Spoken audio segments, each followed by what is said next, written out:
A wave of disappearances swept across the world, and part of humanity found itself in a new, unknown world full of monsters and beasts. Frightened and confused, they died one by one trying to escape. To survive, they had to fight, grow stronger, and stand up to the monsters. Among the survivors was a certain Kang Hansu, who was confident and had no intention of running away. He knew absolutely everything about this world and was sure that this time he would make it. And do you know why? Because he is a regressor. He has already been through all of this before, and now he intends to become even stronger than last time. You're probably wondering what kind of world this is and how it all began. Well, one day, an evil god became so bored that he created a new world and called it the Abyss. He brought all kinds of creatures and monsters from every existing world there, before finally sending humans in. To escape, humans had to defeat the final boss, a dragon. But in the end, no one was able to do so. Kang Hansu was the strongest and was part of the last squad that tried to defeat the dragon. His special power was that, unlike the others who had thousands of skills, he had only 7, but he could upgrade them endlessly. That's how he became the strongest. However, even so, he and his squad were unable to defeat the dragon. Realizing they had lost, the mage of their squad used a last resort, a crystal of space and time, sending our hero back to the past. Will Kang Hansu be able to change everything this time? Let's find out. Here Hansu is thinking that after 5 years the door of the abyss will open, and he has at least 5 years now to become strong. He also realizes all his skills and strengths are gone. He remembers that a little appeared at this time, and then a little monster who is addressing itself as a fairy says that he is an assistant fairy and is here to tell them something. He is asking them to listen to him carefully. While Hansu is thinking that these bastard fairies ask people to beat each other, the assistant fairy then welcomes everyone to the other world and says that he will give a surprise opportunity to everyone. But without listening, people start yelling at him that the other world doesn't exist, and also that he should stop saying such nonsense. But in a different tone, he asks them to listen to him. Assistant Fairy is asking people if they ever dreamt of a world where law, order, morals, and ethics don't exist. He says that even the physical limitations will also disappear in the other world. In this world, people will be able to easily grow their powers like heroes in the movies. He asks them, "Isn't it good that the world they always dreamt of will come true only with the clicking of a finger?" Then he clicks his finger, and a man dies in front of everyone. People become very afraid and start running away from him. They are running around and are yelling for help. The assistant fairy says that he doesn't like loud sounds and then asks people if they want to survive. They must listen to all his orders. The crowd becomes quiet as they have no other option. He then shows them a rune that they can obtain by killing living things. He says that there are 7 kinds of runes that will appear randomly, and these runes will help people to increase their strength. He then asks if anyone wants to take it. As people are still looking at it, someone raises his hand. He is Hansu. He wants to take that rune. Then the assistant fairy comes towards him and asks him to show his hands. The monster then tells him that the runes actually twist the law. Scientifically, his muscles had a limited weight of 117.1 kilo, but with time it will increase up to 122.3 kilo. And moreover, he was enthusiastically telling Hansu about it. But on seeing his cold reaction, he starts thinking that there must be something wrong. But he just tells him that runes have different effects on different people and flies away. He tells him that these runes have abilities they can't even imagine. He then tells you that no matter what ability rune is given to you, it will never be a bad one. He advises them to order more runes if they want to survive. People then start fighting to get the runes as much as they can. As people were about to take that rune, he said that, judging from the reaction of the guy before, he didn't think that they needed the rune. He then tells them if they touch their right ear, they can see how many runes they have. "Monster, tell that human they mostly require 10 runes. Hansu is thinking that after this rune his power has increased to 1, and if he gets more runes, he can also increase the mana and magic powers too. "Monster, tell them the only necessary thing to do for acquiring a rune is to kill a living thing. It doesn't matter what they hunt. What matters is to kill a living creature." He then gives weapons to all the people and advises them to forget about their pasts and live their new lives, and then say he will give them a tutorial about it, and as they turn they see a bunch of monsters coming towards them. The monsters are not staring at the humans while people are thinking about what is going to happen with them. Then a girl starts talking. She advises them not to act impulsively, and also tells them to calmly move backwards. Now people start moving backwards while Hansu is looking at them. But they realize something is off about it, and then suddenly they all get stuck between a magical barrier. The whole crowd is begging to let them out, but suddenly the walls of the barrier start coming closer. On the other hand, monsters are coming towards them too. Then a man sees a door in that barrier and passes through it. A number 49 appears on that door. They realize that only 50 people can pass through it. Now people are running towards that door as they all want to survive. But Hansu, he is silently standing there and saying how pathetic they are, as he knows that 100 need to get in together to fight against the monsters. He remembers that 40 people died when he was here before, and out of the people who couldn't pass the door, only 10 survived. He thinks this time it is a different story, as he knows everything about what is happening and what he needs to do. So he moves forward to clear the area so he can go to the next stage. Then a monster tries to kill a man, but Hansu comes forward and saves him by killing that monster. He is now killing the monsters one by one and says it's uncomfortable for him, as this body of his is actually from 10 years ago. Then he sees his strength level, and his dexterity have increased by 0.1. It doesn't only increase the speed but also the reaction speed too, which means the person with high dexterity can do the same action much faster than the other people. He then starts killing other monsters too. The monsters, they are acting strange on looking at the blood. He knows that monsters are afraid of blood. He just keeps on fighting with the monsters. Finish them. While people are wondering that a young boy is killing all the monsters alone. Here people see a bunch of monsters coming towards them, but now they also start fighting with them. Hansu thinks that he wasn't supposed to rush things, but he doesn't have time to drag out such trivial matters. He remembers that there were many travelers, including in this place too. T are actually unmeasurable if they count them from the whole world. They say that in the first year, which is the first 3 months, they will remain in the protected area, and after these months they will be thrown out of this protected area into the real world of monsters, where they have to fight to save their lives. While taking the rune, Hansu says that whatever it is, this is their chance to become stronger. He is now thanking Keldian that he made the right choice of sending him to this period. The fight is over now. A lot of monsters, and even people died in this fight. Hansu is now standing with his back towards the people while they are still shocked that he killed all the monsters alone. The assistant fairy is telling that they fought pretty well, and, as a lot of humans got killed too, the number of participants has decreased quite a bit. He says that they now know how to live here, so he is going to remove the wall. They only need to keep on fighting so they can survive. The fairy monster then flies away while people are yelling at him. Here, Hansu is looking at his strength level and thinks it is pretty good. He also received a blade, which is a symbol of courtship, and it proves to be quite useful for him. He then starts moving forward so he can find a better way to become even stronger. He is now thinking about Ares, Keldian, and Kangtae. He then remembers a guy talking about hidden dungeons. Hansu asks him what those are. He tells him that they are hidden within the tutorial area. Hansu asks him if the dungeon was the difficult part, but the man says that no one has found the answer to it till now. Both are now drinking while sitting down and talking about their experiences. The man then says that if only he could go back, he could definitely clear the dungeon, and then he would be able to beat Hansu too. He tells him that the difficulty is harder than it seems, and also a man gets a big reward if he succeeds in it. The man asks Hansu if he is curious about what is going to happen in the end, but he says that he has already decided his goal. He then stands up, saying he has a lot of things to take care of to achieve his goal. The first stage of the tutorial is where 100 people join and act together to hunt. They do this hunt once a week for 3 months, and once the second stage completes, the safe zone will be released. For this, they first need to pass all the stages. There are 2 pieces hidden in the first stage, and to reach the hidden dungeon, these 2 pieces are important. Hansu is now thinking about finding these 2 pieces. Hansu is thinking of where the pieces could be, but the crowd from behind starts calling him to come with them. The whole crowd starts arguing about whether to go or not, as they are all afraid and don't know what to do. While Hansu is still thinking about those pieces, he then hears a voice calling his name from behind. As he turns his head, 2 boys are coming towards him while calling his name. He starts wondering how they know him, and even asks them how they know him. One of the boys says that he has gone mad. They all came here together, so then Hansu remembers that they are his college mates and are traveling together. In the past, as they all died, he has forgotten about them. One man from the crowd is forcing a girl to come with him, but then she runs towards Hansu and whispers to save her. That villain and his members are now thinking of fighting with Hansu as he is alone and quite tired too. They are teaching him again and again, so he becomes furious and is also ready to fight with them. He then moves closer to the villain to start his fight, but a man who is probably their boss appears and asks them not to fight. Then he advises Hansu that they should act together.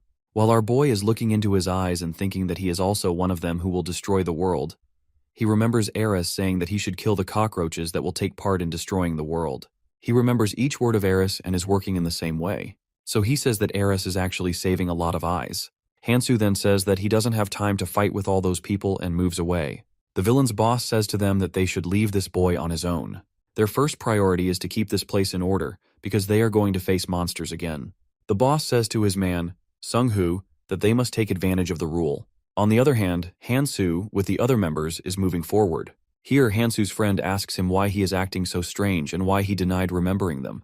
But our protagonist simply says that he is having memory loss. Other people are asking about their destination now. After a while, they are in front of the subway station where the hidden piece is hidden.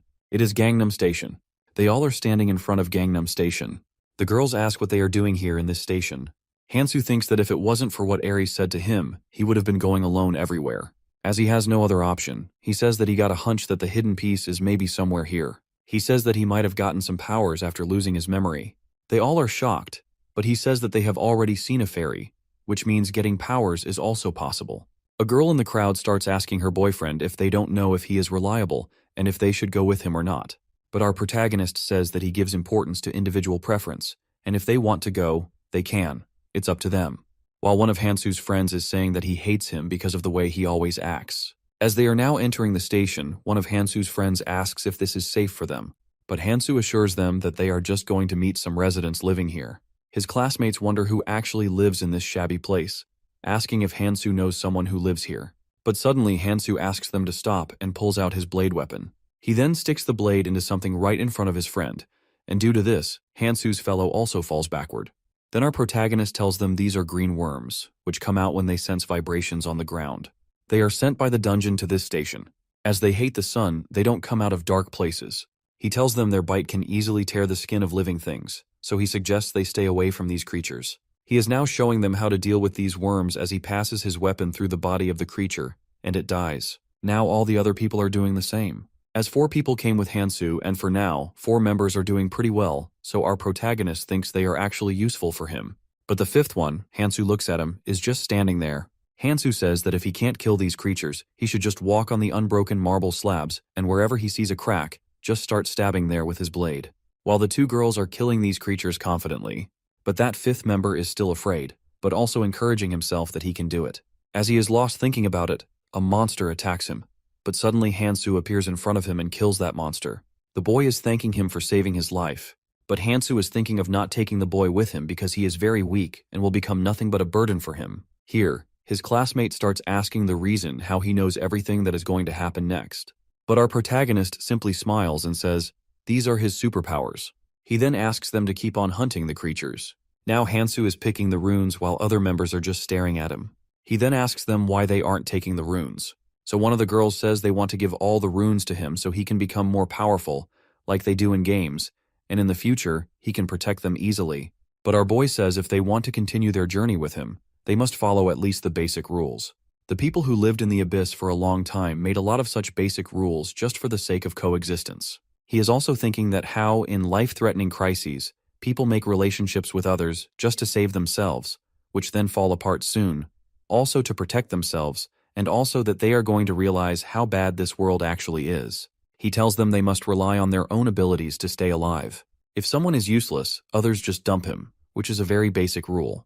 They all are now starting to take the runes while Hansu is thinking that in the future, they all are going to fight like dogs just to get these runes. Then one of them sees a strange rune with purple light radiating from it. That rune is the essence of the Akrul troll tribe. Hansu's bully classmate is holding it in his hand and thinking that if he succeeds in taking it, he might gain superpowers. He then asks Hansu if he can take it because he found it, and according to Hansu's rules, whoever finds the rune will take it. So our protagonist agrees with him. This rune gives defense skills and regeneration powers. Runes and their abilities are defined by their ranks. As for the smart ones with plenty of magic too, they have like 100 such runes. He is now thinking about Erez and other members. As he remembers, Keldian himself has around like 1,000 runes. As for Hansu, he is different. His rune limit is only 7, as he is different from others. He is restricted to taking only 7 runes, and when Erez found it, she was disappointed by the fact that if they knew it earlier, they would have helped him learn stronger skills. But our protagonist, he has greater strength than others. Due to strength, his limited skills kept on evolving all the time. He remembers that his ability, Essence of Dororo Lizard, which only added fast regeneration later on, became so strong that it was enough to rival Kang Tae's immortal arts. Due to this ability of his, Erez gave him the name of 7 Stars, and that ability is also the reason for him standing side by side with them. Also, they sent him back because they believe in him, so he must not disappoint them. Now he just needs to think about learning the most powerful 7 skills, and is thinking he might become stronger even before leaving the tutorial zone. While on the other side, Jin gets a physical resistance state due to the Akrul troll tribe's essence. Jin is thinking that if this keeps on, he is going to catch up with Hansu sooner or later. As they are moving forward, Jin puts his arm on Hansu's shoulder, and while looking back, he says that the stronger one should walk in front because it's going to be very dangerous. But then our protagonist tosses his hand aside. Now they are going further down the station while the girl is asking him why they are going this far away. He tells them that they are going to take a subway, and they all are now asking how there is even a subway here. But he remembers the boy he met before coming here told him that on the 3rd floor of the station, as he passes through the portal on the stairs and somehow boards that train, then he can easily get his hands on that hidden piece. But the only problem is that it is very difficult to get that train, but Hansu is determined to find that hidden piece. Now they are standing in front of the portal, while the girl is saying that they don't know what is inside, and also if it is safe to go there. But Hansu says that whoever wants to leave, they can. It's up to them. But as soon as Jin says that he will go inside, the girls become furious and get ready to go inside, while the couple says they will wait outside and are going to hunt the worms. But then someone says he will also go inside. It's that frightened boy. So Jin laughs at him, saying he was very afraid a few minutes earlier, and now he is acting all brave. But the boy replies that it's not his concern to think about him. Now both of them are arguing with each other, but Hansu asks them to stop their nonsense and starts moving forward. Mihi and the other boy also start following him, but Jin is still standing there, who seems very angry because our protagonist and the other boy insulted him in front of Mihi. Then they pass through the portal, and now they are standing in front of the convenience store. Now they all are in the convenience store, where Jin is thinking about taking some weapons while Hansu is thinking about that man's words. He told him that the convenience store in the subway is more like a supermarket and has everything they need. Now our protagonist is putting a pot on the stove. Mihi asks him what he is doing. He tells her that he is going to cook worm's blood with goblin skin, as their skin is extremely potent and will make a very good poison. As he is making that poison, Jin comes after smelling it and asks him to give a bite as he wants to taste it. But Hansu says this is poison. Jin starts yelling that he must tell everyone before making it. They also start wondering how he knows how to make it. But Hansu's answer is still the same, that he knows everything because of his powers. After hearing this answer, Jin becomes very furious and says that he is just dodging the questions and not telling them the actual reason. But he remembers Keldian telling him that getting the items isn't everything, but he must also reinforce them. Also, Keldian was the one who taught him how to make poison with the right ratio of items and boiling time. Then the poison becomes ready, and he is now pouring it on his blade. Mihi is asking if they can use this too. He agrees but demands half of their stamina from them as per usage. Jin gets very angry and says that it's unfair. Here Hansu says that he can give it for free to them, but that's not a great idea, as he thinks one-sided relationships fall apart more easily. Mihi says that she will give him the runes later, but first he shall give her this poison. So Hansu gives it to her and asks her to be careful. Now they all are applying this poison on their weapons while our protagonist is preparing for some other things too, and asks them to get prepared too. Then, as they all are ready to go outside, Hansu stops and starts looking at them. They are asking why he is even looking at them, but the reason he is staring at them like this is because all of them are holding 3 bags of food and other necessities. He asks them to leave it for others too. He is now showing them how to bury the things. Here Mihi is thinking that Hansu is a very good fighter. She says that she also wants to get some superpowers and also must survive to live the rest of her life. Now she is going side by side with Hansu, while Jin is getting jealous because of them. He then comes forward and asks our protagonist if they can also possess the superpowers like him, and he replies that probably they can get it. On hearing this, 3 of them become very happy. While he remembers Keldian told him that a few people develop special powers which they didn't have in reality, and he also advised him to get rid of those which are not useful, while Jin is telling him how he has become so rude.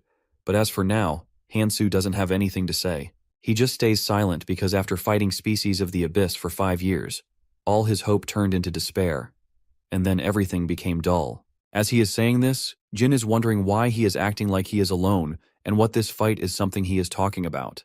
He says if it wasn't for his superpowers, he would never obey him like this. He is now thinking that after surpassing Hansu's abilities, he will date Mihi and will get rid of Sang and Hansu. As Jin is thinking about it, he asks them to stop as he realizes there is something on the floor. He then touches it and realizes that this is some kind of slime, but judging from its texture, it doesn't belong to worms, and now even to zombies. So he thinks it might belong to land mermaids. He is sure that they are traces of land mermaids. He tells them they are not very fast, but if they get in touch with their venom, they will surely become paralyzed. He then says that he has a plan but needs their help. He is now taking the bottles out of his bag and going to use them as firebombs. While Jin is teasing him, saying that he must be happy in this world as he can do anything he wants, Hansu starts staring at him as if he wants to kill him. But then he starts drawing the plan on the floor in order to make them understand it better. He says one person will throw the firebomb while the other three will attack them, and the one who is going to be first will receive the runes. Here, Jin says that Hansu is pretty bad at drawing, and also that he will go first because he is very competent. Here, Hansu asks who wants to throw the bomb. Both Sang and Mi-hee are now raising their hands. He asks them to decide between them, and here Sang says it's not good to argue with Mi-hee, but he also wants to throw the firebomb. So, our protagonists suggest that they should take turns then. Then they again start walking to become successful in their plan. Here Sang is thinking that he came with them because he didn't want to be alone.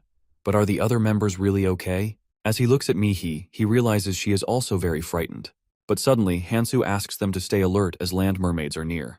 Our protagonist asks Mi-hee to throw the bomb. She gathers all her courage, lights the bottle, and throws it in the direction of the noise. Now Hansu moves forward and attacks the land mermaids between the fire. He is now killing them and getting all the runes. While Jin is getting jealous and can't afford that Hansu is taking all the runes, he then also starts killing the land mermaids, which becomes very easy because of the poison Hansu made. Now the place is full of fire. Mi-hee is throwing the firebomb while the other three are killing the mermaids and taking the runes. Here Jin is about to take some runes, but then a mermaid spits the paralyzing venom on his leg, and he falls onto his back. The mermaids are now coming towards him. He is now yelling at Mi-hee to help him, but she has no firebombs left with her. She then asks Sang to help, but he becomes confused and throws the bomb without lighting it up. Here Jin is thinking that he is going to die, but then Hansu succeeds in killing that mermaid too. He then suggests Sang calm down and just follow the plan they made, then there would be no problem. Our protagonist then asks them to take the runes according to the division. Jin, he is now looking at Sang's runes and is thinking if he gets those runes too, he will become very powerful. He then starts fighting with Sang, and is asking him to give him all the runes. Jin is choking Sang by holding his neck. Jin is furious at Sang because he wasn't able to throw the firebomb properly, and Jin was on the verge of death. Sang is begging him to stop, and Mi-hee is also telling him to stop, otherwise he could die. He then pushes Sang on the floor and says to him that he should always follow others, like his father. As he is about to take his runes too, Hansu comes forward and says that he can't take what doesn't belong to him. But Jin says that giving runes to such a silly person is like throwing them in the bin. He suggests they should distribute them among themselves, but he disagrees, saying that distribution must be fair between all the members. Hansu then suggests Sang should take care of his shares himself. As Sang and Jin are now taking their runes, Mi-hee comes forward and asks if he is okay being with them or if they are a burden on him. But he says that he can't complain to them about something they don't know how to do. She asks him if he is going to be with them until the end, because she thinks that he acts like he will leave them any moment. While walking in the front, he says that it's up to them to follow him. As they are doing pretty well at this moment, they shouldn't think about it. He realizes that mostly strength and stamina were dropped, which is not actually bad because both are very important to them right now. He then looks at his stats, which have increased quite a bit. Here, that assistant fairy appears, which is now celebrating because the sum of Hansu's strength and stamina has increased up to 50. He congratulates him on being the first traveler. He is now sitting on the head of Hansu and says that they prioritize their active members, and as he is the first one, he is going to give him a small gift. He then sees Mi-hee and says that he knows she is wondering what the gift could be, and he will tell her too. He then starts talking with Mi-hee and tells her she doesn't need to be afraid because they don't kill everyone, and if they start liking someone, they would never kill them, and she can be one of them too. But then he says that he is just joking. The assistant fairy then flies towards our boy and says that the little gift is to get 3 runes of their choice, which could be any. The fairy is now suggesting him to get a healing rune as it can even heal the hole in his stomach. The other 3 members are thinking that he should take this rune, and if things go wrong, he will use it to help them. But Hansu demands a rune that is immune to magic. The fairy then gives him 3 magic runes, and Hansu says that getting magic runes is very difficult unless someone is as lucky as Kangtae, who randomly got these runes. He says that increasing your stamina only results in fast recovery, while physical and magic resistance is more like a fundamental defense for immunity, as he knows that he can only make up for physical defense, but for magic defense, he needs some protection. He is now seeing his stats, where his strength is 25.3, stamina is 24.5, dexterity is 14.1, sense is 15.2, and magical immunity is 13. He thinks that these abilities would be enough to save him from sudden death. As the assistant fairy has done his work, he says that he is going now, and then the assistant fairy suggests him to do well in the future and, while blowing a kiss towards him, calls him handsome Appa. All of them become shocked as they realize that all this time, the assistant fairy was not a male, but a female. Now the assistant fairy is gone, and he is now asking them to move forward. While they are still standing there and just digesting what just happened, he asks them what's wrong with them, but they just deny it, saying nothing is wrong. Then all of them again start collecting the runes, while our protagonist is doing something with the body of the land mermaid. Mihi is looking at him carefully and is thinking that he might be making the poison like before, but she realizes his speed is the same as before. So she asks him that he has got so many runes, then why is his speed still so slow? Here, our protagonist realizes that she is quite clever. He then shows her his wrist, where he is collecting all his runes.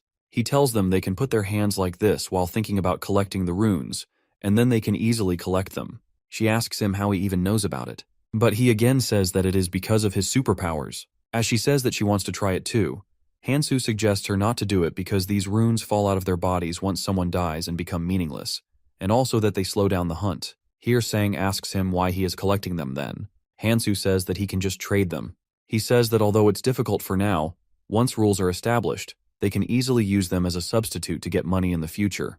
He tells them they can't do it, so they should just pick them up one by one. Here, Jin becomes furious and says that they can also do it. He thinks that they will come to their senses on their own after learning a few lessons. He then starts saying that he doesn't care if they follow him or collect the runes, but at this moment, he wants them to listen to him patiently. He then asks them to hand over all the runes to him. Jin becomes very furious and says that why he is acting like a robber, and moreover, he has his own blade, then why is he asking for theirs? But Hansu says that their blades are very rough, so there is no use for them, and moreover, he needs a few blades. Jin asks furiously that if he takes their weapon, how will they fight? Jin says that he wants them to stand behind him with a thumb in their mouth, but Sang is about to say that he can give his, but Jin asks him to stay quiet. So our protagonist asks him if he can fight the guy down there. Jin says that he can, and he is not afraid of him. Hansu thinks he needs to do something about it, so he gives them two options. The first is that Hansu will go out of their team, and they will go on their own. And second is that they just stay silent and watch Hansu fight alone. Both Mihi and Sang say that they will stay outside because they think it's going to be very dangerous, while Jin is saying that they should help each other as it is going to be very dangerous. He thinks that Hansu is going to leave them behind. He says that he doesn't care about loser Sang, but if Mihi is outside, he is not going to leave her because they are friends. While listening to him, Hansu is thinking that he should be glad that Keldian didn't come here, and also that he must be wandering around the indigo or purple zone right now. He is missing them, and with tears in his eyes, he says that they must not stop here and need to get everything done as soon as possible. But then, as they are arguing about it, he says that it's fine, they all should go together downstairs. Jin laughs and says that this is the right thing to do. Jin thinks that there must be something down there, the way he was urging to go alone, and he must make use of this opportunity. After a while, Mihi, Jin, and Sang are running upstairs, and they are very frightened. Mihi says that she was right about there being something dangerous downstairs. So Jin says that how would he know that the monster is from a different dimension? They are talking about a gigantic snake which they saw downstairs. Jin says that Hansu is not in his right mind as he is fighting alone with the monster. On the other hand, our protagonist is fighting with the snake, and due to his abilities and magic resistance, he is easily bearing all the magic of that snake. The cobra snake produces powerful shock waves with magic in it, and no ordinary sword can cut the scales of its body. He knows that this is not an ordinary opponent, but he knows its weakness, which is that its body parts without scales are very weak. So, he sticks a blade into the weak part of its body, and due to the pain, the monster becomes very furious, and using its energy, it throws our protagonist far behind. So Hansu realizes that he is now reacting to the pain. He then gets up and is thinking that only 5 blades are left, so he must use them carefully. Our protagonist jumps to attack him and is saying that let's do this slowly until the effect starts. While Mihi is waiting for Hansu, standing in front of those stairs, she is thinking that even if they are quite far away, the voice is still echoing up there. Mihi is worried about Hansu, while Jin is asking her to go back to the convenience store to get some daggers. But then she says that she needs to see Hansu and starts running towards the stairs. While Jin is getting angry by the fact that they all ignore him no matter what he says, now both boys are also running behind her, and on reaching, they see that the monster snake is holding Hansu's arm in its venomous mouth. Then someone yells, "Hansu!" It is Mihi, she is yelling his name. But all of a sudden, Hansu puts the blade from his hand into the mouth of the monster snake. The snake is now in severe pain, while Hansu is saying that luckily he used blades quite cleverly. He is telling them that the snake chewed his arm pretty badly, but it is going to heal soon because of his abilities. They also tell him that in later stages, races exhibit enhanced resistance and health abilities due to their evolved characteristics. The poisons are actually ineffective, while the early poisons are very effective, and he knows that he wouldn't have been here without the paralyzing poison. While looking at the dead monster snake, he is thinking that this is easier now. Here, Mihi is asking him if he is alright, but he asks what they are doing here. She says that they came because of him, but now she thinks that she got worried without any reason. She then asks if his arm is alright, but he says that this is just a minor scratch, which is already healing now. While looking at the dead monster, Jin is thinking that he can't believe Hansu fought with this monster all alone, and thus he also starts thinking that there is a huge difference between them. He then picks the rune, which is scaled snake shockwaves, as the monster was very strong, so its rune is also amazing. Jin says that he is getting jealous. Here, Hansu is thinking that to activate this rune, he must have a magic rune, and he tells them that his limit is only 7, so he will not take it. Here, Sang says that he is willing to take this rune, but Jin starts arguing with him, saying that he is so cowardly, he will not be able to use it. He then asks our protagonist to give it to him. Both are now arguing about getting the rune, while Mihi is asking them to stop. But Hansu says that he will not give this to anyone, but he will sell it. And if they want to buy it now, he will give them a discount of 5%. Jin asks if it can be paid in installments, so our boy says that if someone guarantees it for him. Here, Hansu asks Mihi if she has decided something, so she says that both of them don't trust each other, and then who is left? He remembers how she got more runes than others, and he also thinks that she has great survival instincts. Then she gives him an agility rune, along with 3 sense runes, and 7 each of stamina and strength runes. But then Hansu says that since it's 5%, he is going to take only 6 of the strength runes. She is quite happy seeing that he is very thorough. He then says that they must not think he is being mean, but he is showing them that if they rely on free things here, they will surely die. Now he asks them to move forward while he is thinking that if a scaled snake is here, then a Zooterium must be nearby too. He is standing in front of crystals and is breaking one of them, while Mihi and Sang are talking that he is going to use his powers again. Now both are asking our protagonist about the crystal. They are wondering what he is going to make now. He then takes the pot out of the bag again, and Jin asks if he is going to make a poison again. He says that scales off this snake are very strong but not enough to protect them. Therefore he needs to create something new. The 11th of 134 weapons that can be made with the materials of monsters. The needle has a limited area, which makes it difficult to cause secondary damage, but if they can pinpoint their weaknesses easily, they are confident that they can hit the same weakness. Then the needle is the best choice. He then crafts a weapon which is quite blunt but still useful. Here, Jin says that he wants to buy this weapon in return for all his runes because he thinks that Hansu made this weapon with a lot of effort, and that's why he thinks it might be very useful. But Hansu says that he might have given it to them, but he used all the material with which he can make the same weapon. Jin is angry that he used all the material for himself. But now they are going towards their final destination, as the lights are on and the subway is also there. Moreover, Hansu is also quiet now. It seems like there is no more fight. He then enters the train and asks them to get out, as only one person can ride it. But Sang says that this isn't possible because the train is very spacious. Here, Jin gets very angry that they fought with him all the time, and now he is leaving them. He says that there is no rule in this world, and so no rules say that he can't board it first. Moreover, he points his weapon at them and says that they can just get out of the train, or maybe they can settle with him here. It's up to them. While smiling, he is asking them to choose any of the 2 options.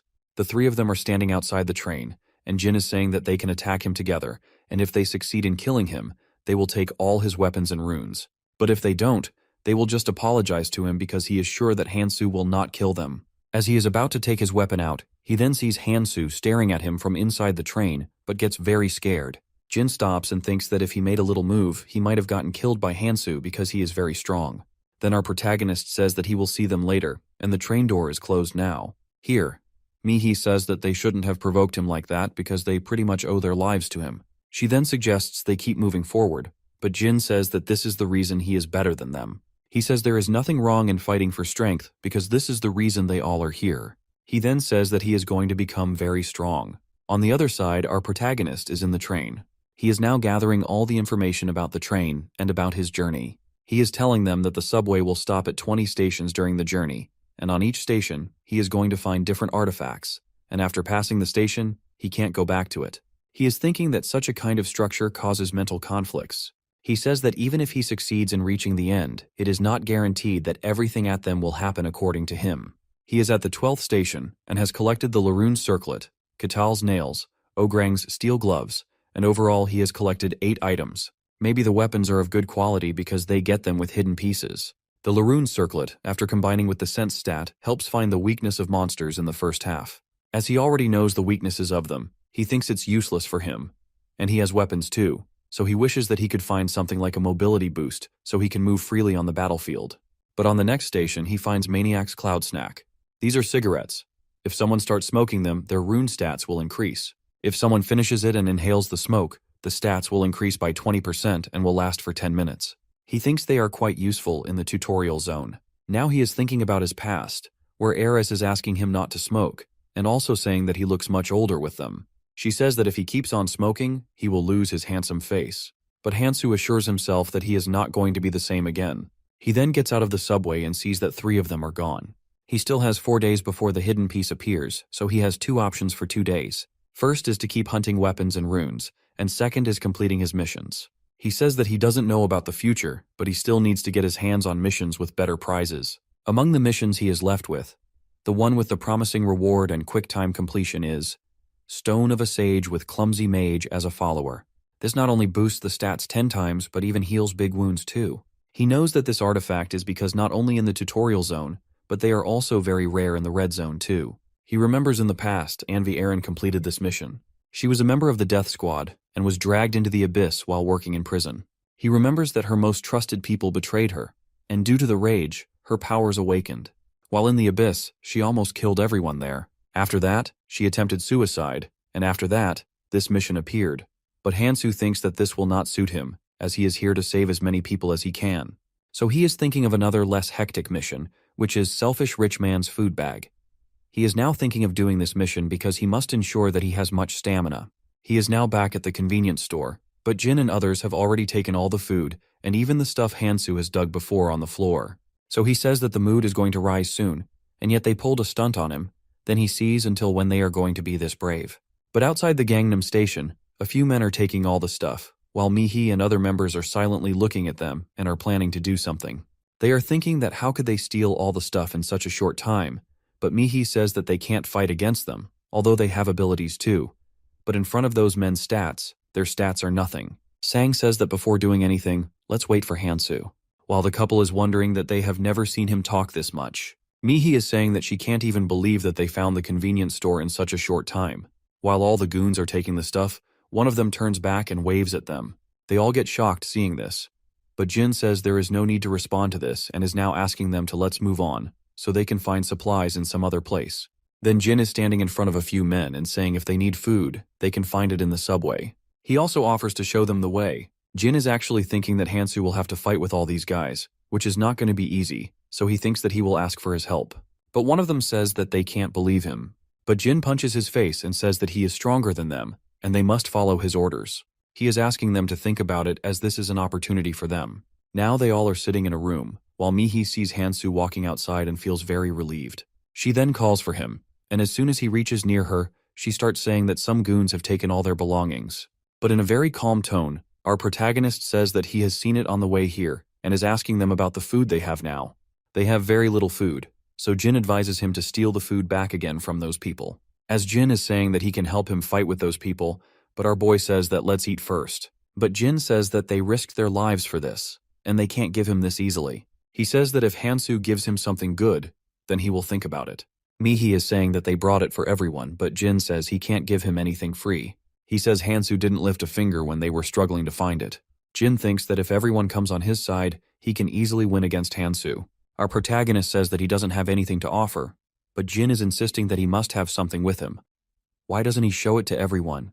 While the couple also gets curious about it, so Jin tells them he went to a mysterious place alone. Jin keeps on insisting to give him something, so our boy takes a chocolate bar out of his pocket and gives it to him.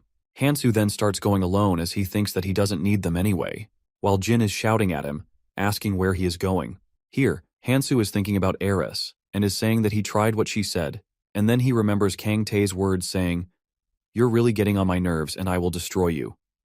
But Hansu thinks these lines are too cringe and he can't say it to anyone. Now he opens the door saying, "Take care and stay strong" to them. Then the other girls start advising them that they shouldn't fight about such trivial things, and then ask Mihi to go with her and ask Hansu to come back. But Jin says that let him go, he is just acting like this to get free food, and when we give it to him, he will come back crawling. But then Mihi runs towards Hansu, saying that she is going with him while holding his jacket from behind. But Hansu says that he can't take her with him. As she is about to leave his jacket, He says that he also told her if she wants to come with him, she can. But Jin says that he can't let her go because he gave a few of his own runes to her. He says that he doesn't care about Sang, but he must not let go of Mihi. Here, Sang says that it doesn't matter because he is also going with Hansu and Mihi. But Jin is again blackmailing him about how Sang's father works under Jin's father. But Sang becomes furious and says that they don't even know if they are alive or dead, so how is he going to tell all these things to his father? Sang says that he doesn't have any reason to listen to him anymore, and will not listen to him like he used to before. While the three of them are walking, Jin is yelling from behind, "There is nothing left in other places, and I have all the food, so I know they will come back to me." As they are walking, Hansu sees a jacket hanging in a shop, so he starts wearing it while saying that they must do something, and they need to make a plan for it while Mihi and Sang are looking at him wearing the jacket. Sang is thinking that he doesn't have any powers, so if Hansu gets into some trouble, he will become useless. And Hansu also knows what he is thinking. But here our protagonist tells them that it's almost midnight. Both of them get afraid and start asking what is going to happen and what's wrong with the moon. Then suddenly an eye opens on the moon. Mihi becomes very shocked and is yelling that the moon just opened its eyes. They are wondering what is actually happening, but then Sang realizes the food in his hand is turning into sand. Even the food in Mihi's bag has turned into sand. They can see people glowing from a distance. Mihi says it means they easily find each other, so they want them to fight with each other. They ask Hansu if he knows about it before. While smiling, he says that he didn't know about it, but they don't believe him. People from the distance are now fighting with each other because they think that someone ate all their food, which has turned into sand. He tells them that's why he said to them not to take all the food. Because as soon as the moon's eye is here, it turns all the food the individuals have into sand. Now Hansu is going somewhere, while Mihi and Sang are asking him where he is going. Hansu says he needs to do something that is necessary. On the other side, all the food Jin and the other members had also turned into sand, and they are shocked seeing what is happening to them. The girl suggests finding some food now, while Jin is getting angry at the protagonist because he realizes that Hansu knew this too because of his superpowers. Meanwhile, the men to whom Jin told about the food supplies are looking for him now and are very furious. Jin suggests the other members scatter, and then they will fight with them separately. But the other girl suggests he go to Hansu. Jin becomes very furious and starts saying that he left them in danger, and now she wants them to go and beg Hansu for help. The couple is now trying to manipulate Jin by saying that if those villains couldn't find them, they will go after Hansu and other members. They are a danger, and Jin should help them. Jin also starts thinking that a temporary alliance is fine, and as he is very strong, he should go and help Hansu. Now they come out of the back door, but suddenly something sticky grabs Jin's legs, and he falls on the ground. Other members are thinking of helping him or not, but suddenly the villain and his men appear from the back and are now asking them to run away. Otherwise, he will take them too. Jin is still asking for their help, but they are now running for their own lives. The head of the group is now telling about the sticky thing around Jin's legs, which is Orun's flypaper. He then asks him about other members of his group, but Jin remains silent. So the man strikes his foot on the floor, and suddenly the floor under his foot breaks into little pieces. Jin becomes very scared and is now saying that he will tell them everything about the other members of the group. Now the man whose nose got broken by Jin comes forward and is smiling at him, saying that he wants his revenge now, but Jin says that if they are going to work together, then they should do everything in moderation. So that man asks his men to start beating him in moderation, and now all of them start hitting Jin with their legs. While the couple is running to find Hansu and other members, Jin says that he will kill them once he gets out of here. The couple is now standing in front of Hansu, Mihi, and Sang, who are calmly eating their food. They start walking towards them like nothing happened and are saying that let's eat together. But our protagonist gets his weapon out, and after pointing it at them, he is asking them to go and not to come here again. But they see nothing as their fault. It was Jin who did all this, but Hansu starts smiling and says that his powers told him things are not going to remain good for them. They ask him that his powers tell him such things too. He starts telling them how his powers told him that both are going to be very dangerous for him if they stay with him. Meanwhile, that villain and his members are now standing behind that couple. Here, Mihi is getting very scared. They are now telling about the selfish rich man's food bag, and the requirements of it are pretty simple. Cook and eat as much as possible while the moon's eye is out. This condition is simple, but the other condition is to not share the food with anyone. The man who eats alone and doesn't share with anyone gets the food. The people who made the missions have a very twisted sense of humor. Everyone needs to stay calm under all situations. Meanwhile, Jin is also standing with those men and is severely injured. The girl asks him if he is all right, but he gets furious and says why she is asking him now, as they were the ones who left him behind. But she says that she just went to get some help. But Jin starts yelling at her, but then the head of that group taps his shoulder and says that he needs to calm down. The man says to Hansu that he has quite good skills and also asks him from where he got this meat. But Hansu says that meat is everywhere and he doesn't need to explain it. But one of the men says that some people ate it before but are still suffering from dehydration due to its toxicity. But our protagonist tells them they need to boil this meat in Goblin's blood and it will become edible. Jin is telling them he has superpowers, and due to this, he got his hands on quite good things in the station. Then the men suggest they should fight with him, as they are large in number. But the man orders Jin to go to his friend and eat with him, as they are friends. Jin is thinking why this man is giving him orders, and also that Hansu is not going to create a scene in front of all these men. As Jin is walking forward, but Eris is yelling at him to not cross the line. As soon as Jin puts his one leg beyond the line, Hansu cuts that leg with his weapon, and Jin falls on the floor. He is now yelling at Hansu that how he cuts his leg just for the sake of a piece of meat. He is now telling other men that they must kill him because a boy who cuts his leg for a piece of meat will do anything for runes. Now the boss is ordering his men to kill Hansu, because after some time he will get more powerful, and they will not be able to survive against him. But for now, they have weapons, so they can fight against him while our protagonist is glaring at them. He remembers that Eris used to tell him that he shouldn't make enemies, while Keldian told him that if enemies are standing in front of him, he should crush them.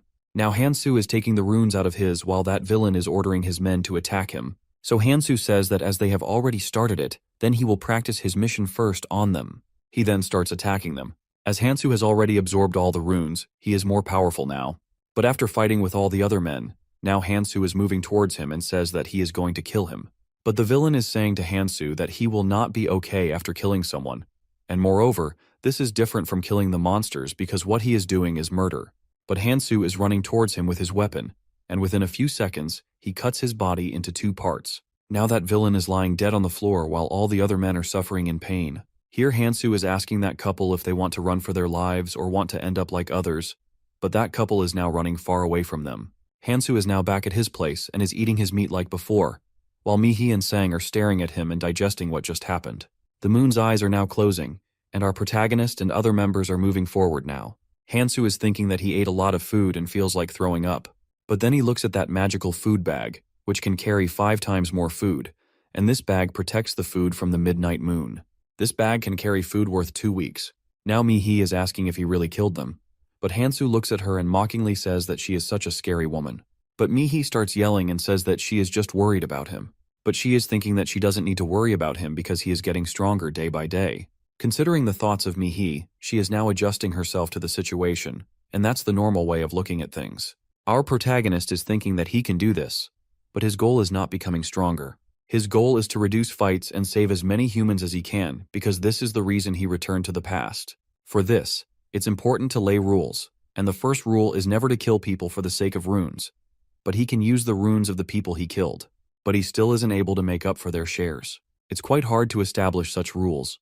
That's why only a powerful figure can establish them. So he thinks he shouldn't be seen as going around murdering people. It is necessary to kill people who may take part in the coming future to destroy the world. Sang is saying that he is going to stop here, so Hansu says that he can do whatever he wants, while Mihi is asking him not to leave like this. But Sang, with his back towards them, is going far away from them. Here Hansu asks her if she is afraid of him, and she says yes, she is kind of afraid. But she can't leave like this because after that, even if she wants to come back, he will never accept her. So she's just going to stay with him until her end. He is now walking downstairs and is telling her, then okay, let's go. While Jin is stuck still there, cursing Hansu and saying that he is going to kill him. His wounds are healing now, and he is crawling somewhere while saying he is not going to forgive them, especially Mihi. But Jin sees a pair of feet in front of him, and when he looks up, it is Sang. He is standing in front of him now, so Jin thinks he can use this opportunity and starts asking him to help him stand up. And then he will help him become stronger in the future. But Sang is now picking a blade, so Jin starts saying that he is doing good if he is going to kill all these men to get the runes. But Sang is coming towards Jin. He is very scared now, seeing Sang approaching him. Sang is now grabbing Jin by his collar and saying that he has been telling him about his place. Now he needs to know his place too. He then kills Jin and is encouraging him while crying that he is not this weak, and he shouldn't cry over such a thing. He is now killing all the remaining people while thinking that why Hansu left him. It is because he didn't use his own strength and was relying on Hansu all this time. Only if he used his energy, things wouldn't turn out like this. He is thinking that there was the same for him even in the real world, where he used to shrink himself because of others. But now he is going to become strong, and soon he will prove himself to Hansu. Some monster birds are coming to attack Mihi while she is trying to frighten them so they can go back. But they are coming towards her again and again. So Hansu moves forward and kills those birds with his weapon. So she says that she again ends up getting our protagonist's help. But Hansu says that handling things alone and not depending on anyone are different things, and if her powers are having a loophole, she must seek help from her teammates. Then he gives her a share of runes. He then suggests she check all the pros and cons of her skills. Now Mihi is looking at her stats and thinking it's been 2 days since they arrived here, and today is the 3rd day. She thinks buying the skills of speed boost in magic and stamina was a good idea because she wouldn't be able to keep up without them. Also, she sighs that she is trying her best not to depend on Hansu. While our boy is looking at his stats, which have decreased up to 42, he thinks that the best method is to keep all the stats at the same value, and he didn't have to go through much trouble because he just exchanged it with Mihi, as she had low stamina and strength. Then they hear the assistant fairy. She is announcing to come to the arrival point and is asking them not to be late, otherwise they have to beat punishment. Now both are walking towards the arrival point while Mihi is looking at Hansu. So he says that if she wants to say anything, she can just tell him. So hesitantly she asks if he has a girlfriend. She then says that she shouldn't ask it as it is very personal, but she wants to ask another question too. Hansu is thinking that she is actually quite self-conscious but still very free. And also if Kangtae were here, he was going to be very happy hearing this, and would think that he is very famous. But he is thinking about Ares and also that he can't lose her again, but he just says that he doesn't remember anything. Now both have arrived at the point. Mihei is thinking that there are a lot of familiar faces here, but something is off about it. Now the assistant fairy is saying that she has 2 pieces of good news for them. The first is whoever will survive in this place for the next 72 hours can leave this place. She then asks the crowd to clap, but everyone is blankly looking at her. But then she again asks them furiously, so everyone starts clapping. She then says, "Let me show you the main start of the event." She then shows them a huge palace, which is a magical altar, and tells them that this is the main venue of the event. She then tells them a carnivorous beast is present inside it, which they have starved for a day, and now he is very hungry and is dying to get out of here. She tells me that the altar is very fragile and the beast can come out. In no time then, they have to fight with that monster or die out of its hands. But she then tells another news, which is that they can put this monster to sleep so it can't collapse the altar and not come out of it. She then asks if anyone knows the method of how to do it, but everyone says that they don't know. She starts telling them that they just need to feed him 5 people a day. People are thinking since it's 5 days, they need to feed that monster thrice, and the survivors are around about 60. So they need to feed a quarter of the people here so that monster. Then she shows footage of other people who tried to fight with that monster and died. So they all become afraid and are thinking that they should choose the option of 5 people. But then one of the men raises his hand and says, "How can they choose people?" But she says it's up to them whether to use force or draw lots. It's their choice because what she wants is 5 alive people daily for 3 days. Then she says that they have 1 hour to choose it, and then they will be safe for the next 24 hours. After that, the next day, they will have to choose 5 more people. Then she starts the timer of 1 hour, while people are yelling that they are going to die now. Here Mihi asks Hansu about what he thinks is the right choice. But Hansu says that results are already decided, so he doesn't know anything. Now the man is saying that they need to be fair, and they should draw lots to choose people. But then Sang comes forward and says that they don't need to be fair. Then the man asks Sang to give them another method, and while walking forward, he says that they have a very simple method, and while saying it, he breaks the pole with his hand, and says that they should sacrifice those people who are of no help. All of them are now looking at him as he broke the pole so easily and Sang, thinking that all he has is one power, but now people are focusing on him. He is saying that 100 people already went missing before them, and to fight what is ahead, they must need to be strong, and they can't do it alone. So they must join hands. And for this, they don't need weak people. He then asks Hansu if he is right and also asks him if he sees a difference in him. Sang asks our protagonist to join hands, as he doesn't have any intentions of being his enemy.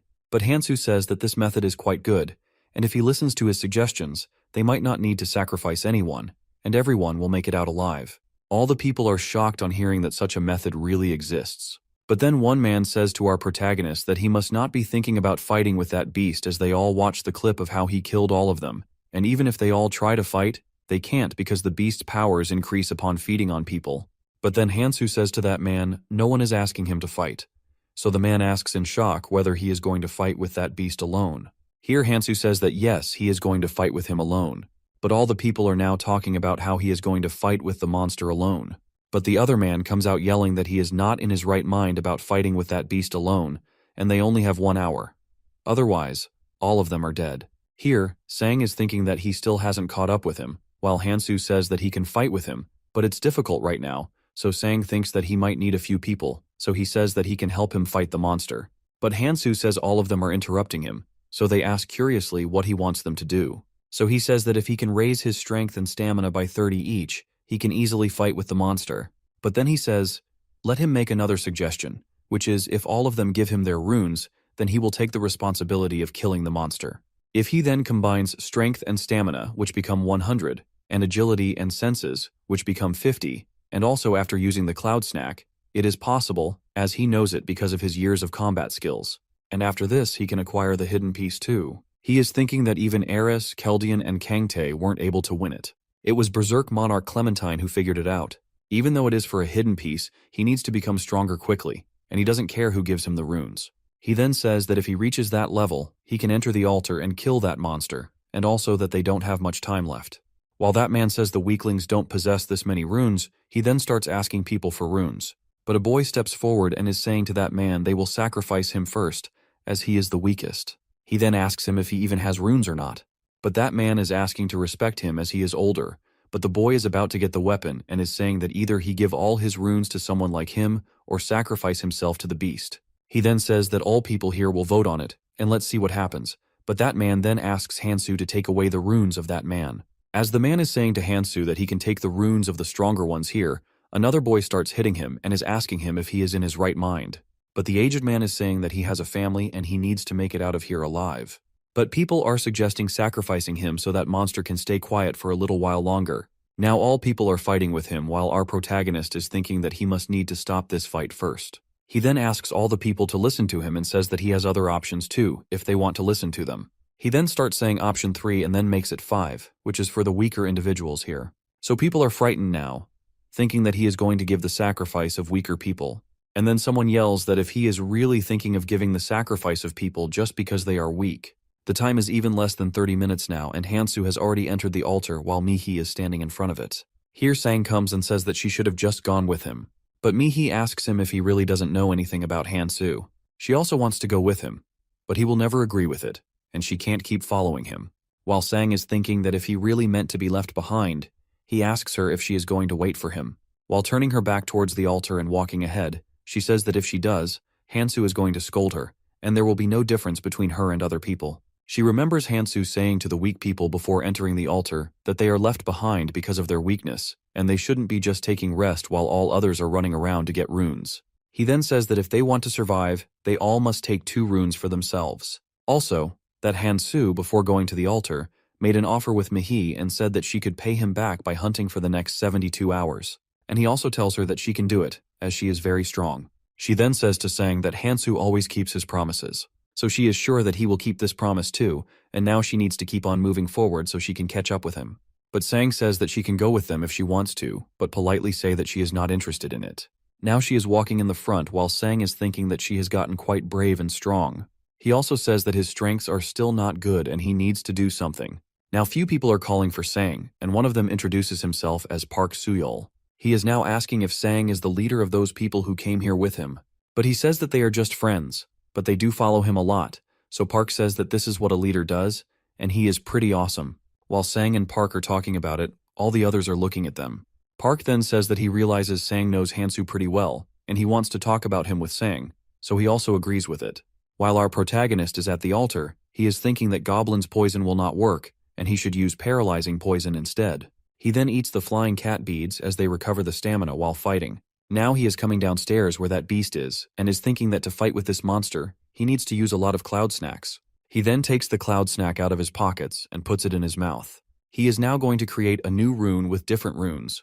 As when the rune surpasses the stat of 100, it becomes a different rune and changes the colors from white to red, and then orange, and then yellow. The stat between 99.9% colorful runes and 0.01% colorless runes is very small, but as the gap increases, it becomes pretty significant. As for this monster that comes out at the tutorial phase, a normal rune would do. Hansu also knows that the more difficult and impossible some challenge looks, the more amazing the award would be. One on the other side sang, Park and a few other people are now crossing the magical barrier, while Sang said, let's go and help Hansu quickly. He is saying that carnivorous beasts have 2 specific race skills. The first one is fear. They paralyze their prey with fear and then feed on them. This increases their stamina by carnivory. And Hansu is glad that they don't know about the swamp yet, which is sucking the blood out of organisms. And if they do this, it will be very difficult for him to compete with the monster. His weapon is just going to make a small wound, but he knows an accurate method, which is restricting its movements. He is poking at the second meridian nerve of the beast with his weapon while the monster is suffering in pain. He then thinks, let's wait until he can't move again. The beast is now trying to paralyze him with his fear skill, but he is immune to magic. And moreover, Hansu has fought with a lot of dangerous monsters, and this is nothing in front of them. As he had different traits from others, he mastered himself with combat experiences and knowledge. He remembers how Kangtae used to say that combat is about prediction, and how our protagonist used to laugh at him.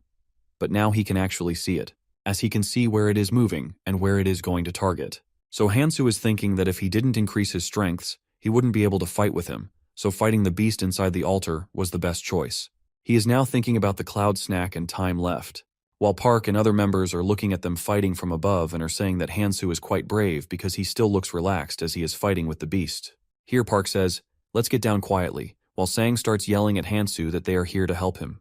Park gets furious at Sang for his shouting because he is afraid that the monster might see them, so he asks him to stop yelling, while Hansu is laughing and looking at them. Now Sang is also helping Hansu, while Park is saying to other members that they will kill both of them after they are busy fighting with the monster.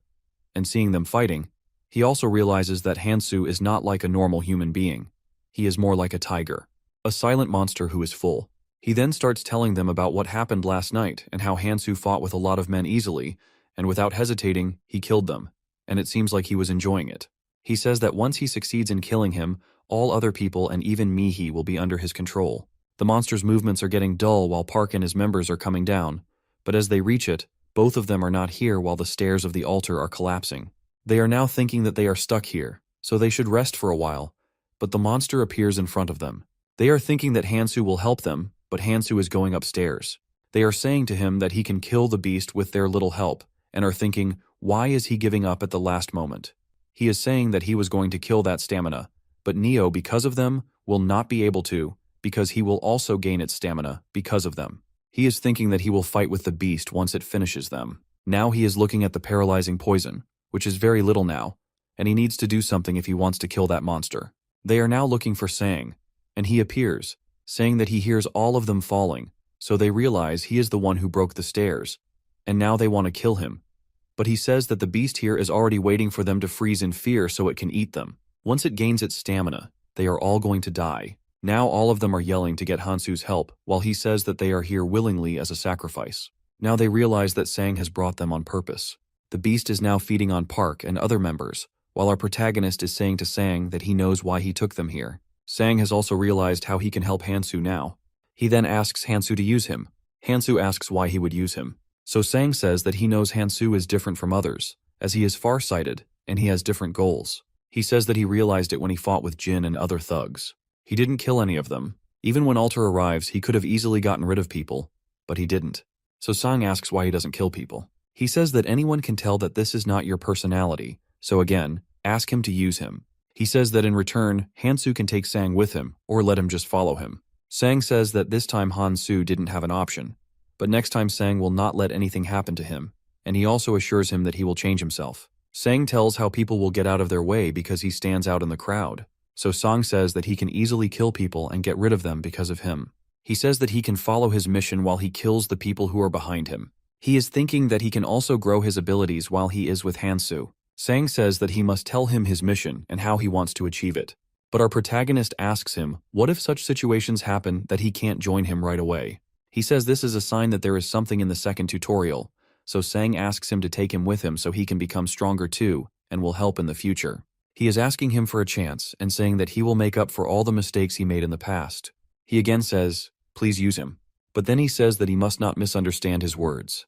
Hansu then asks him to meet him here at 1 tomorrow because the monster is not going to be here at that time. Our protagonist also says to Sang that he can take all the runes because he is the one who killed them. Now he is walking, saying that we should meet each other with a smile next time. Our protagonist is thinking that he is still not sure if he is reliable or not, but indeed he is going to need him in the future. He then remembers Eris telling him that he is going to pass to save lives, but he also must kill those who come in the way and act as a punisher too. Punisher is an essential factor possessed not only by Alice but also by Monarch, and they get their hands dirty instead of their Monarch and help their Monarch to get closer to his goals. Our boy's thinking that initially he wanted to use Anvi Aaron, but he can use Sang for now, but he also doesn't know if he can trust him or not. He is now thinking that in the second tutorial, people are going to get scattered forcefully, and he is now sure if Sang will still think the same or not, but he can use the Punisher until he has him. He then says that finding the hidden piece is going to be his only goal, and he will kill the monster at once and get rid of it. Now he is telling about the second condition of hidden pieces, which is before the carnivorous beast escapes the altar, take it down, and he will find the hidden piece. After he kills that beast, a portal opens, and when he puts his hand in it, a ring appears, which is Vampire King Nurmaha's ring, and he then realizes that that's how Berserk Monarch got this ring. So he realizes this is why no one could get it. The second tutorial has started, and there are various standards to categorize the artifact. How it's important to keep your eyes on colors. A regular artifact is not more valuable than the superior color artifact. But he also tells us there are always exceptions as the traveler gradually develops the rune, the same way the growth-type artifact absorbs the rune and changes its color. The most important artifact to flaunt is the numbering series. In solo numbering, 9 is Nurmaha's ring. With the name numbering series, it's not like there is only one item. As in the past, Clementine was the owner of Nurmaha's ring. He remembers that this is not symbolic of him without any reason, because in the faces of 8 authorities that originated from his hands, people were torn into pieces. And Hansu is saying that he can't believe he got his hands on this ring. As it was very hard to get this artifact, he can't throw it away. He then wears that ring, which is on a colorless level and can unlock only 1 authority. As far as he knows, it can unlock 8 authorities, but due to the level, it's not possible for now. To increase the level, he must fight with his enemy directly, and when the time limit ends, the limit is automatically lifted. Our protagonist is thinking that to make full use of it, at least one of the stats of the rune must be equal to it. So he realizes that he is going to need a lot of magic runes, and then he also needs to balance them. He then comes out of the altar where Sang, Mihi, and other people are standing. On seeing Hansu, Mihi starts running towards him, seeing that she heard from Sang that Hansu has killed that beast. As she is saying this, they realize that the altar has disappeared. He says that he made the order and promises he will succeed in it. On hearing this, Mihi starts blushing while Sang is thinking that trusting him is actually the right choice. But then Hansu says that there is still some time left before the second tutorial, so they all should hunt more. But then Mihi starts saying that she wants to go separate paths from Hansu because she is not qualified to be with him and always ends up relying on him. And she also said that gladly sang and offered her to go with him. So Hansu, after listening to her, just starts walking forward, thinking it's fine as they are not going to get together in the second tutorial, and she is thinking about her position, which is good. But then Mihi says that when they meet next time, she will try her best, so he simply says, sure. But then he asks Sang that when he asked Hansu to use him if he was really sure about it. Sang says that it's up to him, he knows nothing about it. A week later, our protagonist and other people are standing in front of the assistant fairy, who is announcing that the second tutorial has started, and she also says that a lot of people have survived the first tutorial. Then she says, let's change the stage first, and soon a light starts appearing beneath their feet. Now Hansu and a few other people are standing in a room where they hear a voice saying that, before entering the second tutorial, let's first do a head count. The assistant fairy then says that from onwards make sure there are no more than 7 heads in one room. In Hansu's room there are 8 people. The assignment fairy says that first they make the 7 head count, and then they will tell them what to do next. And she also says that she doesn't mind even if they reduce more people. She says, discuss it with the team and do whatever you want. Then one of the men said that no wonder he was thinking that things were progressing too easily. Now they are looking at Hansu and are thinking that he must be Hansu. One of the men says that he hasn't seen him fighting but thinks that he must be worth it. Then a woman comes forward and says, why don't we all introduce ourselves and try to make an appeal for our lives? Then a man comes forward with a strange weapon and is saying that his name is Dakiol and says that no one can have better skills than him. Hansu knows that this is chi art and this rune uses magic to boost other skills, and a person can also strengthen the weapon using this rune. He thinks that chi is definitely a unique skill to have, but that man can't have anything here. Then another man speaks up, saying his name is Kang Man, and he has the skills of healing. Then a boy whose name is Hanchiol says that he has the skills of combat. Then another man asks if they mean that someone must die. So that man says that we are a family, and they shouldn't kill them. Then Dakiol says to that young lady it was her idea of an introduction, and she hasn't introduced herself yet. She says that her name is Jimin, and she will show them her ability right now. Then she starts going towards Dakiol, and with her powers she killed him immediately. She then takes the colored rune, and asks others to take the other runes. Hansu is thinking that things are easier now, and also the people who died in the past are still alive, which means the flow has already changed. Then the assistant monster appears and says they reached their target before anyone, and also that he is now going to tell them the details. She then shows them a place around the mountains and says its name is Ascension Path, and they must climb it for 3 months and reach the dormant volcano in the center of the second floor. She says that once they pass it, the adventurous world will open to them, and then she wishes them the best of luck. Now they all are crossing the bridge, then Hanchul shouts behind Hansu, saying they are going to be together for quite a time, so they should know each other. They all are thinking why Hansu is in such a hurry, but then they realize the bridge is collapsing, so they run as fast as they can to reach the end. Then she says that she forgot to tell this. She says that as time passes, things are going to collapse, and mountains collapse fast, so they should be careful. Jimin suggests that they should follow Hansu because he might make something. But they have been walking for quite a time, so they are now thinking no bridge has come yet, and they think that Hansu doesn't know anything about where he is going. But they realize Hansu has been eating something, so Hanchul asks him. He is eating oak tree bark and says that this is somehow poison antidote. But as soon as he asks why he even needs antidote, a snake attacks him, but Hansu saves him and even catches that snake, which is actually very big. Hanchul is asking Hansu how he knew that the attack was coming, so our protagonist simply says that he has powers. Here a snake attacks Hanchul's hand, but then he kills him with his blade. They are runic snake adults, and their temperament changes according to the runes on their head, and that's why they are very unpredictable. Hanchul is looking at his hand where that snake just bit him and is thinking that the snakes are attacking again and again without giving him the chance to heal. And at this point, his body might not be able to take it.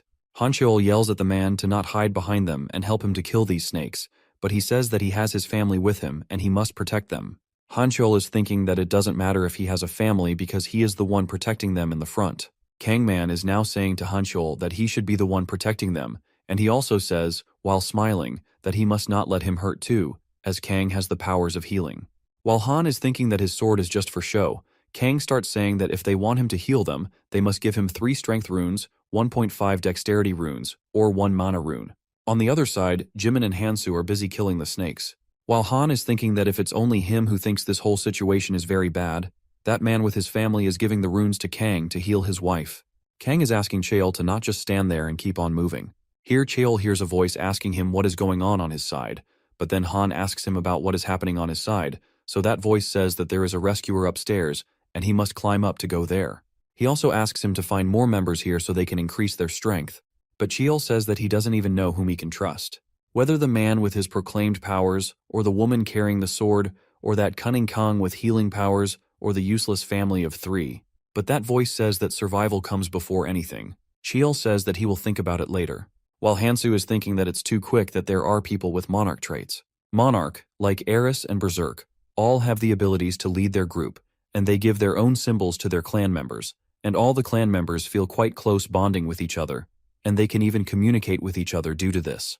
But he says that there is a limit on the number of people Monarch can have, as they are busy now scouting people as their clan members.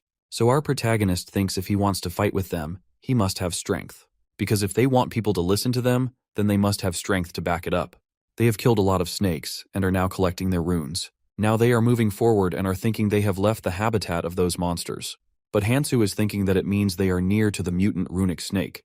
And as he slides the bushes with his hands, he sees a gigantic mutant runic snake sitting there. That snake is a rune eater snake. One of the men says that's why Hansu wants to fight with that snake. As they can see that he is not attacking them as long as they are not doing anything, why don't they just leave? But our protagonist says that he wants to fight with it, and he also doesn't care if they climb before him, so they can go if they want to. But that man says he didn't mean that. The man says they all must move together, but Hansu corrects him, saying they aren't moving together, but they all are just moving in the same direction. And then he proceeds to walk in the direction of that snake while Jimin is saying that they can't do anything about it. But for now, they must keep on moving. But Cheol is thinking that he should stay behind and help Hansu. But Kang starts saying that if he is thinking of helping Hansu, he should give up now. Then Cheol asks him why he is saying this, so Kang says that all this time everyone sought healing from him, while Hansu didn't even once. He says to Cheol that he acts like he has been on this battlefield for ages, and people like him don't listen to anyone. He also says that as far as he can see, Hansu is not going to last that long, which is quite a waste of such unique talent. Meanwhile, our protagonist is fighting with that snake. Hansu realizes that the snake doesn't attack him while the magic rune is active, but with the exception of the dexterity rune, it attacks him. He then attacks the head of the snake where the rune is placed, but realizes that the snake is way quicker than the scaled snake, but also its powers are not close to carnivorous beast. Our boy says that the moment he attacks the snake, it turns on the resistant rune, and therefore the damage is quite weak on him. He thinks that fighting with the snake is nothing but just a hassle, and he can finish it with only a simple way. He then says to himself to focus on the central trees, which are resembling a nest. He then ignores the snake and starts running towards that nest because he knows the snake will forget about its own defense to protect its nest. And then when the snake is trying to protect the nest, he suddenly attacks the snake, and within seconds our protagonist kills that snake. He is now standing in front of the rune eater snake's egg. He is now holding the egg in his hand, and then he puts the rune right beside the egg. Suddenly the egg cracks and a baby snake comes out of it, which is quite smaller than its adult form. But that juvenile snake has a very special trait, which is it eats 3 runes and spits out 2 runes of the owner's choice. Hansu says that this might be a loss for others, but having the runes for his choice is more important to Hansu now. He says that from now on he needs to increase his magical and physical resistance runes, and then he asks the baby snake to rest for a while. On the other side, the man with his family has gotten separated from other members, and the man is now looking at the map while his daughter is asking him where they are going now. But he says that the map doesn't show all the details and they can't move freely since they know that it is very dangerous out there. Then she hears something behind the bushes and becomes afraid, thinking it might be a monster. But then Hansu comes out of it. Then the man asks whether he is running away from that monster, but Hansu simply says that he actually caught it. The man and his wife become very shocked hearing this. He then asks them where the others are, so now the man is telling him how they abandoned them. He tells our protagonist how he begged them to not leave them behind, but they said they couldn't keep the weaker ones with them. The daughter then says they even blocked the path so they can't follow them. Hansu becomes very furious and says that it's not their right to look down on others, and then he asks them to keep on moving as they have wasted a lot of time. As he starts walking, the man and his family also start following him. When he asks what they are doing, the man says that he was the one who said that they are not together, but are just going on the same path. So Hansu then says to do whatever they want, as he is going to fight with all the monsters alone.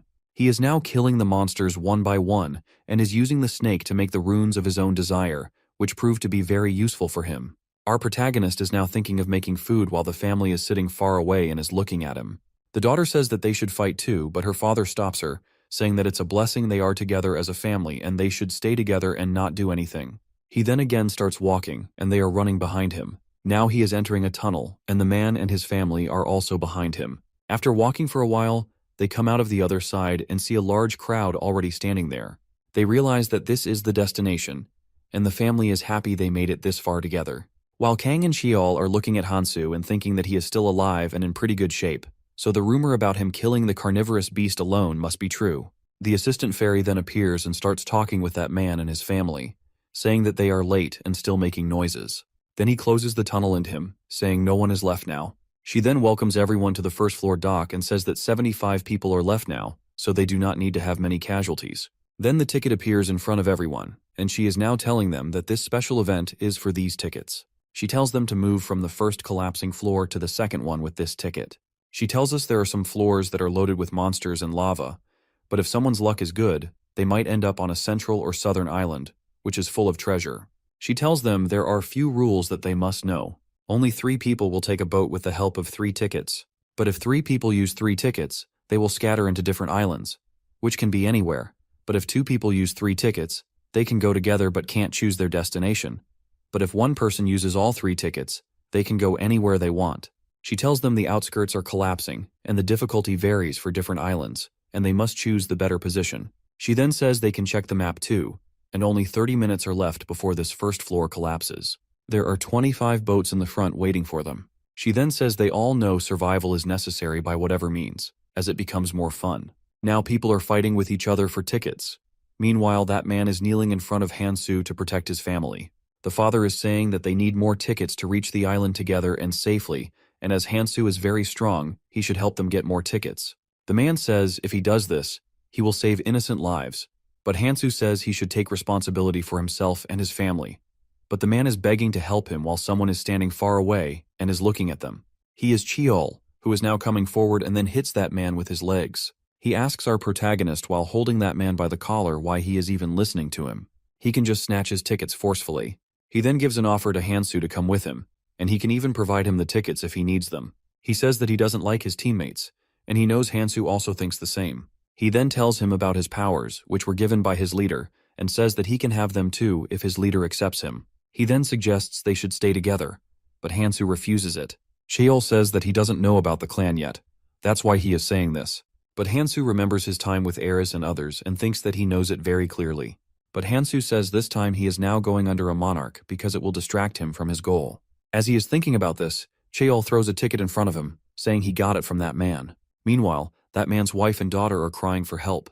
Cheol says that he is going to meet others on Central Island, and this ticket is a gift for him. Meanwhile, a man sees this ticket and starts saying whether they want it or not. Hansu doesn't say anything and starts walking in the front while all the people are now fighting for that ticket. The man is begging. This is his ticket, and they should give it to him. People are now hitting that man, and when his daughter comes forward to save him, a man kills her. Now the man and his wife are crying at the daughter's death and are thinking that it's all planned to keep them as a family, so they should see this. The monster is now saying that on this stage everyone is meant to kill others so they can survive. While Jimin is now coming towards our boy and is asking him why he rejected Cheol's offer, Hansu then says it was because of his own reasons and also what she wants to say now. She then says she also wants to make a proposal and then takes off her gloves, and he realizes she is also some clan member. She then asks him to join her. He asks her if she is here because of the sympathy for him, but then she corrects him, saying pity. She is the last one, as everyone has already left the first floor. Now only one boat is left, and people are now begging Hansu to take them with him. He is thinking that he should have saved all of them, but he can't because in the tutorial area, the fairy's powers are strong. He then starts killing all of them because he knows that fairy will throw them in poison and will enjoy the melting and suffering in pain. He says they can resent him all they want, but he is actually helping them in his own way. The assistant fairy is now saying that he comes out pretty good, and also says that she will not tell anyone how he killed all the people here. But Hansu says that he shouldn't regret what he just did because he is here to win, and now the next task is to reach Central Island. He is now sitting on the boat to go to the Central Island. Assistant Fairy is now welcoming the 1,121 survivors to the land of opportunity, which is Central Island. She is now telling people 3 things that are very important on Central Island. The first one is defending the castle that houses the crystal. The second is getting stronger in the underground dungeon, which is unique to this region. And the last one is fighting the monsters. Now people are fighting with the monsters to survive. A lot of people are getting killed while doing this. Inside the castle, the monarchs are talking about how they are suffering from a lot of damages, and they need to make some rules now. Park Jung-wook is saying if they fail in this, not only will they lose the crystal, but they will also die at the hands of monsters. While the Ajun Yunhwajung clan monarch is saying they should wait for other monarchs too. Hong Xia of the Noah clan monarch is saying powerful ones are already here, so they don't need to wait. Lee Gut-K of Smog clan monarch is asking for their suggestions on what they should do now. Jung-wook says the biggest problem is defense. And for this they need to gather more people who are not linked to any monarch, even by force. Shia say that they don't have the right to force them. Jung-wook says another attack is coming within 3 hours, and if they couldn't do anything, then all of them would die. They are saying that the number of people leaving to fight the dungeon is quite a lot, which is a very serious matter.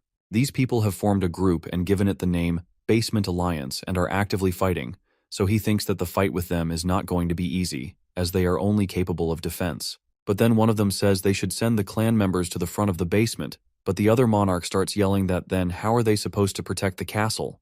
But then one suggests the weak clan should go first so they can reduce the losses, but Shia is thinking if only all 1,100 focused on defense, then things would be a lot different. Initially everyone was doing this, but then someone came back from the dungeon with an artifact and became powerful, so now a lot of people are leaving for the dungeon. Shia is thinking about how they are going to protect the castle, but then Jimin calls for her while opening the door, but she says she doesn't have time to listen to her. She tells her she has important news, which is that someone is fighting with the Basement Alliance. A man is kneeling. In front of someone said he was not going to switch himself to the Basement Alliance. He was just going to hunt for a few days so he could become powerful too. He is Hansu, and then he throws his weapon towards that man, which passes through right below his shoulder, and he falls back. Then our protagonist says that man is dismissed now, and now he is moving closer to him, but the man is begging him to stop. Here Hansu says that this man's stats are surely weaker than his, but why he still can't win against him. Then another man attacks Hansu with a knife, saying he can't order them. Here Hansu says that the knife has the skills to enhance its cutting powers, which is a pretty good artifact for a colorless one, but even the knife can't do anything to him because he is resistant to the magic. Hansu is now hitting that man again and again, and now saying that it's not fun just hitting him without making him die. All the monarchs are thinking, who is he? Then one of them says, He is the man Hanshul mentioned before. One asks what a magical beast is doing with him.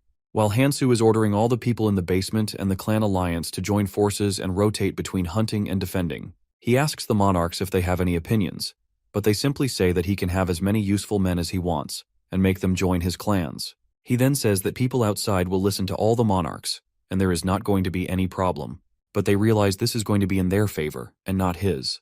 They all wonder what he is actually trying to do. They ask him what he actually wants because he can't simply help them unless he has his own ulterior motives, but our protagonist says that he doesn't want anything until everyone is following the rules. But one monarch says to Hansu, what if he changes his mind and wants to end the clan alliance? Hansu says he doesn't have time to argue about it, but if they are still worried about this, he then disappears. All the monarchs stand up and are holding their weapons now because they think he is going to attack them, but one of them says this is simple invisibility and he can't move from his place. But then Hansu appears from behind him and puts his knife on his neck, saying if he really thinks he can't attack even if he wants to. He is now saying that he doesn't have any intentions of being hostile with them. But as for now, the situation calls for joining forces, and let's do our best to protect ourselves and the castle. He says this is all he wants. He then comes out of the castle thinking that they have been fighting for a long time. So joining forces is not going to be easy, but it is necessary to do this. But this is just the beginning, and they are going to face a lot more. But then Jimin again appears in front of him, saying she wants to hear the different answer to the question she asked last time. She starts moving closer to him and is saying that she wants to give him a serious invitation to join her clan. And then she asks if there is someone else in his mind. She tells him that she even knows a girl named Mihi was with him in Gangnam Station, but he stayed silent, so she says that she is going to take it as a no. But then he starts walking while ignoring her. Then she says he should have at least pretended to listen to her, but he says he needs to go to the city walls. Now all the people are doing their work assigned to them. The one man reports to Cheol that the city wall is quite secure too. Then Cheol asks the injured one to go downstairs to take some rest and asks the man how their clan is doing. So the man says they managed to maintain a more consistent defense than the last time. He also tells that people from the Basement Alliance weren't doing well at first, but after they helped them a lot. Because of them, they didn't suffer much damage. They don't have the time, as the monster is guarding the defense line. Hansu is looking at Cheol and is thinking that he is managing people quite well, and only if he had members could he have recruited him too. As people are busy thinking about how to fight Castle, they say that she knows they have been waiting for her. She asks if they have been resting very well for 2 days, but all the people are thinking that the assistant fairy is not a good sign. She then says, from today onwards, demons are going to appear in the defense battles. She assures them that they are not that powerful, and also that they have been fighting for quite some time but got nothing. But fighting with the demons and killing them will give them a crystal. She is telling them this is a great opportunity, as they can exchange these crystals for the artifact from the exclusive store. Even with the help of these crystals, they can also buy an escape ticket to escape this place. Only 5 people can team up with each other. Then she said, best of luck to everyone, and disappeared. While a demon is now coming to attack the people, they all are yelling at each other to go and fight with the demon, as no one between them knows how to fight a demon. Here Hansu asks everyone to move aside and is now going to fight the demon. He realizes the demon is quite powerful, and also that he doesn't have Cloud Snack now. He has also increased his resistance and defense with the help of Rune Snake Eater, but his attacking power is not that strong. So he says that he will use the artifacts he got from the dungeon. He is now using the rogue's light stepping boots. He says that he is going to use speed to fight with him. The demon then attacks him with its full power, and he falls on the ground. Now Hansu is using his magical sword against the demon's powers. While Cheol is wondering how much he has gotten stronger, he is fighting with the demon alone. Here Youngwook orders Cheol to get ready, as this is their time to grab the chance. But Cheol thinks this is not a good decision, and asks him, Captain, that they shouldn't fight. But the captain says if they don't fight, others will try this. Grab the opportunity. Monarchs are running towards that demon, thinking it is only one and they can kill it. While Jimin is Shia, they are going to join too. But she says they should just wait, as she wants to know the capability of Hansu. Our protagonist is fighting with the demon while people are standing behind him, as they are also going to attack the demon. On seeing this, our boy starts thinking that the demon is going to use its race skills, and thus he can't afford to get distracted by others. He realizes this demon hasn't used this skill for quite a while, and he is thinking maybe there is a reason. He remembers that the demons have race skills that vary among them individually and make them unpredictable. He realizes maybe it is because this demon uses area of effect attacks. He is now yelling at the travelers to stand back, as they can't handle such a demon. Kang is saying to others that he is having a bad feeling about this, and they should step back and just watch the fight. But the other man says they need to stay closer so they can at least take part in the finishing blow. The demon is now using its race skills, which are Inferno Hell and Hellfire, and within a few seconds the whole place is covered with fire now. One of the men comes forward with his artifact and says it can protect him from fire. But within a few seconds, the man is now covered in fire and is shouting for help, while others are now running for their own lives. Our protagonist is now going to use the full powers of the ring. Then he uses his sword to destroy the flames, and people are very shocked seeing this, and they also realize Hansu is not an easy opponent. While Hansu is thinking that he is the only one who can fight with the demon that has the powers of the Inferno Hell triple chain. While one of the men is wondering whether he is really a traveler, as they all started together, there is now a huge gap between the others and Hansu. All of the monarchs are thinking they should make a plan, otherwise they will lose all the advantages. Hansu has killed the demon, and now people are preparing for the next wave. The monarchs are now gathering and switching their clan members. Jimin is standing beside the wall, and Cheol is walking towards her and is saying she shouldn't wait for him because he is not going to come, as Cheol also did this before. But Jimin gets nervous and says she is not waiting for anyone. But Cheol says he knows she is waiting for Hansu, as he is the only one here who is worth waiting for. He is saying that he also knows she is following the orders of Monarch. He then says, as they are alone here, they should talk openly. He is saying, as she also knows, that clan alliance is getting shaky, and she also must know the reasons for it. But she then asks him why he is telling this to her. As Cheol is talking about the proposal, Jimin feels someone is watching them. As they both started seeing that on that side no one was there, she thought maybe it was her imagination. While one of the monarchs is looking out of the window and is saying that it's been quite a while since Hansu started monopolizing the demons, he is not doing any unusual activity, as they haven't gotten any reports about it. As his clan members are watching him constantly as he is always fighting the demons and visiting the dungeons, he doesn't even rest that much. Then a girl is standing in front of that monarch and is saying, those people who aren't in any clan always pick the fight with clan members. He tells her he was expecting this, as Hansu is the only one who is holding out his best as a non-clan member. It's very natural for such troublemakers to appear. He also knows the clan alliance only listens to Hansu's words.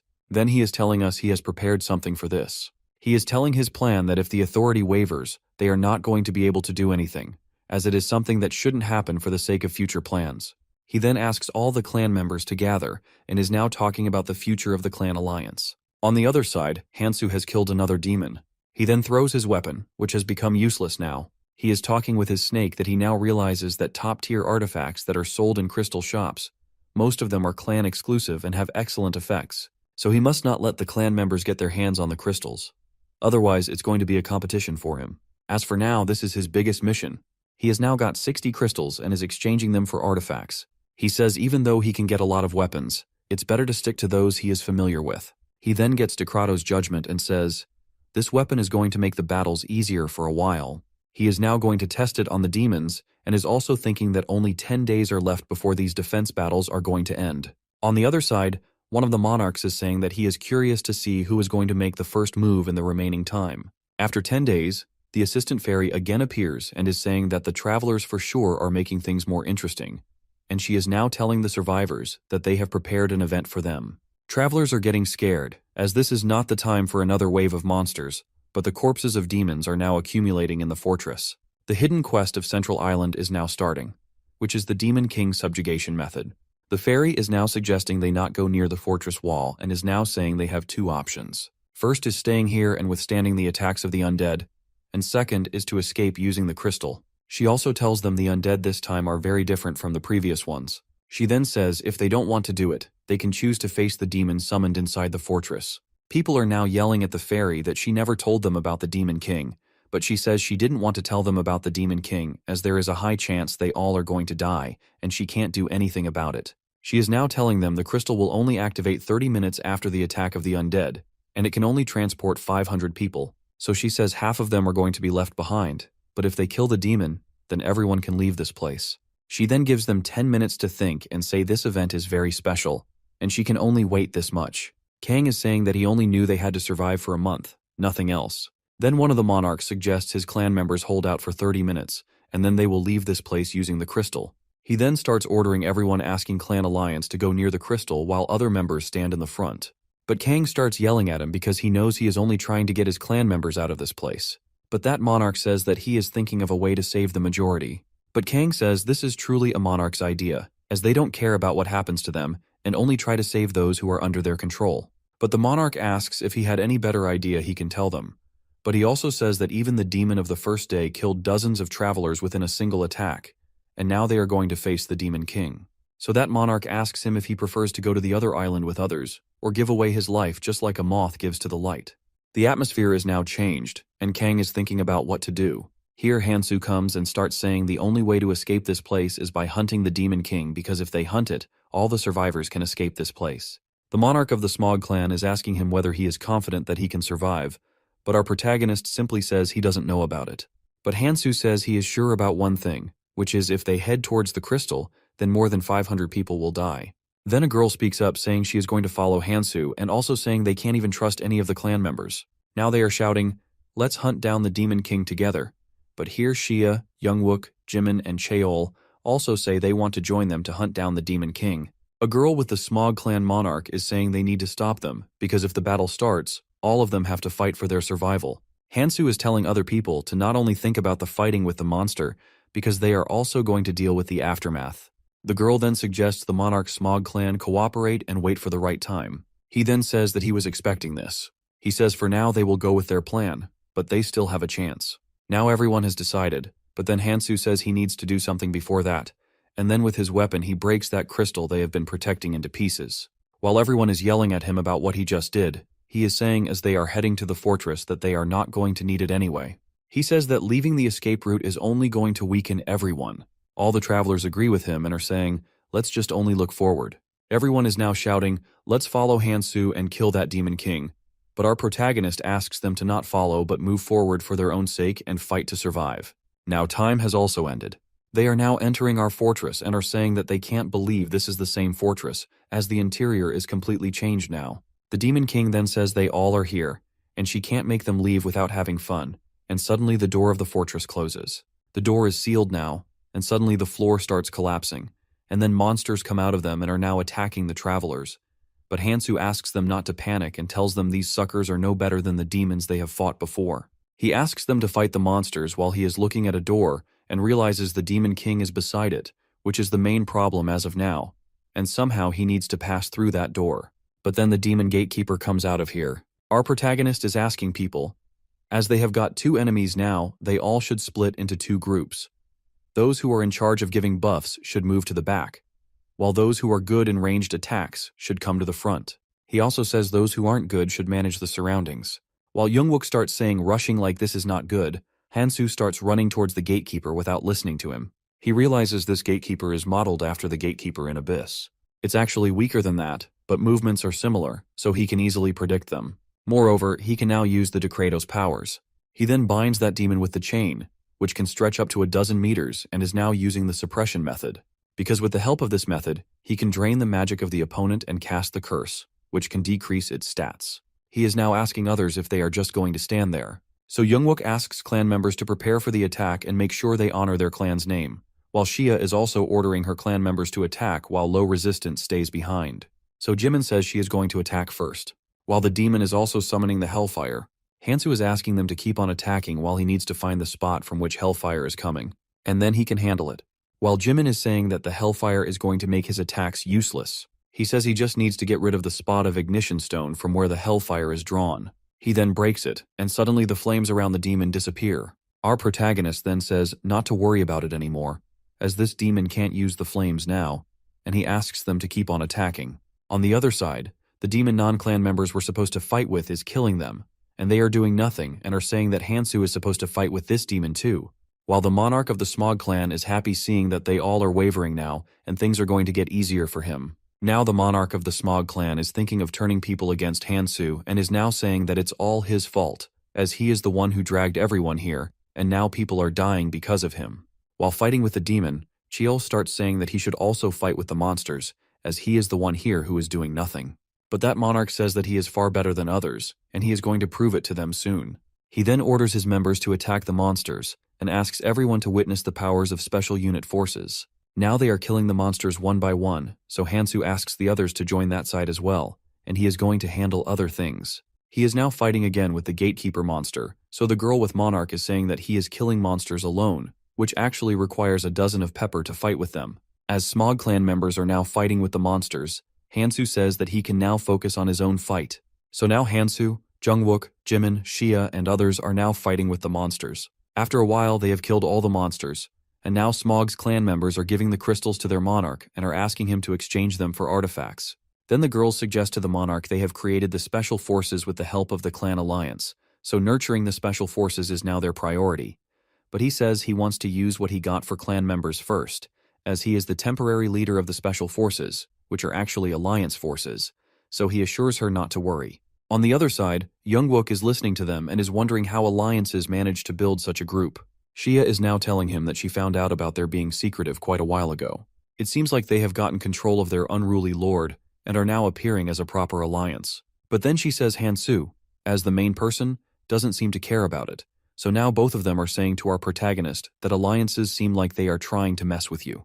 But Hansu assures them not to worry about it, as he has a pretty good idea about it. When they ask him about the idea, he asks them to keep watching them unless they take direct action, as he has already made all the preparations. Here Jimin and Cheol are coming towards them, and Cheol is saying that since they are going to fight in the front line, things are going to be easier, and they also can't go back, as initially they came forward on their own. Jimin says they are not sure about them, and what if they change their minds and again do nothing? They always help them, but in return those people just ignore them. But Jungwook says, whatever the case is, if they want to survive, they have to kill that demon king, so alliance forces are going to do the same.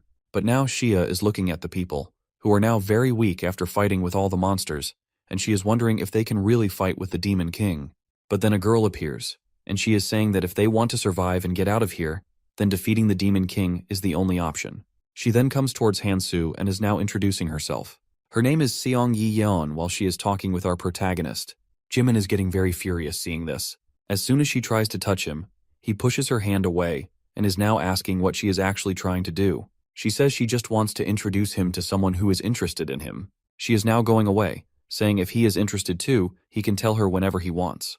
While Jimin is getting very angry, he is grabbing the shoulder of Xia very furiously. Cheol is now saying that he once tried to talk with her, but she ignored him. He wonders if she only talks to non-clan members. But without listening to him, Hansu asks everyone to keep on moving. As they are now going to defeat the Demon King, the fairy again appears here and is asking if they are really going to kill the Demon King. She then says that travelers are very interesting this time. The assistant fairy then says they don't need to kill the Demon King to pass the portal, but they only need to survive for 30 minutes. As they hang for 39 minutes, then the Crystal of the Throne will activate.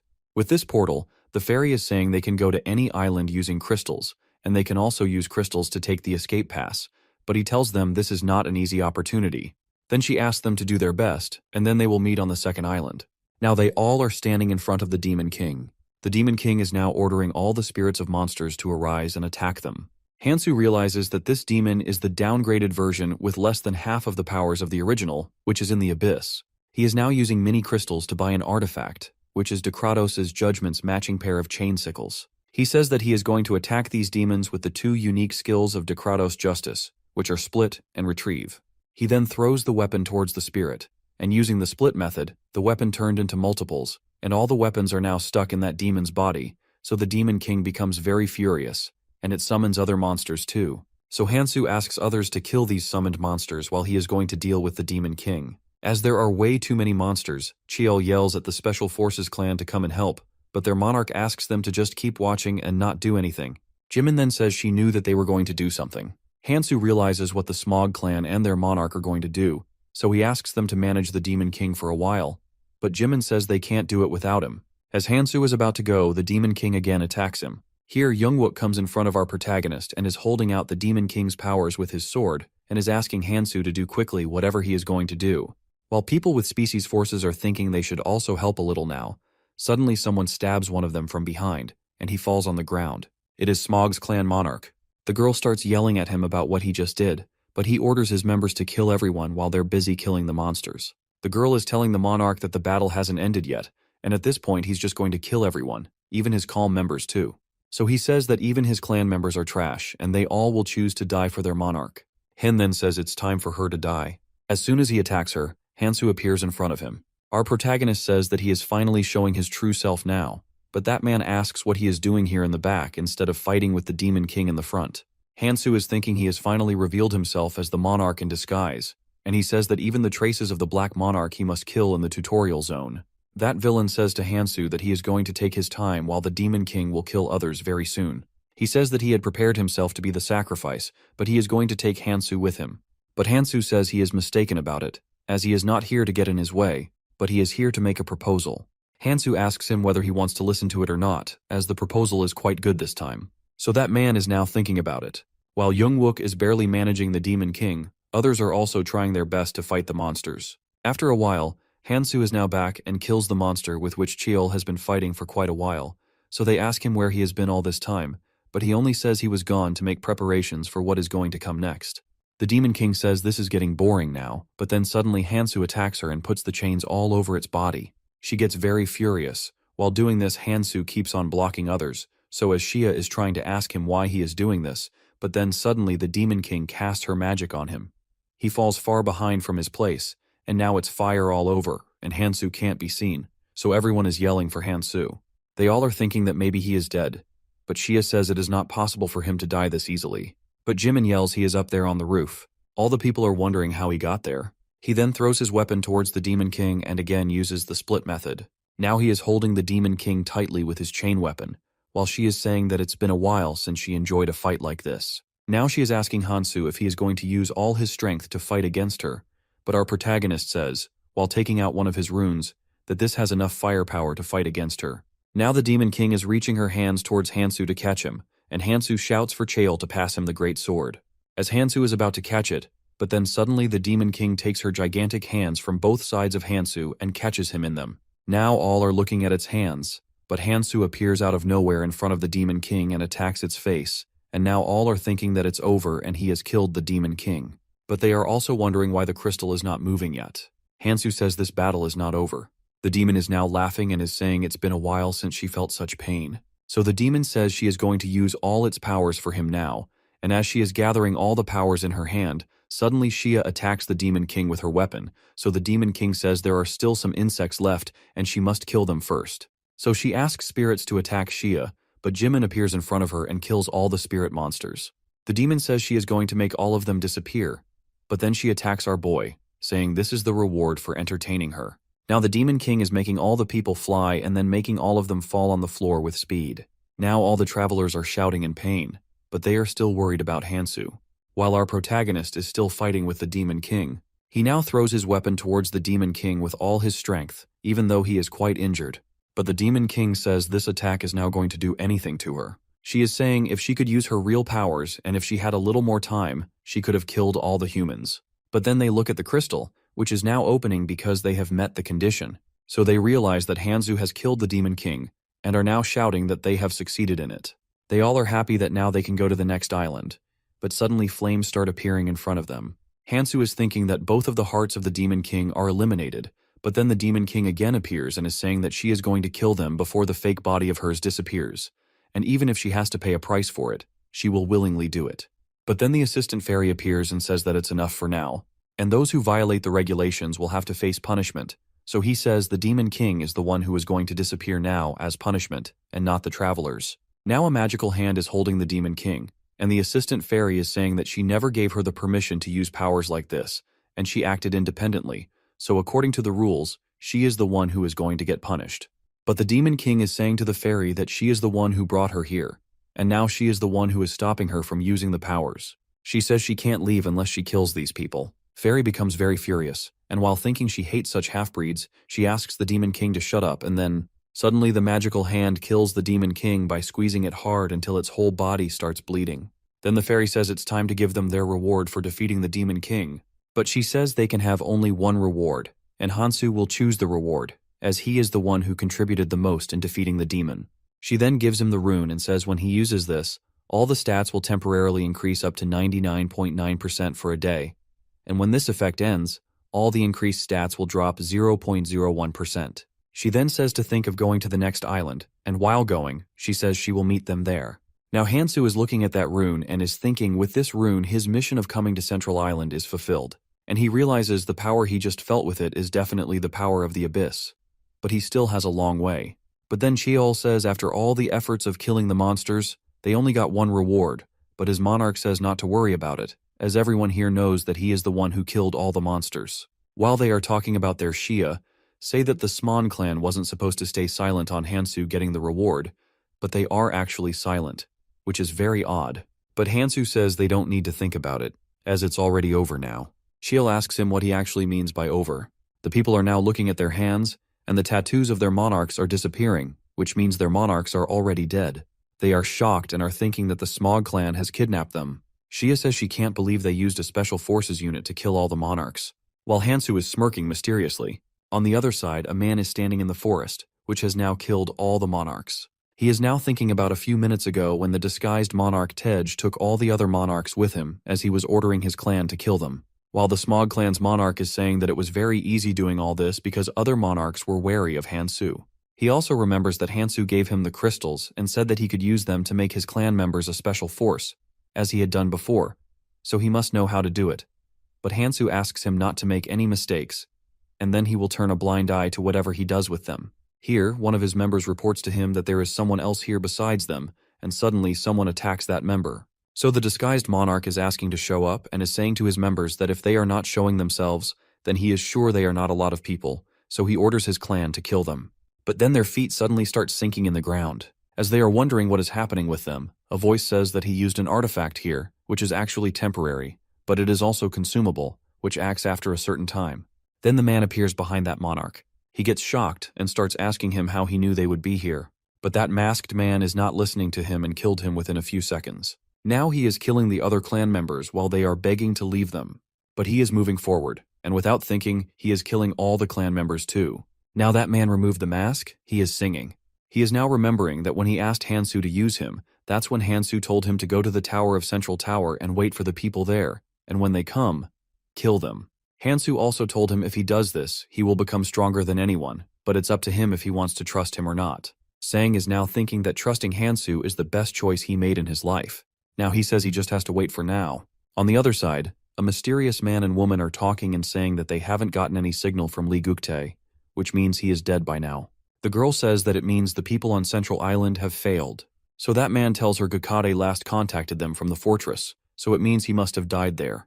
He tells her he has already expected this, but as for now, they have an annoying disruptor who is going to come to the Tower Island soon, and they must stop him. As using the crystal is the only way to come to this island, that man, who is actually a monarch, and his clan members are waiting for the travelers of the Central Island to come here, and they must kill them immediately. Now they are talking about this map, which was given in the Ascension Path. It shows hundreds of islands, and they are divided into 3 main stages, which starts from the first stage, where the Ascension Path starts, and moves towards the next stages, which also include the Central Island, and finally ends at the last stage to complete the tutorial. Islands among the 3rd stage are supposed to give the best rewards. Hansu is telling them that chasing after the stages to become stronger is understandable. They ask him what he means by this. So Hansu again says if they are going to Toei Island for better rewards, they should reconsider it.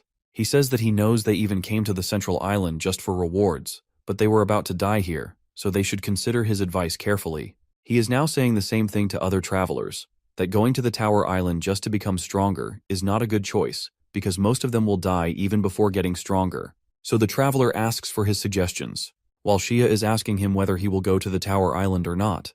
But Hansu says that there is always a way to get rewards from any island, and he is just warning them. Shia is thinking that maybe she is wrong, as she thought the protagonist was the type to take risks.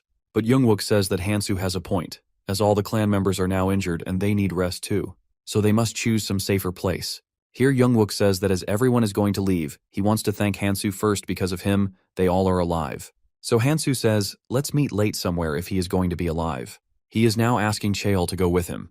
While Jimin is saying that, they should also prepare to leave. Shia says Hansu asked them to not go to the Tower Island, so it's better to take his advice. Now all the other travelers are also thinking that they should go somewhere because the place that Hansu can't handle, they are sure that they are going to die there.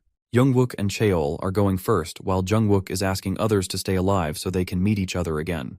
Shia asks Jimin to say goodbye if she wants to, but Jimin says no, she doesn't want to say it. Now all of them have left, while only Hansu and a girl from before are standing there. He asks her why she is still here, but she asks him to go first, as she has some things to do here. So now Hansu has also left for the next island while saying that he is going to see her on the next island. She is now thinking about what he just said, and also that she couldn't hear others talking about where they were going as they were whispering, while the monarch on the tower island is still waiting in front of the crystal portal. But then they realize someone is coming, so the monarch says that he is going to kill the first one, and as soon as he reaches the crystal to kill the travelers, a girl appears in front of him, who is actually his clan member, and asks him to stop. She then says this is quite an intense welcome. He asks her why she is alone and where the others are. She is now telling him that she waited for everyone to cross it and came at the end, but that monarch says that no one has come here before her, so she must be mistaken about it. But she says that she definitely came at the last, and no one was there now. She now realizes that everyone chose to believe Hansu. That monarch becomes very furious, and he punches the tree and breaks it. He then says that he needs to do something about him. He asks her whether she knows how he is even doing this, but she says no one knows about it. But one thing she is sure about is that he always seems to save people rather than killing them. He then says that this man is going to be the hurdle for him. So he asks his members to order the clan members on other islands that if they spot Hansu, they must kill him. But the girl with him says that he is as strong as monarchs. But that monarch says, as Yiyan told them before, he doesn't kill people, so it's worth the shot. He then grabs the girl and is saying to her that she must not forget what other monarchs did to them, and also must kill the people who are going to be in their way. Now he orders Yiyan to tell all the clan members while moving ahead, but Yiyan asks him to wait for a while. That monarch says he can't wait anymore and is now heading towards the tower. Now everyone has left, and here Hansu comes out of the portal and realizes everyone is gone now, as he thought before. Our protagonist is now walking in the forest while Sang is standing behind the tree, so Hansu asks him to come out. Sang is now greeting Hansu and is telling him that he did what he told him to do before. But without listening to him, Hansu demands to give him the things he asked for. While giving him the earring, 7 siblings sang, saying that he is still the same as before. Hansu is now wearing that artifact and is saying that he is going to move towards the next island. But Sang becomes very shocked as he realizes after wearing the artifact, Hansu has now turned into a woman, and he says that it's not going to be easy for anyone to recognize him now. He then says to Sang, "Now let's go to the tower." Our protagonist is now on the first floor of the main hall of the tower, while a lot of travelers are also standing there. He then says that it's better to go to the place where people are fewer. While a man is also standing there who is thinking that he is lucky that he came here because of better rewards, people seem to be very few here. He is also thinking that the assistant fairy is supposed to be here now. Suddenly he sees Hansu, who is transformed into a woman and thinks that she seems familiar. But as he is thinking about it, that girl starts walking towards him. She then asks him whether he wants to say anything, as he has been looking at her. So he says he was wondering if they met before, because he thinks even her voice is very familiar. As they are talking about this, a man comes from behind and asks if they are together. He then says that if they haven't made their party yet, they can just team up with him. As the man is about to say that they are not together, but Hansu, who is now a woman, puts his hand on that man's shoulder and says that they can join him. So that boy is saying as everyone was teaming up with their clan, it was hard to find someone like them. The man says it seems like there is a limit on the number of people per room, and also that as they go higher in the tower, they are going to attain better rewards. But another man says they don't need to think about this, as they only need to enter the room, defeat others, and those who survive are going to get the awards. So he doesn't need to make friends with others. While a girl who is very scared is asking them what they think, how many are going to make it out alive? A man stops her, saying that she already knows who is going to die. He suggests not to waste time and is also telling them to keep the enemies separate from their group because this is the way they can easily kill them. After a while, all of them are now fighting with the gigantic ants. Hansu realizes that wearing the earring of 7 siblings cuts his stats in half, and he can't fight like before. But he still needs to do something to assess his level like before. He is now running towards one of the ants and stabs it in its stomach. Now he is thinking that before he used to kill such monsters barehanded, but now he needs to at least hit twice to kill the monsters. The girl is thanking him for saving her, and also says that she must have been fighting with a lot of monsters, as she is very strong. She asks her if she ever met someone stronger than her. She says that she heard from people that there is a boy who is very strong, and he helps the people. She also tells her that he used a chain-like weapon, which is very strange. But Hansu, who is now a woman, tells her to stop asking such useless questions and keep on moving. But the other man says why she is creating a fuss about talking like it is going to kill them if they talk. The little girl is still talking about Hansu, and I'd say that she also heard how that boy fought in Central Island, and then she said that boy's name is Kang Hansu. As they are talking, the real Hansu, his woman form, is walking ahead, while that man says that he is somehow familiar with Hansu, as both of them started their journey together. The little girl gets excited and starts saying it means that he is Hansu's friend, while Hansu is getting annoyed because of them. That man asks her how she knows about Hansu. She tells that she heard it from the travelers. She then says that he is Hansu's friend, so he must know where he is right now. But that man says he doesn't know about it, as Hansu is always running around without telling anyone. While the man is also thinking that if all the rumors are about a strong guy whose name is Hansu, it must be that guy he knows. He then looks at the other girl and realizes this girl kind of resembles Hansu. He says that he first thought Hansu could only talk but couldn't do anything, but he remembers that Hansu is the reason many people didn't die, including him, in the first phase. So he knows that our protagonist must be way ahead of him. The travelers are now saying there are no artifacts after killing these ants, but only runes, which means with a low difficulty level, the reward level also reduces. Now they are seeing a door in front of them, which they think is the door to the next floor. They are saying if they are going to get an artifact after leaving the first floor, they suggest all of them should go together. But then one of them says it's not a good idea because if all of them go out together, then the level of artifact will drop.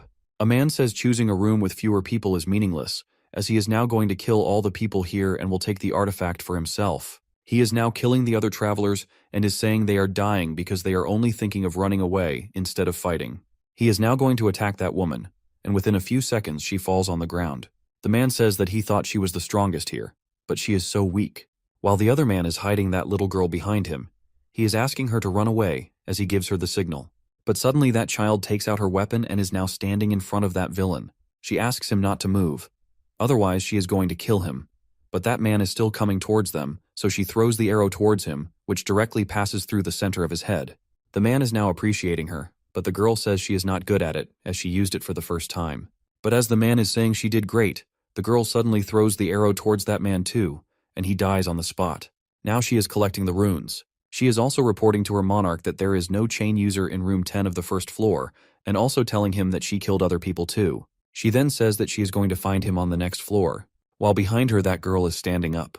Then the monarch says, "Go and find him," as now she is ready to go to the next floor, but then the other girl asks her, "What if he is really here?" and then throws the chain weapon toward that girl. That little girl is shocked to see that this girl is actually Hansu. Hansu, who is a woman, is now holding that girl while the girl is saying she is sure that she saw her becoming unconscious, so she says it means her acting skills are quite good too. She also advises her not to think about contacting her monarch. She then kills that girl and is thinking that they only put one person here, and also that she didn't expect them to give up so easily on finding Hansu. She remembers that in her previous life they were told that hidden dungeons aren't separate entities, and Tower Island has a structure in which we must pass through a dungeon to go to the next floor. She realizes it means there are dungeons besides the third floor. She finds out this is actually the ultimate goal of the tutorial zone. She is now standing in the main hall of the second floor, and is thinking that she needs to do some things before the artifact she has right now is of higher ranks. Except for the growth-type artifact, and Nurmaha's ring others are low-efficiency artifacts. She knows that she needs to get new artifacts to make up for the colorless ones. She remembers what Kangtae told her and is saying that she is going to use the information properly. Only 50 people are now left to enter the second floor. They all are now entering it. The assistant fairy is now explaining to them the rules of the second floor. She welcomes them to the treasure room and says all of them have great insight as they all choose this room. She is telling that among all the rooms in the tower, this room boasts the biggest scale. All they need is to defeat the guardian who is protecting the treasure, and then bring the treasure to the center of the island so they can exchange it for the artifacts. She says that the time limit is 2 weeks, and only those who succeed in converting the treasure into an artifact can leave this place. If she says it in simple words, it means those who fail in getting the artifacts will die. As there are 50 artifacts in this room, they can get 50 artifacts, and all of them will survive then. But she also says that the fewer artifacts there are, the higher their quality is going to be. She then says she is going to mark the guardians on the map, which are 128 in total. People are now wondering how they are going to kill 128 guardians within 2 weeks. While Hansu is looking at a girl with blue hair, he is wondering how she is going to solve it. That blue-haired girl is now suggesting everyone make 5 teams consisting of 10 people, and all the teams are going to hunt 2 guardians a day. People are now talking about it and are saying people without clans are just going to be at a disadvantage. But Hansu is thinking this is not actually a bad idea. Another boy says this idea of killing 2 guardians per group is quite good, and if someone doesn't do this, they are going to be held accountable for this. The boy also says that he has already made his team. People are now saying that both of them are very strong-looking people, so now they can't say anything but just follow them if they want to survive. She tells them once someone finds the treasure, they are going to tell others too, and all of them will gather in the center together. Another man is asking for 5 people, as their clan has more than 10 members, while Hansu is looking around. She is now looking at the map and is thinking the guardians are scattered everywhere, as the dungeon is very large. She says that she needs to move slowly, but the most important thing is to move alone. Now she is going into the dungeon alone, while a girl is looking at her, and is wondering where she is going alone. She says that she is after the hidden piece, which is the Philosopher's Stone. She remembers Kangtae told her about how he got that stone. Among the orbs obtained by defeating the guardian, except for one that shines, all the others are ordinary. He told her as people were greedy about treasure, they often threw away the real one without paying attention. But Kangtae found it, and he told her they aren't just ordinary orbs. He also told her if she can get such 32 orbs, then she can exchange them for artifacts, which is quite similar to the Philosopher's Stone. She remembers the way he was bragging about it to her. She is now moving forward, saying that even if it is different from the Philosopher's Stone that Anvi Aaron ate, it is still affected, so she must find it. She knows about the dungeon difficulty and also that the number of guardians they can face each day is also limited.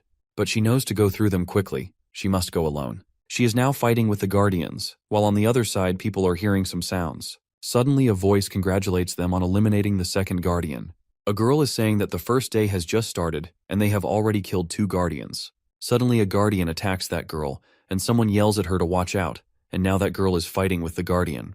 A boy from the village then throws the arrow at the guardian and says he helped her without any reason, as she could have easily dodged it without even looking. But that girl says he could have used his arrow in the first place. On the other side, a man is saying that they haven't even seen the guardian, while others are even killing them. But a girl who is with him says the first and second guardians weren't eliminated by a group, but someone alone did that. The boy says Ifurk Yunchai is saying this, then it must be true. But she says not to call her by that name, as she doesn't like this ability. She asks him to move fast so they can also kill some guardians. She then orders other members to turn right as the guardian in the front is already dead. She then asks others to stop as she realizes something with ominous powers is coming towards them. While on the other side a man is saying they shouldn't be looking for the guardian because even if they get the treasure, they might not be able to take it to the altar. So that man says they should look for the stronger people in other groups. But one of his members says they can't just stay idle like this. As others are going around eliminating the guardians, they should also do something like killing even the little monsters roaming around, which will also give them the strength to fight. But that man says they only need to focus on those people who are coming back with the treasure, as no one is going to notice if a few people went missing. That man is telling it to its group if they can't find it within the 2 weeks, they are going to die eventually, while a boy and a girl of another are listening to them silently. The girl says it's going to be very difficult if people start acting like this, but she also realizes the weird feeling she got wasn't coming from these guys. Here Hansu speaks up from behind them, saying in such a situation they need order more than anything. All of them get shocked and are now asking her who she is. The boy is thinking she is full of bruises, and still she is alone, while the girl realizes she has been getting the weird feeling from her. The boy then points out the arrow and asks her why she is here standing behind them, but she calmly says she is here to make a deal. But the boy asks her why she is so sure that we are going to listen to her. She says that being on guard is quite good, but they are doing it on the wrong person. But she says that she wants to speak with the clan monarch. The girl gets shocked that this is the girl she has been feeling weird about, and now she immediately recognizes her as monarch, which is quite difficult. That girl is thinking there is something wrong with her appearance. It feels like it is just a shell of a body. That monarch girl thinks that something more sinister is hidden inside that girl. The girl is getting very tense, but Hansu asks her to calm down as she is only here to make a proposal. The boy is again putting the arrow in front of her and is saying, "What nonsense is she talking about with the monarch?" But that monarch asks that boy to step aside as she is ready to talk with her. The boy is thinking that the monarch has not been flustered this much. The monarch is asking Hansu that she seems strong enough to handle everything alone, but she is curious why she is making a proposal to them. But she knows that everyone has their own reasons, so she can't tell them. She says she wants someone to fight in front of her. The monarch says she knows that she wants them to kill the other travelers, but she says they can't handle them alone. But Hansu suggests she use her monarch's trait and convert the weaker ones into her clan members and increase their numbers. But that monarch says even managing this much is difficult, and she is suggesting she get more members. She is not in elementary school. She says that her intuitions are telling her this is going to be very dangerous. But one of her clan members is thinking that she is actually complaining about them. Yunchi says she just wanted to get out of here quietly, but now she thinks she needs to try this too. As they are now walking forward, Hansu says that she is going to watch them. Yunche is telling her member that she thinks this is not going to work. But Hansu knows that someone with the intuition trait, which is hard to get in the tutorial area, can easily handle this. She says she has already killed the guardian and got the treasure. Now it's the perfect time to prepare the next step with the exploration king. Now Yunche is going around making people her clan members. She is asking her members to tie those who are members of other clans. As they are tying few of the clan members, a girl starts saying they don't need to bind them just because they are from another group, as they did nothing wrong here. While Eunchae is thinking that she doesn't want to do this either, she is just following the orders of someone. Then they hear a voice congratulating them on finding the treasure, but Yunchae is getting confused that everyone is here now. Then who found the treasure? Here one of her clan members calls for her, and while showing her an orb, he says that he found it under the tree. Yunchae realizes that the girl told her she will help them to get out of here in return, so this must be the real treasure. Monarch Yunchae is now giving the treasure to Assistant Fairy, and she tells them this is a real treasure, but she also says that it's a shame no one died. She appreciates them for doing a great job. Fairy then says it seems like she is not the one who actually retrieves, so Yunchi asks if she is getting the reward or not, but Fairy asks her to calm down and says there is no rush about it as she is going to give them plenty of time. She then gives her a few numbers and asks her which one she is going to choose. She tells Yunchae that she is the monarch, so the one and only cloak is out of her reach. Now all are praying that the number has to be 50 so everyone can get an artifact. Yunchae is saying maybe she should pick number 1 and kill all of them, but other travelers are begging to save her. She chooses the number, and all 50 of them are saved now, and they say they are going to serve her as her clan members.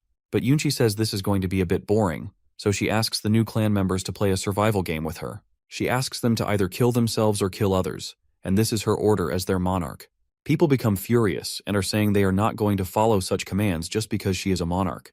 As they all are acting up, the tattoo on their hands is now gone, and they all are wondering what happened to the tattoo. And now they are going to act freely, and they are no longer clan members. Assistant Fairy says that such an order is never going to work without their loyalty, and she asks them to leave this place as it is going to seal soon. She then shows them the portal to the next floor, and they all are running towards it. On the other hand, members of other clans have also untied them, and now they are going to report about this to their monarch. Now they are telling their monarch that he went ahead of them, so he must be on the 3rd floor.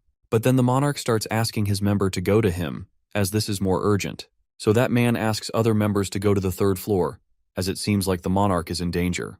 While Hansu and his snake are listening to all this, Hansu is thinking that they are going to show him the path to their monarch, as the 3rd floor is quite a big dungeon, and finding a person there is almost impossible, so she can just follow them.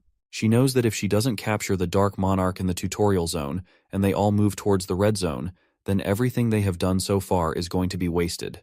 He just needs to block all the paths and take him in one direction, and Tower Island is the best place to execute anyone.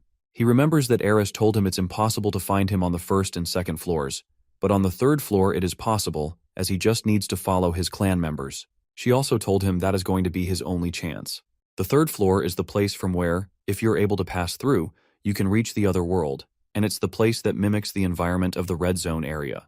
It is actually different from the real world, but has a similar environment, and the monsters here are quite strong compared to before. He remembers Kang told him they need to lure him out, as if he finds out they are behind him, he will try to hide, so they need to strike him when he feels like he is safe now. Her preparations for the final stage have been completed, as she has gotten a decent imitation of the Philosopher's Stone, but she says she needs to handle Auntie well. She is now running toward the 3rd floor, while now they are going to follow Hansu.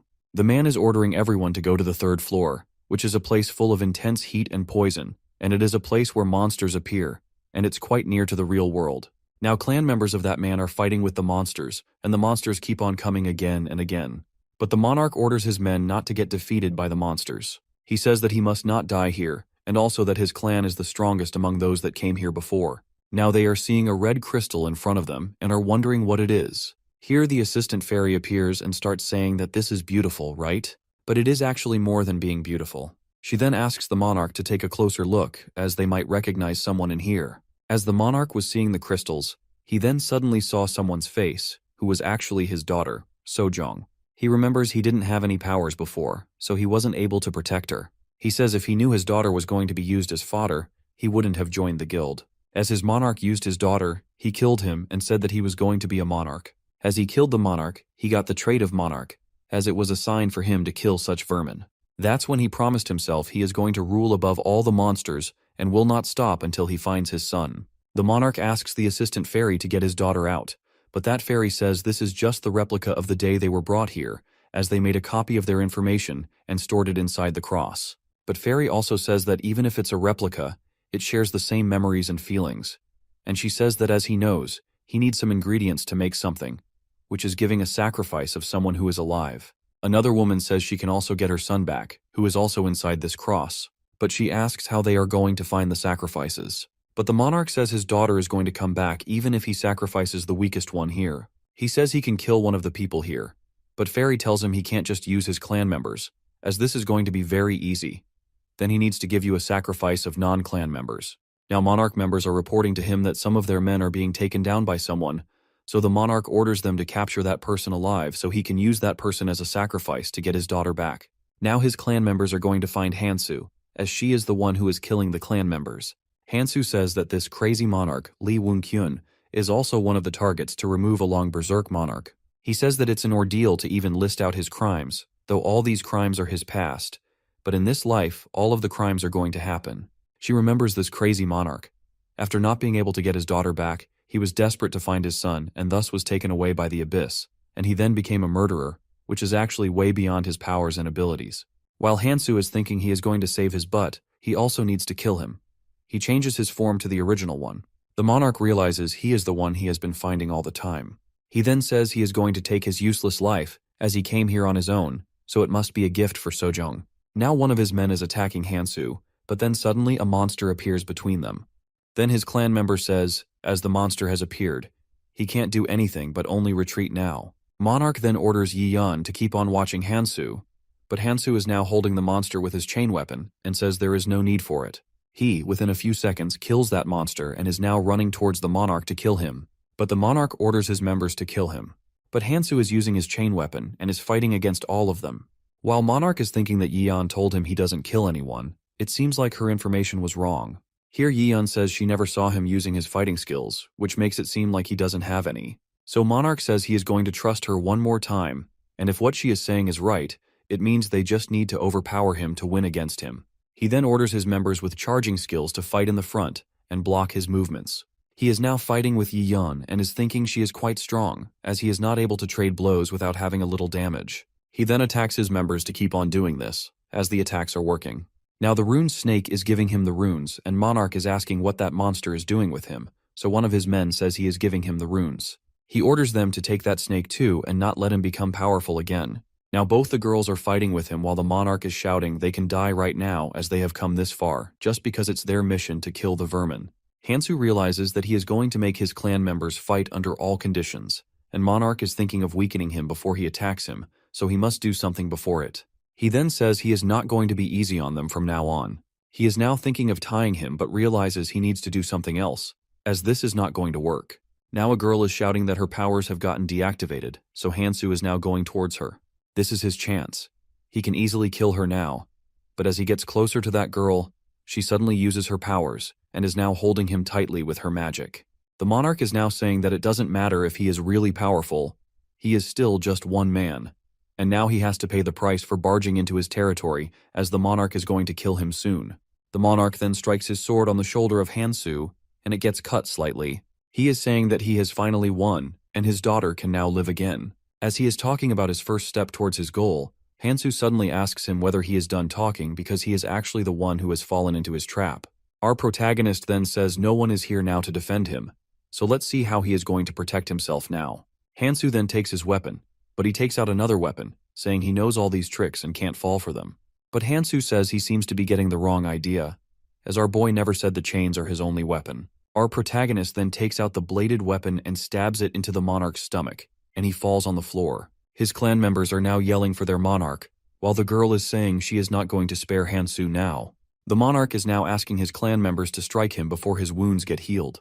The members are now running towards him while Hansu is saying that he must also know how to die if he wants to kill others. Now he asks him to watch his subordinates die in front of him like she always does. After a while, Hansu is now killing Yi Yan, who is the only one left now. On the other side, the monarch is asking him why he is even doing this with him, as he never did anything to him. He asks him if it is because of the rule they broke, which is that travelers must not be killed. He is asking him whether this is the reason he chased him and came this far to kill him. The monarch is now getting very emotional and is saying that the world has become like this, where people die eventually if they are left alone, but he wonders why Min-tae and Sojong had to die first. He asks Hansu why he saves people but didn't save his son and daughter, and where he was when both of them were dying. He says that this is all because of their cursed world and monarchs. So he tried to destroy everything in the world. Monarchs, humans, everything. He is now asking Hansu to look at himself as he is the real monster, and he asks him if he should apply the rule he made to Yi himself too. But Hansu says he is not killing them because they broke the rule, as he doesn't have this much time. He says there is a limit to becoming stronger, and the people he is killing are their stepping stones. He remembers Keldian told him that before the tutorial zone ends, he must resort to any means for what is going to happen. And for this, he needs to kill everyone in the tutorial zone. He also remembers that even Era said, although she doesn't agree with killing the minority to save the majority, to become stronger, they need to do there as they don't know what is going to appear in the dungeon. He remembers that Keldian told him he must clear the tower for the sake of the future of the hidden dungeon, and for this he also needs to kill some humans too. Kang told him that he must kill the bad guys and get their runes so he can become powerful enough to survive in the hidden dungeon. He remembers Eris telling her she must kill those who come in his way. The monarch is now saying to him that he struggled to come here, and now he's acting like he doesn't deserve it. Monarch says he thought Hansu was acting like a hero, but he was wrong about him. He then asks him for a favor. If someday he finds a boy whose eyes are red-colored and he also resembles him, then that boy is his son, so he must take care of him.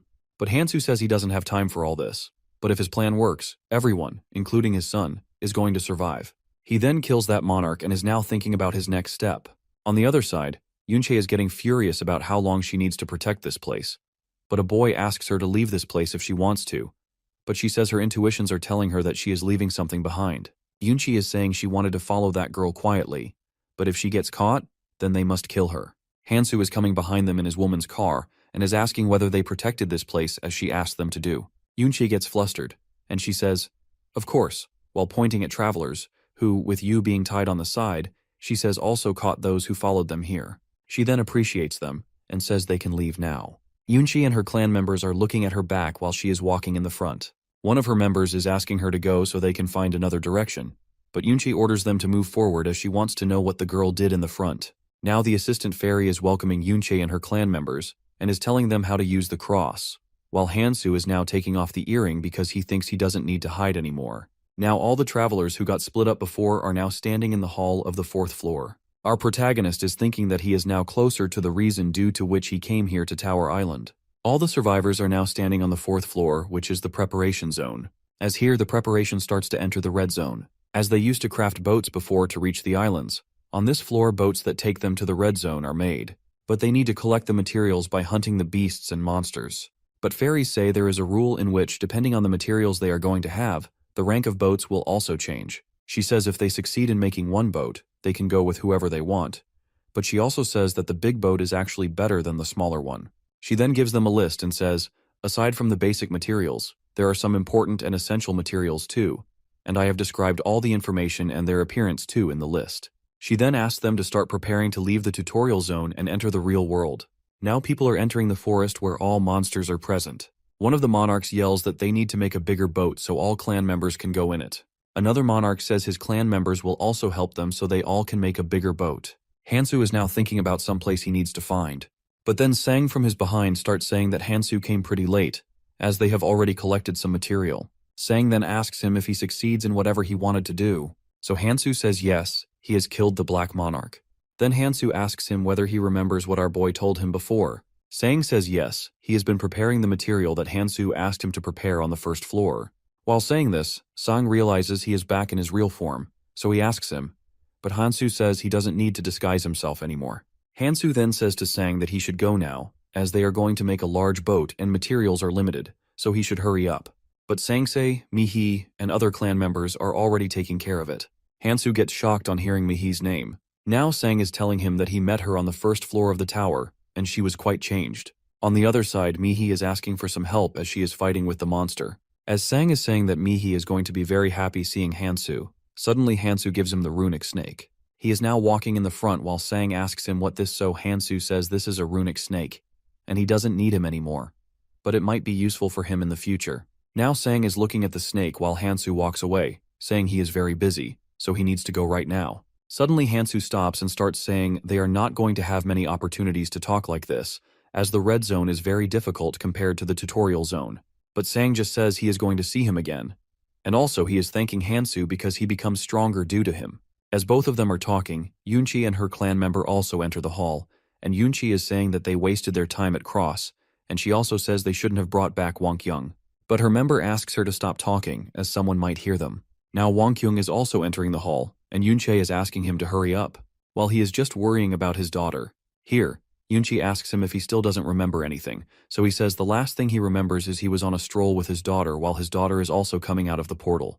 Yunche is thinking that she wanted to have someone strong who will lead their way, but she didn't know that reviving them would mean losing their memory. She is now asking her twin clan members to stay behind them, as she is now walking forward because she says she needs to talk with the fairy, while Sang is silently listening to all their conversations. On the other side, Hansu is walking in the forest as he needs to kill the monsters.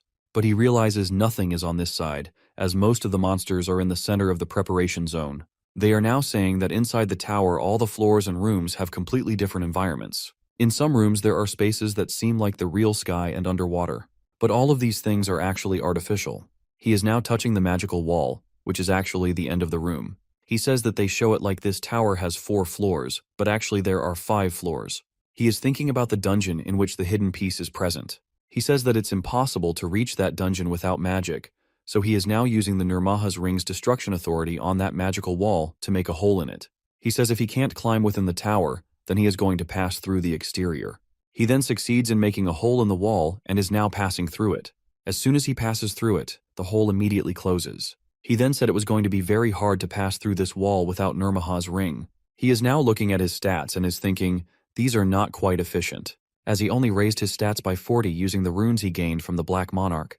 But he is now moving forward, as he has already met the minimum. He is now climbing the wall of the 4th floor to reach the 5th floor. After a while, he is now standing in the dungeon on the 5th floor. He remembers that Ralph Lauren said whatever is inside the dungeon is still unknown. He then takes out a lot of swords and sticks them on the floor and says no matter what, he needs to win now. Then a voice says they are creating a monster that is based on the intruder's memories. On seeing that monster, Hansu gets very shocked, and he remembers when he first fought with this monster. As this monster destroyed everything, they had to leave their place. He remembers when this dragon was fighting with him, a girl named Kiriel, whom he probably used to like, saved him, and in doing this, she died, and Hansu was very furious at the dragon. Now he is ready to face this dragon whose name is Gold Worm of Bellium. The hidden dungeon creates the strongest enemy from the person's memory, and for Hansu, Gold Worm is his biggest enemy. Hansu is now ready to fight the monster and is thinking that he finally got the opportunity to defeat this dragon. He says even if it's a weakened version, he still needs to give his best. He is now looking at the items he brought and is thinking that they should be enough to help him clear the dungeon. He has the Philosopher's Stone, which he traded for 32 marbles with the assistant fairy on the 2nd floor. As he uses it, all his stats enter the red state. He is now eating the demonic jade, which is alone enough to kill the demon king. After he consumes this jade for a day, his stats are going to be raised up to 99.99%. He remembers Fairy telling him this is going to last for only a day, and after that his stats will drop to 0.01%. He knows that he pushed himself to make a red rune because of this dragon. He is now all ready to kill that dragon. Hansu is now using Nirmaha's Ring of First Authority and is going to attack the dragon, which is Authority Destruction red 99%. But as his attack wasn't that deep, it didn't damage the monster that much. He is thinking something about the monster's breath and is laughing. On the other side, Sang is killing a monster and is now standing on it while Maihi is running towards him, saying this was the last kelp. She then says they have collected the kelp's slime pocket, so they should go now and make the boat. Mihi is saying it would be so nice if Hansu agreed to come with them, but Sang says it's quite hard for him to come with them. Mihi asks him what he means by that. Sang says that they are still walking in his shadow. While in the hidden dungeon, Hansu is looking at the dragon and is thinking the situation is quite different than before, but he actually ended up in a similar spot. But he is sure this time he can dodge it. He realizes that a normal weapon can't do anything to this dragon. The Decratos' judgment and justice are originally one pair, and they reveal their true power once used together. Hansu is now using the enhanced version of Decratos and Nirmaha's second authority, which is Hemorrhage. He then holds the neck of the dragon tightly with his chain weapon. He realizes the enhanced version actually grants the power at the cost of durability. The dragon is now bleeding from its neck, while Hansu is thinking that he can't hold this dragon for a long time as its aura is quite tough. But then he says to himself that he needs to hold the dragon, and even if he lost his weapon here, he can't let his attack powers decrease. He says he is going to strike and kill this dragon even at the cost of all his weapons. The dragon is struggling hard to break these chains while Hansu is holding all these weapons tightly. Meanwhile, Sang is telling Mihi that Hansu is probably somewhere growing his strengths, so they must prepare themselves to follow him. Then he asks her to go with him somewhere. as they need to do something before this. While walking, he is telling her there are some people they are going to take with them in their large boat, and Mihi is asking whether he knows them. He answers he is not sure about it, but it is something like this. On the other side, Yunchai, Wang Kyung, his daughter, and other members are also preparing to make a boat, while Yunchai is looking at Wang Kyung and his daughter and is thinking that they might prove useful to them. People are now running to get out of the forest as the poison is spreading everywhere. While on the 4th floor, most of the travelers have made their boats and are now getting ready to go to the red zone. Here, some travelers are not taking a man with them on the boat and are leaving him behind because he is a non-clan member, even though the man helped them in collecting the materials to make the boat, and they say he should try to make another boat now, and the man is getting furious at them. But they say he is going to die from the poison even before making the boat. The man is now running to make the boat and is regretting that he shouldn't have trusted those people, and moreover, Assistant Fairy never told them there is a time limit on making the boat. He is now running to find a Kelk's pocket slime, but then he hears a noise. Suddenly a hand comes out of the magical wall, and he is Hansu with a lot of wounds and cut marks on his body, and even his clothes are torn. The man is shocked and asking who he is. Hansu is looking at the floor and is thinking that he still has time, as the ground hasn't filled with poison yet. The man is asking how he gets out of this wall, and the main question is how he succeeds in breaking the wall, as with that man's attacks, the wall doesn't even get a scratch. While Hansu is just ignoring him. Now our protagonist is walking in the forest in order to find material to make a boat, and that man is running behind him. Hansu says he is very busy and doesn't have any time to talk to him. The man realizes he is in a hurry, judging by the look on his face. But then Hansu is not wearing a shirt, so he asks him if it's a habit to walk around naked. Our boy says he needs to make a boat, and that's why he is in such a hurry, but that man says he can't make it alone in such little time. But suddenly a man falls in front of them. A few people in the front are fighting with the Galapagos crocodile. As they are saying they can kill this monster, Hansu starts running toward them, saying he is going to kill the crocodile. All of them are wondering how he is going to kill a crocodile without any weapon. The man whom Hansu just met is also here, and they are asking whether he knows that man who is fighting with the crocodile, but he says he doesn't, as he just met him. Meanwhile, with one punch, Hansu killed that crocodile and is now trying to take the materials out of its body. He takes something out, but he realizes it's a parasite of the crocodile, not the material he needs. Now a man is offering him to combine their materials so they could build a ship together. The other man says he can give them his materials too, but the man is saying that the Galapagos parasite can only be used to make a 20-seater, and there is no room for him. Both of them are now arguing about it, but Hansu just throws the parasite towards them, saying he doesn't need it. He then says he is going to make a 500-seater ship so they can do anything with this parasite. The core item needed for a 500-seater ship is the Knockrock rock lizard's heart, and the materials to build a larger ship are quite difficult to find. The 4th floor is now filling up with the poison, and it's unclear how much time is left now. The man is thinking that he is really going to make a 509-seater ship by killing the monster, which can't be caught alone in such a short time. He then asks those men to tell the others who are still here that if they bring Hansu all the other materials as a boarding fee, he will let them go on his ship. Now all the travelers are thinking he is really going to accept them with these materials, and they are waiting for him in the hall on the 4th floor. The man who got scammed earlier has brought the materials again and is praying it not to be a scam, just as before. Now all of them can hear a noise coming out of the forest, and they are wondering what this is, but suddenly someone throws that lizard out of the forest, and it falls in the hall between the travelers. Hansu also comes out from behind the lizard and is asking them to prepare the ship so they can get out of here, while all the travelers are getting shocked that he really killed that gigantic lizard alone. Hansu is now saying it fairly that he has brought the heart of the Knockrock rock lizard, so let's trade. The assistant fairy, while looking at the time, says that he does have a time, but he needs other materials too if he wants to make a ship. He then takes out Kelt's slime bag, 3 of Aran and other materials too for being allowed to board the ship, and the last material is the silk rope of Arak. But then the fairy asks him, "Where is the heart of the lizard?"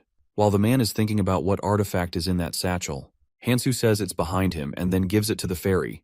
Then the assistant fairy congratulates them on collecting all the materials. She says there are still some materials left, but as he brought all these materials alone, she wants to give him a reward. The poison is about to reach them while Fairy is asking the people to applaud. All the travelers are getting furious at her and are asking her to build the ship.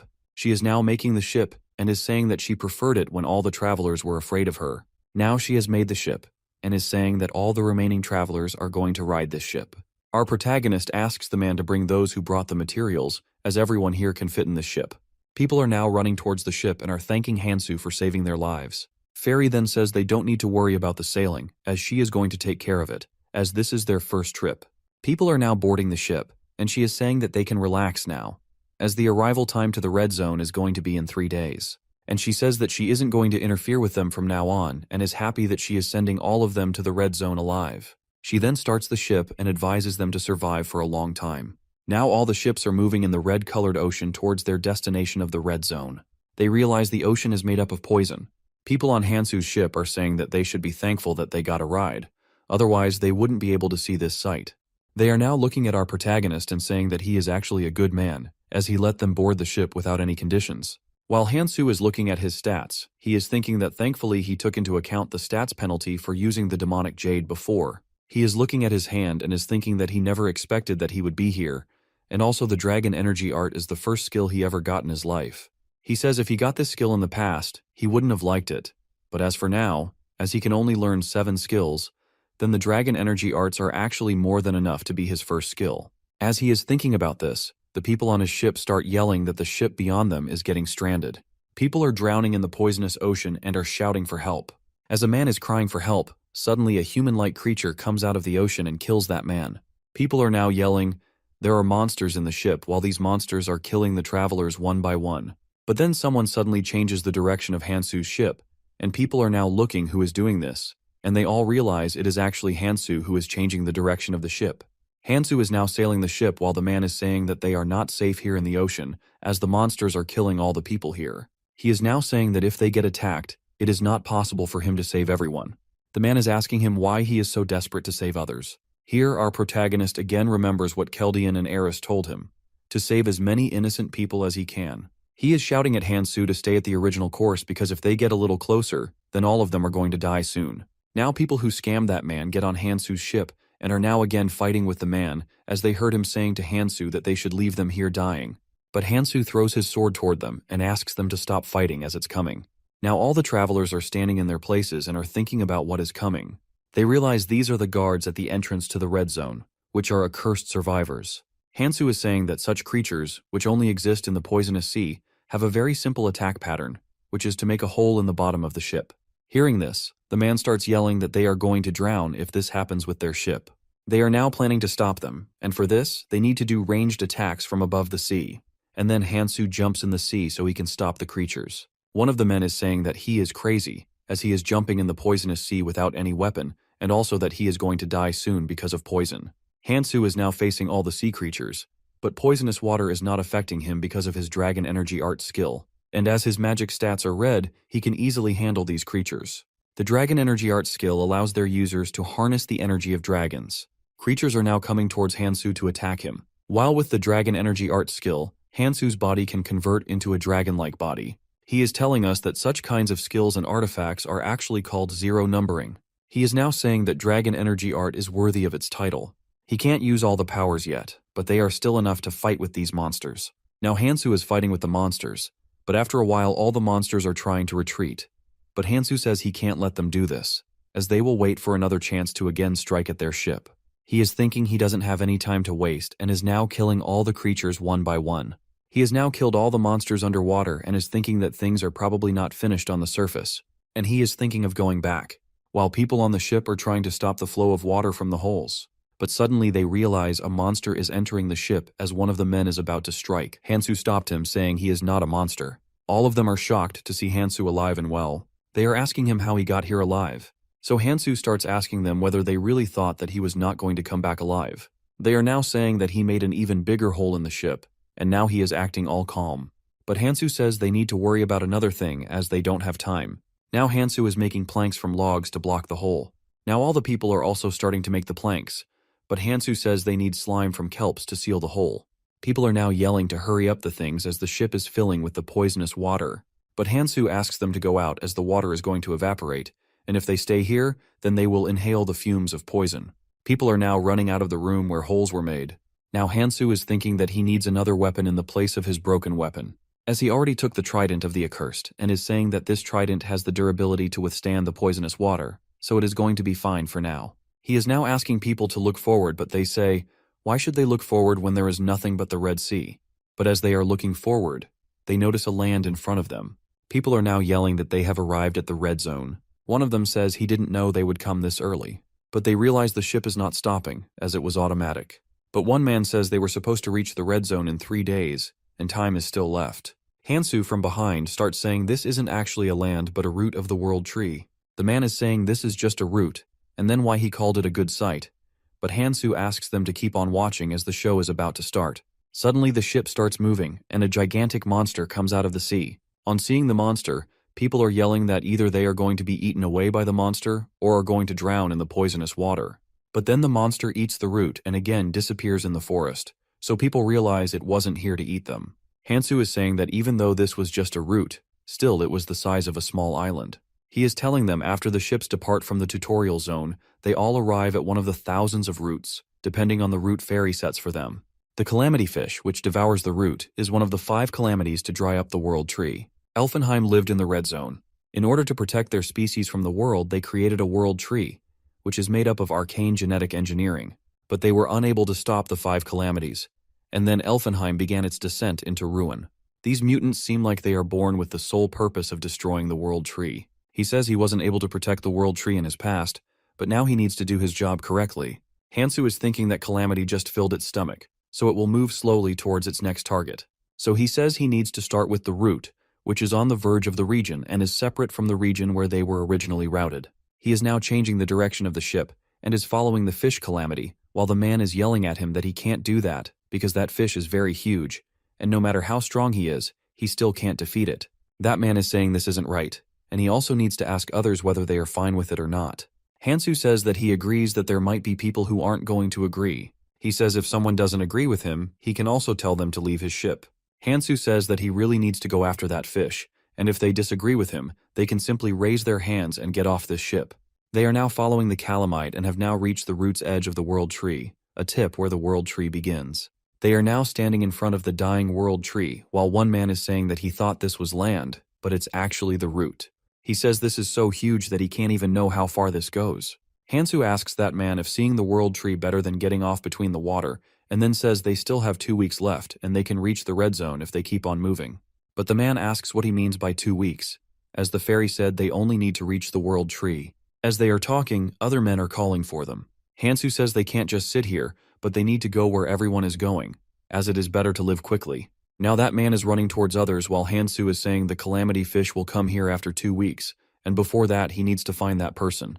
Then he starts destroying his boat, as he can't let others use it. Hansu is now thinking that they are supposed to be near the cross right now, while the man is thinking that he is very weird and unpredictable, but having him by their side is actually very comfortable. Then one of the men is now pointing at something that seems like a cross. One of the men says it seems artificial, so let's go that way. But the other man says if it's artificial, then it can be a trap, as they don't know about it. He says it's dangerous for all of them to go, so they can divide into 2 pairs, and one pair should go and the other should wait here. As they are talking about this, someone from above says that cautious people are such a pain. That person says it might be better for survival, but it's still a pain. But then the second voice says to the first voice that he only thinks it is pain, while the third voice asks them to take care of it. Then a boy jumps in front of them and introduces himself as Aaron Pat, and says he is from the Valkyrie clan and is part of the helper group. He then starts counting people, who number 148, and says he is quite shocked to see this many people without any clans. He then says that they are basically their saviors now, as the tutorial zone has ended, so the fairies are not going to come here in the red zone to guide them, so instead they are going to guide them from now on. As people are talking about whether they should trust him or not, a man and an old woman also appear in front of them, and they also introduce themselves as from the helper group of the Valkyrie clan. The boy's name is Beck Minchell, while the old lady's name is Pam Ferris. Minchell says that he will explain them more clearly as they got an order to assist those survivors who come from the tutorial zone, and one of the men asks them who gave them these orders, so Pam Ferris comes forward and says Eris Valentine, who is their Mion Rak. She is telling them that 20 years ago she left the helpers in the red zone before going to the orange zone, and now they are supposed to help those people who come from the tutorial zone to adapt to that red zone. The travelers are saying that even if they do something, they can just fight with them as they are more than them. Here Aaron is saying that travelers don't listen to anything, as they just need to follow them. But Minchell says he is the one who doesn't listen carefully because he told him to do the things carefully and to not scare the people. But travelers agreed with them and said they were ready to follow them. But Minchell asks him what he just said. But suddenly Minchell and Aaron start arguing as Aaron says that even the stray dog has better listening skills than him. but Minchul says to Aaron that he can't do everything alone as he is weaker than him. Now Ferris asks them to stop as they don't have time. She then starts walking to show them the way, and Minchul is asking them to not jump above them just because they think they are in larger numbers because 30,000 helpers have been living here for years.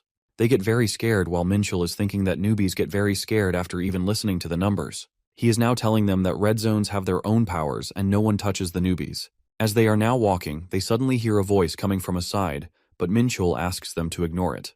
But they see someone is fighting over there, so they all stop to look at it. Here Minchul realizes the skills are quite familiar, but then he says the woman is fighting over there. Hansu is fighting with that woman. She is furious at him as he just came out of the tutorial zone, and he doesn't know how dangerous the red zone is.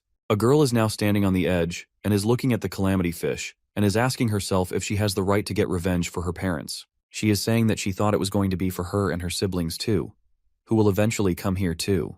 It seems like she is talking with someone as she says, "Master, everyone says you're crazy. You claim you're going to kill the calamity fish, but in fact, no one is ready to kill the fish, which is actually bigger than a mountain." As she is talking, she hears footsteps from behind her, and he, Hansu, asks her whether she is Sophie Verage. She gets very shocked and asks him how he knows her name, and she is also thinking that, judging by his appearance, he seems like a newbie, as he doesn't even have weapons. But our protagonist says he wants to talk about calamity fish with her, and he needs her help, but instead of focusing on what he is saying, she asks him if she has ever seen him before. She asks whether he is Quadratus. Hansu is thinking of using Kangtae's advice. He then starts saying that it is going to give her benefits too, as if he succeeds in killing the calamity fish, then the chances of survival of her siblings are going to be increased. As he is about to talk about calamity fish, she gets very furious and starts attacking him, saying he knows nothing about this fish. Hansu is asking her to talk, but she keeps on attacking him. So our boy realizes she must be very pissed off. She then uses the skill of 3 Jade Frostlight Orbs on Hansu, while he is saying he is still not skilled enough in dragon energy arts. Hansu is going to use his skill's special move, which is Species Transformation, and is saying that it's going to be a burden for him later, but it's actually worth a risk. The Tri-Jade Frostlight. It is a move that instantly freezes whatever touches it. She is saying that he won't be able to escape his attack, which even freezes the air. She also says that she made sure he didn't die so she could hear her source of information. But Hansu comes out of it saying she isn't the only one with abilities. He is now using the Nurmaha's authority, which is destruction, to destroy all the words. She gets very angry but also asks him if he really got the transformation powers from the tutorial zone, which are actually rarely possible. She says she can't lose now. As she remembers, her members left her behind, saying she is actually wasting her time on Calamity Fish. She is now using her powers like Monumental Air Path, Book of Alice, and Solidification. She says she didn't stay here so that people can look down on her. Now they are fighting, but after a while she loses it against Hansu, and he asks her if she wants to continue it, but Sophie says it's actually pointless. But Hansu says he is fine with it if she wants to fight. But she says she isn't an idiot, and moreover, his special move isn't even perfect yet. There are 3 opponents that determine the rank of energy art. First is runic scaling and emulsification values. Second is energy and strength of mana barrier. And third are its special abilities.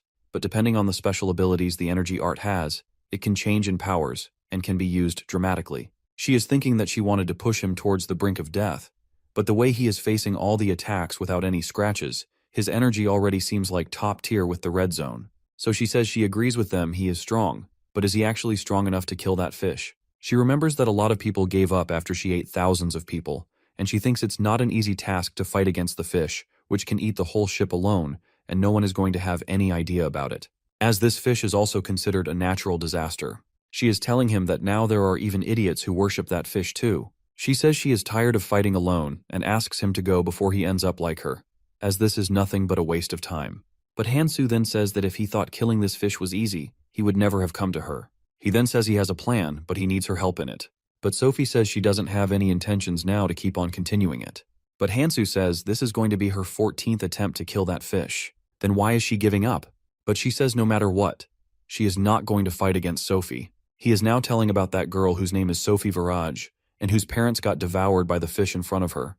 And she kept challenging the calamity fish for the 13th time but never succeeded. She says all these numbers are actually meaningless without any success, but Hansu says to her that she has always survived being eaten by the calamity fish all these 13 times. Here Hansu says without him she is going to fall again, but he is here now, and they can find the solution together. He then says he is going to make it possible for her to kill that calamity fish. Here Sophie asks him why he is so eager to kill the calamity fish, and Hansu says he wants to save the lives of 1 billion people. When she asks him what he is talking about, he says it's actually 1.5 billion people he wants to save. Eren has been listening to all their conversations but is now walking silently as they must not catch him. But Hansu appears from behind him and is saying, "Why is he going away without greeting them?" Sophie then asked Eren what he was doing here. On hearing the name, Hansu remembers he is Eren Pat, and he was here in his previous life too. He then asks him to show him all directions. They are all now in front of the cross, and a lot of refugees are already present there. Minchel is saying that the refugees from the end of the routes need to move frequently. He is telling them that if the calamity fish eats this route too, then they will have to relocate from this place, so they are trying to keep it to a minimum. Minchel is now telling them that they will give them an introduction at the center building and will also help them settle in the upper town. While pointing at the food, he says before that they should eat something. People are happy that they're going to eat real food after a long time. Now a lady cook is welcoming them and also putting a plate of weird food in front of them. All of them get disgusted seeing this and ask her if she really wants them to eat this weird slime. But she is telling us now that this food has all the nutrients, and all the people here eat it. She then points out some boys who are sitting in the corner and are vomiting continuously, and she says that she warned them not to eat anything from the red zone, as everything is very poisonous here. Now all the travelers are eating that weird food. She then says after they are finished eating the food, she is going to give them extractors so they can harvest it too. Minchel is now going somewhere after giving their responsibility to that lady. Now Minchel is thinking about Hansu. After a while, he is now asking Eren Pat whether he has brought that guy with him, while Eren is stitching his clothes. Minchel asks him what happened to his clothes, so he starts yelling at Hansu that it all happened because of that crazy man who was fighting with Sophie. But Minchel says that he told him he is just going to peek and will not get caught. But Eren asks him to leave this topic for now. He is now asking him about the new travelers who just arrived. So Minchel says they are pretty much stronger than last year because the harsher the red zone gets, the stronger the people who enter it get, and also this new group has quite a few strong individuals. He is now announcing that the new adventurers who still need some time to adjust to the routes are going to live near the center as the calamity fish devours the outskirts. Minchel is talking about fairies, as they are aware of the difficulty, so they adjust it like this and try to bring the stronger people. But as he is now thinking about Hansu, Eren is now adding that, not as crazy as that guy from Tutorial Zone who was fighting with Sophie. And also the rumors are now spreading fast, so that guy is going to show up soon. Meanwhile, Sophie is asking our protagonist to get the extractor, as he can't survive without it. But instead of answering her, he asks her where she was all this time. Sophie is getting annoyed as he is answering her question with a question. But she said nothing about it and is telling him that she had to stop by somewhere. She then gives him the clothes and says she got these clothes in a rush, but they are still better than walking around half naked. She is also saying how guilty she is about fighting with Hansu. As she is saying that, this Hansu starts changing in front of her, so she gets flustered and starts yelling at him. But Hansu says he is just checking the size, and he also thanks her for giving him the clothes. She is now telling him that they need to stop somewhere before going. They are now standing in front of the Helper Assistance Center. This center was created to help those people whose families were supposed to arrive. It is one of the regions left by Eris. Sophie then asks Hansu to wait outside while she is now sitting in front of a woman who is welcoming her and saying that it's been a while since she came here last time. She is now asking her to give the list of new adventurers and also the artifact she left here before. So the woman immediately starts giving her the list, as Sophie is the VIP. As the Helper Assistance Center not only assists the new ones, but they also provide services to those who donate more. The woman is now showing her the list of the travelers who recently got rescued from nearby routes. And she also asks her whether she wants to check other routes too, as it is going to take 2 more days, so she can come back later. She is now looking at the list and thinking about someone, whether they are in this world or not. But then she says, as for now, she just needs to focus on Calamity Fish. As she is thinking about it, Hansu disturbs her, saying they need to make a plan immediately, as they have only 13 days and 18 hours left, which is not that much time. Hansu is now wearing those clothes Sophie gave him, and she is thinking they really suit him. But then she asks him for his plan. He says it is very simple as she guides him to go inside the fish, and he is going to use his special weapon on its weak spot.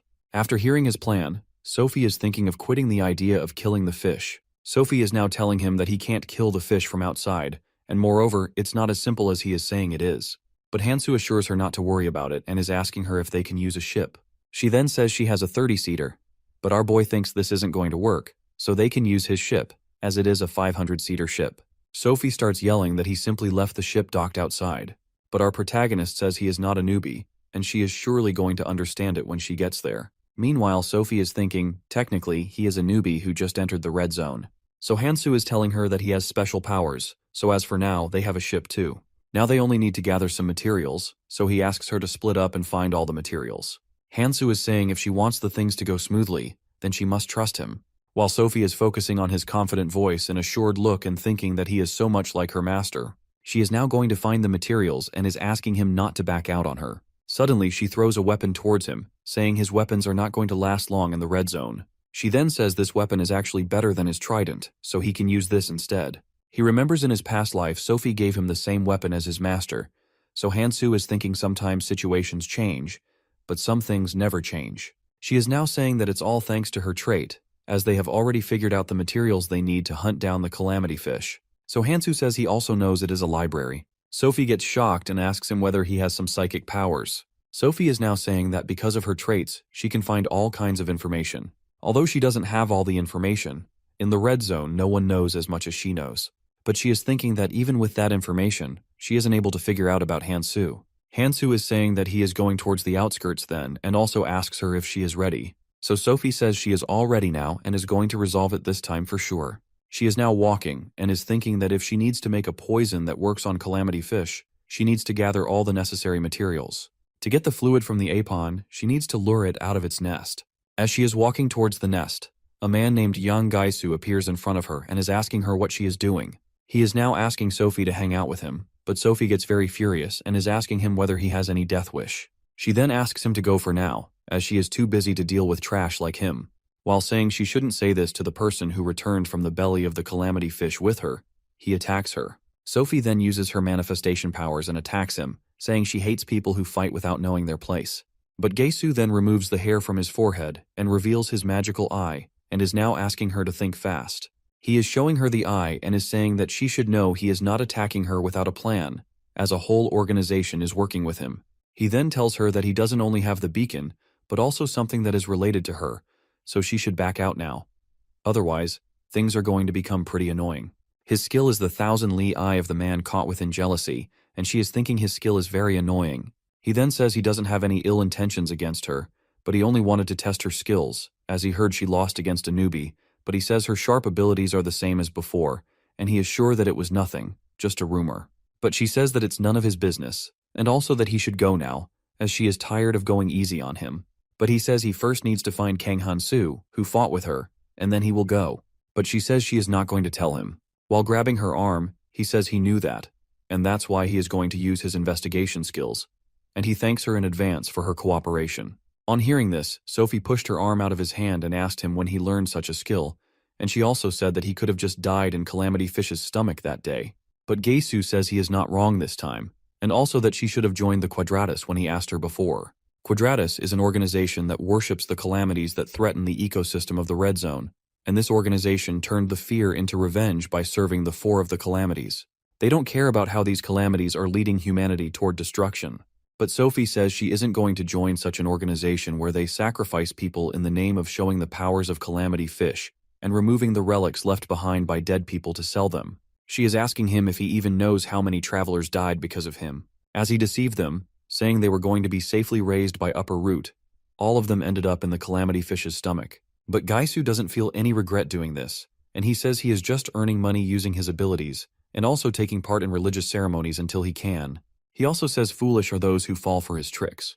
He is now saying that such foolish people are not going to live that much, so they should be grateful to him because of him, they got to live in Calamity Fish's stomach even for a short while. He then tells her she might also realize this after going a few more times, and within a second he disappears in front of her eyes. Now Sophie is thinking about the time when she first met Gaisu, and is saying that he was completely changed after barely surviving the Calamity Fish's stomach. She is now thinking about Hansu, and realizes that he told her not to worry about him and just gather all the materials. On the other side, Hansu is now running to find the most important thing to kill the calamity fish, sclerosing solution. It is the assembly of a mage's knowledge, as it is the perfect poison to kill the calamity fish. The first ingredient is going to be the base. Hansu is saying that first he needs to get the Kukulza's heart, and in order to find it, he needs to locate a deep valley between the middle root and the end root, as far as he knows about it. It is a cave where Kukulzas hide in order to avoid the calamity fish near the root's end. He remembers that they make a nest within the root. Hansu has found it, and is saying that the first ingredient to make the sclerosing solution was quite hard to find. But he also knows that the Kukulza's heart is hard to find, so it's better if he finds it here. Our protagonist realizes that the Kukulzas are coming towards him, so he activates his dragon energy arts. A flock of Kukulzas is coming to attack him. Our protagonist is now fighting with them one by one. His weapons have now become worse, so Hansu realizes that the weapons with strong chi arts are not going to last long. He says he needs to attack them while adjusting it until he finds a proper weapon. He has killed quite a few Kukulzas while others are going to attack him altogether, but after a while, Hansu has killed all of them. But he realizes the ones he killed just now are all young Kukulzas, and he is now thinking of killing the adult ones too. But as he is continuously using his stamina and magical powers, he is thinking of increasing his stats before. He is now taking all the runes he got after killing the Kukulzas. As he is looking at the runes, someone attacks him from behind, but using his weapons, he dodges that attack. He also realizes that he can't use this weapon by looking at its worst condition. Meanwhile, Gesu is coming towards him and appreciating him. He then says that he was thinking of doing this attack as he might die, but he realizes that he is actually better than he expected. Gesu then asked him not to be mad. He was not trying to fight, but was only checking his powers. Moreover, he is here to give him an offer. He then offers him to join Quadratus. There is someone in Quadratus who has an eye on him. Gesu then says it's a good offer and he should accept it. But then Hansu points the weapon at him and asks whether he wants to die. He then gets furious and says, "How can a newbie dare to attack me?" Then Gesu says that he must be thinking that he is powerful just because he passed the tutorial level. Then he says Sophie might like him, but she doesn't. Here Hansu says that he is refusing his offer. He says that the group who worship the calamities, he is aware of them and their worst activities, which are feeding humans to the calamities. He also knows that travelers from the red zone start decreasing since Quadratus starts doing their activities. Their activity is tourism, which includes watching people getting eaten by calamity fish. They made an industry that gets profit after killing the others, and that's how they have been earning. Hansu says instead he is going to remove this organization as soon as possible. As Gesu is now walking towards him, here Hansu says he doesn't know why he is even listening to someone who is weaker than him. Hearing this, Gesu gets very furious and is now saying that he is going to take him whether he wants to or not, as he was ordered to do this. But first he is going to break his limbs, as they are not going to mind it if you're missing your limbs. Hansu says that he is thinking of doing the same with him, and he is also going to get the information from him, as not having limbs isn't going to stop him from talking. But then Gesu attacks Hansu and makes a cut on his shoulder, and it starts to bleed. Gesu is thinking that his attack wasn't that deep, as it didn't cut the full arm, and then says that he was very light with him, and is now going to cut all his limbs in one go. Here Hansu is now saying that he never fought with him in the last life. Gesu is asking him whether he is mad as he is talking weirdly. He is now again going to fight Hansu, but Hansu also makes his first attack, which was quite powerful, and thus Gesu flies backwards and falls down quite far away. Hansu is now saying that he needs to upgrade his intel, while after getting up from the attack, Gesu realizes that he has colorless rune stats. Hansu is now asking him not to retreat, as he is just going to use his powers. He is now holding runes in his hand, but Gesu says a stat upgrade is not going to do anything to him. Our protagonist then says he is right. Stats are not everything. But then suddenly he attacks Gaius and is now asking him whether he is scared. But Gesu gets up and starts running toward Hansu, saying he is not scared of him. He's now about to use his lateral splash skill while Hansu is standing barehanded in front of him, so I guess you say that his lateral splash splits everything within seconds, and also that he is going to cut his hands apart. While Hansu is going to use the Nurmahaz ring's first authority, which is destruction, he then breaks Gesu's lateral splash sword with his one hand. While Gesu is getting angry that even Dispel specialists can't break it easily, Hansu then picks Gesu from his shirt up front and then throws him hard into the water. Here Gesu is acting unconscious while Hansu is holding him by his collar. Gesu is asking him whether he used some skills to block his powers. Even while asking this, Gesu is trying to use his defensive skill, which is Bronzed Jade. He is now thinking that he didn't use this skill before as it restricts his movements. But Hansu has realized he is trying to play some trick, so he easily dodged that attack too. Our protagonist is now hitting Gesu again and again. Finally, Gesu agrees to tell him everything. Gesu is also telling him that they worship the calamity, and aside from the regular tours, they also hire different clans for this work. This time, he was ordered to take Hansu with him, who completed the tutorial. He is now telling him about the requester who requested him to take Hansu. He is Karlsmoren, who is part of Beacon. Beacon is a union of 6 clans, and they manage the top 6 roots of the world tree. Because they manage the topmost roots, these clans are also the strongest. But Hansu remembers about Beacon and is thinking that they are supposed to be under the Miyamoto's command, so he is thinking that maybe more clans are involved in this. Hansu is sure that they are preparing for their next tour now, so he asks Gaisu whether the guy who gave him info is among the helpers. So Gaisu is saying that some of the helpers are also in it, but this time he got the information directly from Karls Morin. Hansu is now saying that he has gotten all the information he needs for now, but Gaisu says he wants to tell him one more thing about the third eye on his forehead. As he is about to say something, Hansu stops him saying, "Is he talking about the 1,000-li eye of the man caught within jealousy?" He first gets shocked at how he knows about it, but then he says that he can share his vision with someone else using this eye, and their location is also exposed now.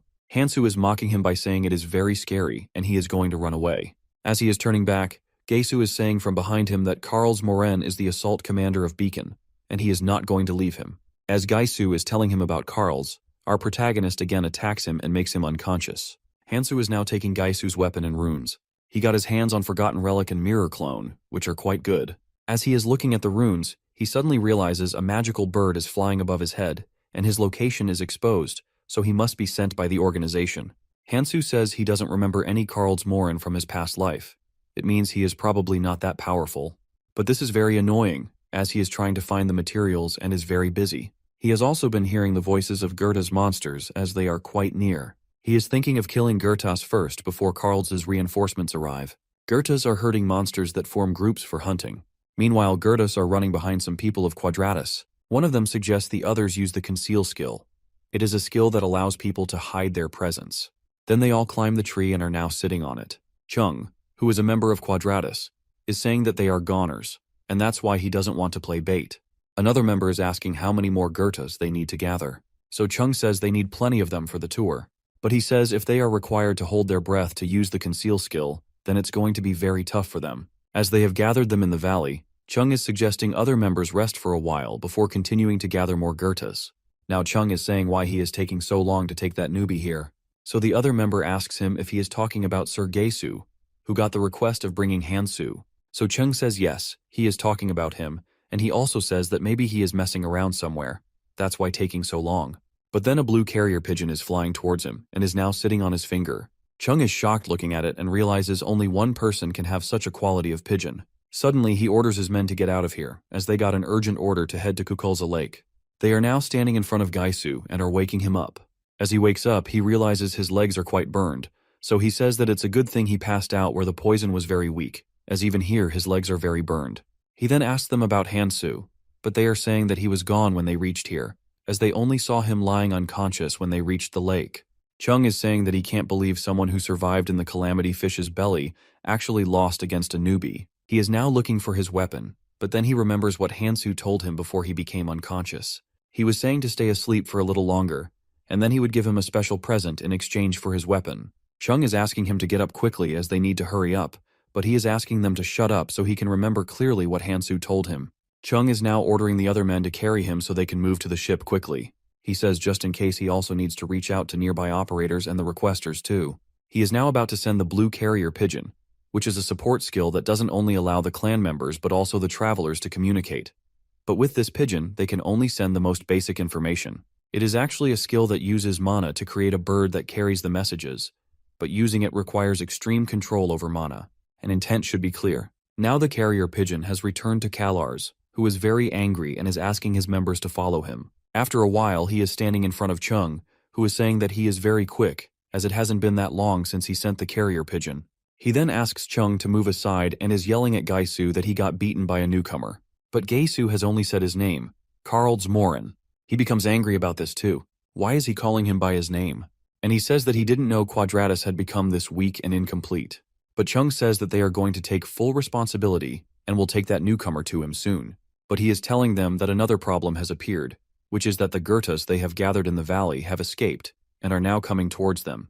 He is telling him that once a Goethe starts running, they can't change its direction, and they used the same technique before to gather them in the valley. They are wondering whether they left the valley and are coming towards them, because they captured one of their young Goethe's. Karls is now looking at Gaisu's legs and suddenly attacks him with his blade weapon, saying he has Goethe's blood with him and that's why all of them are heading towards here, and also an amplifier was used to strengthen the effect of the blood. This skill name is Aronin's Tracker, which is a scent-based skill that points towards whatever they are trying to find. So Carls is thinking that a newcomer who just came here from the tutorial zone already knows about the Goethe's traits. He starts laughing as he realizes something. Then he orders Chung to bring Hansu as soon as possible, as he wants to see his face. But Chung says that a lot of Goethas are swamping their ship, and it is not going to last that long. Carls becomes very furious and is now saying that he needs to make himself clear now. He then orders him to go and find Hansu, as he is going to handle the things here. As Chung is about to say something, he grabs him by his collar and asks him to go, as he doesn't like repeating his words. He is now asking him to come back with Hansu. Otherwise, he will feed him to Greta's. Chung is now gone to find Hansu, while Carls is thinking that if Hansu thought that such a trick of his could stop him, then he made a very big mistake. He is now killing the Goethas and is saying that he is going to make Hansu regret what he just did, while Hansu is looking at it from afar and is thinking that he has succeeded in his trap. Now that he has brought some time for him, he needs to keep on moving to find other materials. He is now finding something to eat, as he hasn't eaten for 2 days, which has weakened his strength. The nutrient fluid that flows through the roots of the world tree. As some roots absorb the poisonous water, some purify it, as he is thinking that he just needs to find those roots that have nutrients. He also realizes that as the world tree is dying, the number of viable roots is also decreasing. He is now looking at the selfish rich man's food bag, and is thinking that he has quite important stuff. He now just needs to find the deep tunnel where the adult Kukulzas live. Our protagonist is now standing on the top of the roof and is thinking that if he needs to cross the water here, he might need to make a bridge. He then throws the seed of Kesh into the poisonous water, which absorbs the water and is now turning into a giant lotus leaf. As he has thrown quite a few seeds, a lot of lotus leaves are now floating on the water. He is now jumping from one leaf to another to cross the poisonous water. Our boy is now standing in front of the adult Kukulzas to hunt them down. On the other side, Carl is waiting for the arrival of the carrier pigeon. He is getting angry at Gesu because he wasted the scouting skill, which they can only use once a month. He then says if he wasn't the one who guided them to Hansu, then they would have left him in the sea. Carls is now asking Rachel, who is his clan member, to lead them to the last unidentified location. She, on hearing this, asks him if he is going himself. Carls says that it's pleasant to hunt the prey with their own hands. He then says he is going to capture Hansu soon. On the other side, Hansu is fighting with Greta's, and all his stamina is gone now. But he has got the heart of adult Kukulza. Meanwhile, Chung is aiming at him from behind, but Hansu has realized this. He then dodges the arrows. Chung gets angry and is now throwing arrows at him continuously, but Hansu is dodging all the arrows. But then suddenly his arm got hurt, and blood drops in the water excited the great whites, and now they are coming for him. Because of Kukulza, Chung can't aim at Hansu, so he asks the other member to get him, as they can't afford losing him. Miller, who is also a member of Quadratus, gets very shocked and says she is not going in the crowd of Kukulzas, as the water will ruin her hair. But Chung assures her, also yelling that they are only after Hansu as he is bleeding, and also they can't lose him. She asks him to stop yelling as she is ready to go. So Chung says that he is also going to send the pigeon to Carls, and also orders Miller to catch Hansu alive and make sure he doesn't run away. Miller is now fighting with Hansu. Kukulzas are also attacking him. As Hansu is busy killing the Kukulza, Miller again attacks him from behind, and our protagonist barely survives that attack. Now both are standing in front of each other while Miller is saying that she is not going to be easy on Hansu now, while Hansu is thinking that she always comes closer to him when he is fighting Kukulzas, and how this situation is in her favor and he himself is at a disadvantage. Hansu is now thinking of changing the stakes. Hansu then attacks her using Gaisu's formless blade, but she says that he shouldn't take others' weapons. Then Hansu attacks her, but she starts laughing as her wound isn't that big. But soon she realizes that the wound isn't healing. Instead, it is getting bigger. All the Gretas are now smelling her blood and are going towards her. It is because Hansu used the Nurmaha's second authority, which is hemorrhage. Hansu is saying that she shouldn't think this is just simple bleeding, but as her wound loses blood continuously, it is going to block her mind and drain the body. He is now thinking that he wanted to avoid this authority as it consumes his energy, but with monsters here who are drawn by blood, this is a fair deal. Hansu is now going while Chung is ordering to help Miller and catch Hansu. If they don't catch him, then Carls Moran will kill them. He then starts killing the Kukulzas and says that he can fight with them, and thus they only focus on catching Hansu. As all of them are now running towards him, he says that he is going to give them a gift, and then he puts his hand in that bag and takes out something. He then throws it in front of this, which is actually the head of Goethas. They are now looking at it while our protagonist is saying that Greta's blood is more than enough to make them wild, as they don't even think twice before attacking. On smelling the blood ofs, the Kukulzas have gone crazy and are now running towards them. Hansu is now looking at the roots of the world tree, which are already drying, and is now thinking that at this rate, all the roots are going to dry up, leaving no place for the helpers to go. He is saying that he must move fast in order to save the world tree. Hansu is disappointed, as he thought that things were going to get easier after getting into the red zone. He is walking forward and is saying that he is going to beat Keldian when he meets him. On the other side, old-timers on the route are now looking at the newbies. One of them is asking the newbies to go to the lower route, as the upper route is their territory. But the man who came with Hansu is saying that there are no nutrients left in the lower route. But the villain says that they should manage their resources on their own, and as far as this upper route goes, it belongs to their clan. He then says that they can't fight with them as they are weak, and moreover, it's normal for newbies to starve a little bit. Newbies are now going out of the upper room. The world tree is decaying as the lower roots don't have nutrients, while the upper roots are full of nutrients but also swarming with monsters. And every time newcomers try to climb the upper route, other clan members block them. They are now thinking that they are going to starve to death. But suddenly the monarch of the clan member who kicked them out of upper route suddenly falls in front of them. They are now wondering why he is here, but suddenly Hansu also appears in front of them. He is now holding him by his collar, while all the other members get afraid and are now running away with their captain. While newcomers are happy by the fact that they can have the fluid now everyone is using their juicers and is eating the nutrients. Hansu is now sitting on a root while a man is asking him whether he is Hansu. So our boy jumps from the roof and is asking him how he knows him. As Hansu is drinking the nutrients, the man tells him that they came here together on the same ship. He is now asking our protagonist where he was all this time, as he is seeing him today since they have come to the red zone. But then the man says that it is not important here, and he then introduces himself, saying his name is Johann, and he also thanks them for helping them. Otherwise, all of them would have starved to death. But Hansu says he just wanted to eat something, so he came here. But then Johann demands to fulfill his other request. He then says they need their ship, as all the other paths are blocked, so they need the ship. But Hansu disagrees about giving them the ship. So Johann starts yelling that the nutrients are going to dry up any moment, and also the calamity fish is eating the roots slowly. He then suggests Hansu use the ship to go further. But while cutting a fruit from a tree, Hansu says this is not going to be an issue, as Hansu is going to take care of it soon, so they all must stay here, as they are safe for now. But Johann says, how is this going to happen? Here our protagonist tells him everything that he is going to use their ship to kill the calamities, and then he assures him that they are not going to die.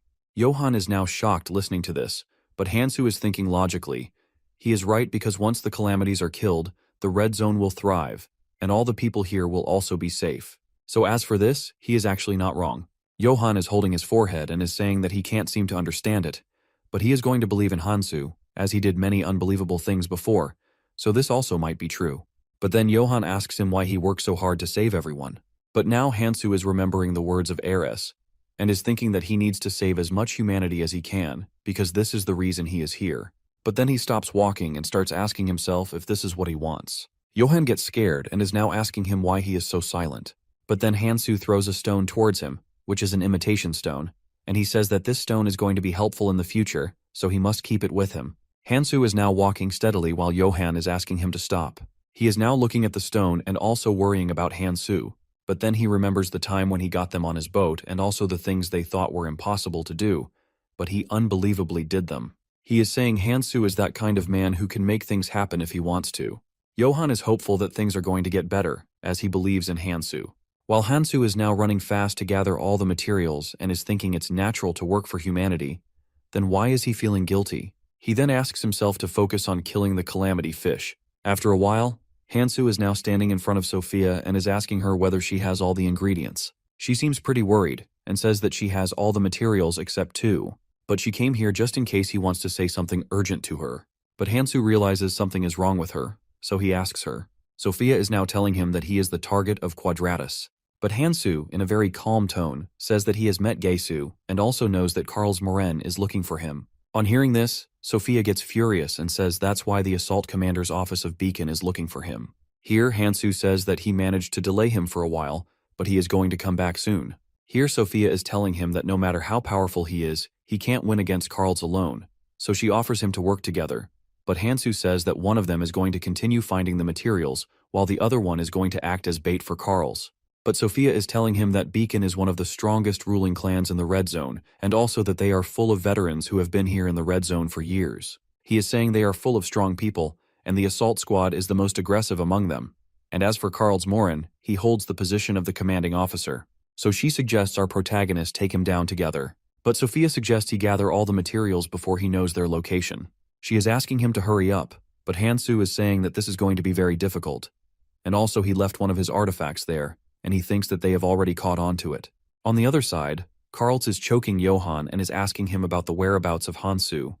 Otherwise, he is going to burn him and all the other members alive. He is thinking that he doesn't even know of the arrival of Hansu while he succeeds in bringing this many people with him. Johann is yelling that they don't know anything about Hansu. So Karl leaves his neck and he falls on the ground. Now Johann is facing the earth and is breathing fast to catch his breath. But suddenly Karl starts pushing his face on the earth and is saying that he doesn't have any sense. Johann is now bleeding all over his face while Karls is saying people reek when they lie, and he knows that Hansu has been here before. He then points at his nose and says he has a Ronin's tracker skill. As Hansu tried to remove all his traces, he could still sense his scent because of this skill. He says his only mistake was leaving a trail behind while trying to set a trap for him. He is again asking Johann about Hansu, but he is still saying he doesn't know anything about him. So here Karl says there is no choice other than killing him now. He is now about to kill Johann using his powers, but then Hansu appears. Then Hansu asks him, while smirking, whether he was looking for him. So Karls Morin asks for his name if he is really Kang Hansu. But suddenly he disappears like a ghost in front of him. Karls has realized that this is imitation stone, which is a consumable artifact, and it creates a crude clone. He says that it should have been in Gaisu's hands. He is now looking at the imitation stone and says even if this is just a bait for him, he will happily take it. While Johann is asking for help from Kang Hansu, on the other side, in Kukulza's spawning lake, which Kukulza's made specially for their spawning, this lake was formed by tearing the world tree and filling it with the nutrient fluid. Hansu is now sitting near that and is saying that it neutralizes the poison water entirely. He is now looking at his wounds, which have healed due to the nutrient fluid. Here Hansu realizes someone is coming from behind him, so he asks him whether this illusion is gone now. But then Karl says that finally a rat like him has finally given up on hiding. But Hansu says as a hunting dog his nose is worse as he couldn't find him without any help. Karls is now ready to fight with Hansu, as he wants to check his powers, as he has listened to a lot of rumors about him. Moreover, he is saying that he is going to kill Hansu soon. But our protagonist starts running and says he wants to play hide-and-seek with him. Karls Morin is saying that he is not going to lose his sight on him, but then he uses the Fire Chi Jade art, which is actually Red Zone Jade art. Our protagonist then throws the seed of Kesh in the water and is now running on the leaves. But Karl is attacking him from behind. So Hansu realizes he had finally fallen into his bait. So now Hansu is going to use the sword on which Goethe's blood is applied. But Hansu is also putting his own blood to give strength to the scent, as this scent is going to draw all the Kukulzas toward Karls. But he attacks him, saying he is not afraid of these Kukulzas. He then uses his powers to kill all the Kukulzas one by one, and is now saying that he is going to kill Hansu too. He is saying nothing can change even if he runs away. So let's fight. Hansu says that he is quite right about it.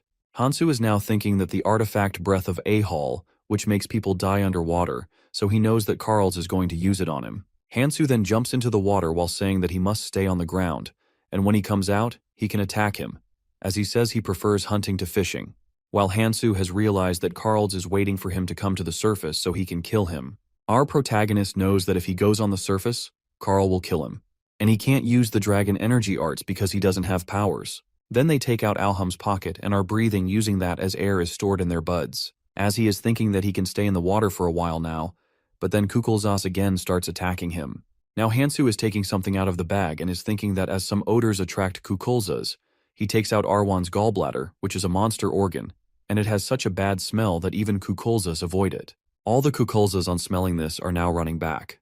Our protagonist is now swimming somewhere and is saying that the Kukulzas mix poison with nutrition fluid, and then they dilute it to form their nests in the lake, and Hansu knows that all of their nests actually lead to the sea of poison, and as for now, he just has to get there. But Karls is even attacking Hansu in the water, and it is because of Chi arts, as it is easier to track the attacks in the water. Suddenly, Hansu's shoulder gets injured due to the attack, but the injury isn't that bad. So now Hansu thinks it's his time to counterattack. So our protagonist attacks him now, and here Karl realizes that this is the relic of Gaisu. So he asks him whether he had this forgotten blade with him all the time. Hansu says this weapon was too much for Gaisu, so he is going to use it from now on. Suddenly, Karl realizes that the breathing is getting difficult for him. As he is thinking that there must be something wrong with the artifact, he soon realizes that Hansu has already taken away his artifact. He is now yelling at Hansu to give back his artifact while our protagonist is wearing his artifact, and he now seems to breathe easily. So here Hansu says that he will give Karl something in return for this artifact. He then uses the second authority of Nurmaha's ring, which is hemorrhage, and makes a cut on Karl's hand. All the Kukulzas are now coming out of their nests on smelling his blood. Karls is thinking that he should retreat now. He is now running away, saying he will come back for Hansu. As he is gone now, Hansu is now taking the runes to boost his stats, and he's also thinking that Sophie must be waiting for him. On the other side, Sophia is standing on the edge of roots and looking into the water while thinking that this is the place where she first met Hansu. And she is also wondering if everything is all right and she should have gone with him to fight against Beacon. She is now wondering about the ship, as she can't see it anywhere, and she thinks it was probably taken away by people, as most people are supposed to go after the 500-seater ship. And with no ship, even if he manages to get here, it will be of no help. And he might get disappointed if she offers him her 30-seater ship.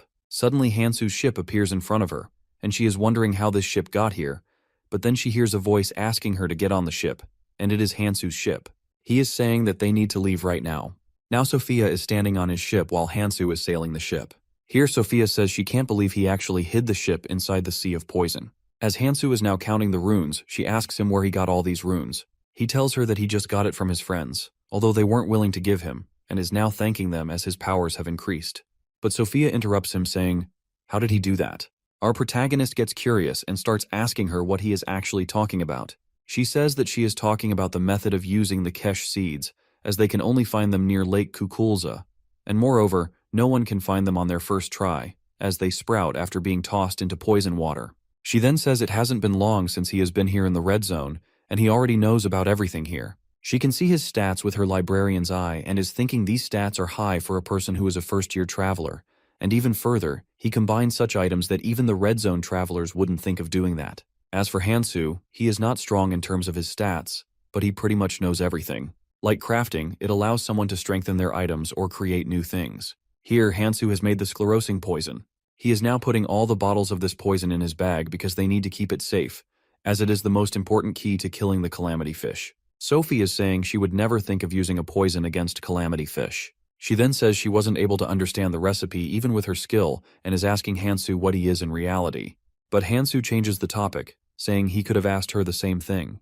He then says 7 phantoms are the real reason who needs to protect her seat, and that's why she is here for the calamity fish. But she gets shocked and is asking him how he knows this. But Hansu says this isn't the time for them to think about it. He then realizes the fish of destruction, which is the calamity fish, is now coming towards them. Hansu is asking Sophie about the route to enter her, so she just says as long as there is no problem, they can just enter it through the gills. Now Hansu is thinking that Karls is going to be here any moment, so he asks Sophia that she must listen to him, and if she doesn't, then he will not take her to kill the calamity fish. But Sophia assures him not to worry, as she is not going to be a burden for him. She then says she is with him just for the reason of killing the calamity fish and doesn't care about who he actually is. Then Hansu says that she made the right choice, and he assures her that he is going to kill the calamity soon. He is now thinking that he should start changing the things from the red zone for his future survival, and he is also thinking that he is not going to get a second chance, so he must succeed in his first attempt. Suddenly a lot of arrows start attacking them, and a hull hit the ship, making a big hole in the bottom of the ship. Sophia is yelling that at this rate they are going to die soon. Meanwhile, Karls has approached them and is saying that Hansu has been hiding quite well. He then orders Rachel to bring other weapons. After a while, Karls is now holding a weapon in his hand and is saying that he specially prepared it for Hansu. Meanwhile, his members are attacking the ship continuously. So Sophia says that they must attack them too, but Hansu stops her. But Sophia is still yelling that they are going to drown if they do nothing immediately. She is asking Hansu to do something because even if it's a fairy-made ship, it's still getting damaged. While Hansu is saying that the calamity fish is sensitive to the magic, so the attacks that sink their ship are probably not going to matter to the calamity fish. Here, Hansu, tell Sophia that calamity fish only reacts to magic and powers. Meanwhile, he is also thinking that maybe it is because of the powers held by the world tree, so that's why calamity fish is good at detecting the magic, and also that even the smallest move is going to be deadly while they are near the calamity fish. Our protagonist is now saying to Sophia that it's actually true that they are currently at a disadvantage. So Sophia asks him whether he has any idea, while she is thinking she must do something too, as she can't stay useless. Here Hansu says that by saying disadvantage, he meant that he doesn't know any suitable method to face the enemies without the use of skills, and he also says that they can call for help. She is now wondering if he is going to use another crafted item. Hansu is now thinking of making a bait, as they only need to hold them for a while. Now Hansu is holding something in his hand, which is a stone tied in a rope, and is passing it to Sophia, saying they should do fishing. Sophie becomes happy and is saying that she was actually right in trusting Hansu. Meanwhile, Carls is saying to his members that Hansu isn't that much more powerful, as his own ship is going to sink soon. He then orders his men to bring all the harpoons, as he wants to drive Hansu into the water himself. While Chung is saying that they have been tossing something in the sea, maybe it's like a trap. But Carls orders him to attack them. He is asking them to make sure they must die today. On the other side, Hansu is asking Sophia to wait for a while, as the boxes they threw in the sea are now breaking, so Hansu says that it must have taken the bait. Suddenly a creature named Kraken comes out of the sea, and everyone is shocked to see it. Carls is saying that a Kraken doesn't normally come to the surface. While looking at it, Gaisu is saying if they don't stop it, then the calamity fish will go back into the depths of the sea, so they need to get inside its gills before this. Moreover, they can't lose Hansu now. Here Carls is now fighting with Kraken and is saying that he will handle it. He is now ordering Rachel to move, as they have wasted quite a lot of time. While he is thinking Kraken's sudden appearance is not a coincidence and is actually done by Hansu, they are now entering the gills of the calamity fish, and Carls is saying that even underwater creatures' gills are keeping them dry, so Gaisu is telling him that the inside of the calamity fish is imbued with a mysterious power. He is now asking Carls to look inside at the passage of calamity fish's gills. Here Carls has been asking Hansu if they just need to keep going down, so Gaisu is assuring him, saying they will be there as soon as they pass through this passage. He is now telling Carls that a giant mass of flesh that acts like a door is going to shift noticeably before they close them. He then asks others to stay alert and quiet, but Rachel suggests he prioritize the tour and keep Hansu second, and they must turn the useful travelers into the members of Quadratus. Here he says to Rachel to not rush things, as they will do everything gradually. Moreover, Hansu doesn't even know the inside of the calamity. He hopes he doesn't die before they find him. Now they are inside the intestines destroyer, where it stores all the remaining things after eating as a massive island. And it's more like a dungeon. Carls Morin is now thinking that the distorted flow of magic inside the calamity fish is keeping his tracking skills from working efficiently. One of the men is asking Gaisu whether these destroyed ships and all the corpses are Quadratus. But guess who says they don't seem to understand that this is the blessing as it is inside the calamity fish itself? He then yells, "This is actually the highlight." He is now telling people that calamity fish's stomach can properly absorb only the world tree's sap, and this part is where all the remains of even Elfenheim, which are the creators of the world tree, are present. It is like a vital treasure present within calamity fish. He is now smiling and is asking if they wonder what happened to the artifacts of all the people whose corpses are lying here. He then shows them a pendant and also tells them that he escaped this hell alive because of this pendant he found in the stomach. He then says to all those travelers that they serve YH calamities as a part of Quadratus, then everything they desire will come into existence. He is now praying for the blessing of calamity fish and is saying to travelers that Quadratus will always welcome them. As he is talking with them and is suggesting they not talk loud, as corpses might wake up, Hansu is actually hiding behind Gaisu. As he is about to say the guidance of Quadratus, suddenly Hansu appears from behind, saying by talking loudly just how much he actually meant. He then suggests not to worry about it, as even something as loud as an explosion is not going to stir the corpses. As Hansu says, if they are talking about an explosion just like this, and then suddenly Sophia makes an explosion with her magic, all the travelers and even Gaise and Carls start moving backwards due to it. As Hansu is now appreciating Sophia with her perfect timing, Carls is saying to our protagonist that Hansu came willingly to die with his hands. While Gaisu is yelling, "This isn't right," corpses are now waking up. Gaisu is thinking that these corpses are actually the forces sent by Elfenheim to defeat the calamity fish in the past. They are called the Cursed Army of Galadriel, which are Phantom Knights. These corpses are now attacking the travelers, and while fighting them, they are yelling at Gaisu, as he told them they just need to get the artifacts inside the stomach of the calamity fish. Then Carl orders his members to attack the corpses. He is now going to use his Fire Jade QI art to burn them, and after a while all the corpses have burned into ashes. Now all the travelers are appreciating him and saying he is actually Beacon's assault commander. But Gaisu is thinking and is worried that the corpses are not going to go down this easily, as they are watchmen of calamity fish and possess the cursed body, which allows them to fight till the end. They will remain alive until the calamity fish is alive. Now the corpses are again fighting with them while Gaisu is thinking of escaping, as they need to save his life first. But then suddenly he realizes Hansu isn't here, as he is thinking whether he is here for the same purpose Sophia wants. On the other side, Hansu is running and is thinking all the things are happening the same way Keldian told him to keep the Phantom Knights, the calamity fish's first life of defense, occupied, and as he roughly prepared that, he also gave Sophia separate orders. So as for now, he is going for the next key point, which is Calamity Fish's core. He is now standing in front of it and is saying that he can never damage the skin of the Calamity Fish, but its core is different. He then says there is only one way to kill the Calamity Fish, which is damaging its core. As Hansu is going to damage the core with his sword, suddenly Gaisu attacks him from behind, and our protagonist is now running towards him. As he is about to stick the sword into Gaisu's body, he holds the sword with his hand and is saying he can't believe Hansu was thinking of damaging the Calamity Fish core. He then says he knows that Sophia told him about it, but he failed in it, as Gaisu is going to kill him.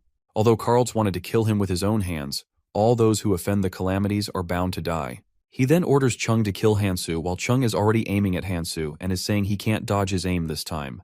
He then throws the arrow, which is named the called shot skill. The arrow actually hit Hansu, but nothing happened to him. It is actually because of Dragon Energy Arts, which is Draconification. Chung is now yelling, "This is actually impossible because a called shot's penetration power is actually strong enough to kill even a Kukulza with a single shot." While Gaisu is looking at Hansu, he is saying he saw his energy art before, but it's so much stronger now. But then Chung is now firing arrows at him continuously, saying he is going to kill him whatever it takes. Here Hansu says if Chung doesn't want to let him go, then he also doesn't have any choice now. He is now telling them the first energy art he used had magic power exhaustion, but he had already resolved that issue. His half-body has turned into a dragon. On the other side, travelers are still fighting with the corpses, and Karls is ordering them to keep attacking so they can't get a chance to regenerate. But one of the men says their regeneration speed has kept on increasing, and they can't do anything about it now.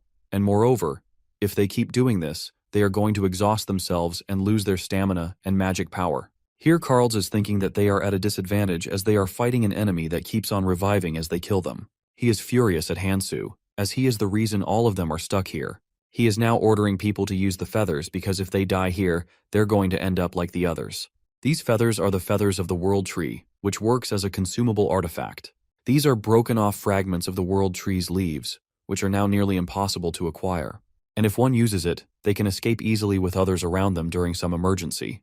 But now travelers are yelling the feathers are not activating, so they aren't able to use it here. Here, Sophia is flying above them, and then she gets their attention as soon as she starts saying they can't escape Calamity Fish's stomach this easily.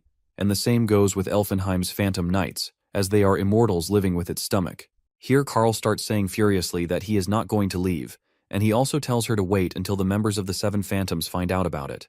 But she says such people, who sat idle while she was desperately searching for a way to kill the Calamity Fish, aren't actually going to do anything for him. She then suggests he stop whining and start finding a way to get out of here because clan communications aren't going to work here. She then says no one is going to care even if he dies here today. Sophia then says she is going to give them their one last gift, as she has already managed to get all the information she wanted. But suddenly Karl starts saying to her that her hanging with a rookie actually ruined her judgment, as he is the assault commander of Beacon, and he is entrusted with managing the red zone. He then attacks Sophia, saying he can easily drag her to the Seven Phantoms. But she easily dodges his attack and is saying he can't even hit a target right, and also he is disgracing the name of the Seven Phantoms. But then suddenly all remains and other things that were present start falling. They realize the entrance is now closing. Here Sophia starts laughing, saying she was actually finding a way to close it with her library skills, but Karl actually helped her a lot doing this. Now Sophia is flying away, saying she hopes they aren't going to meet each other again, while Karls is yelling at her that he is going to kill her.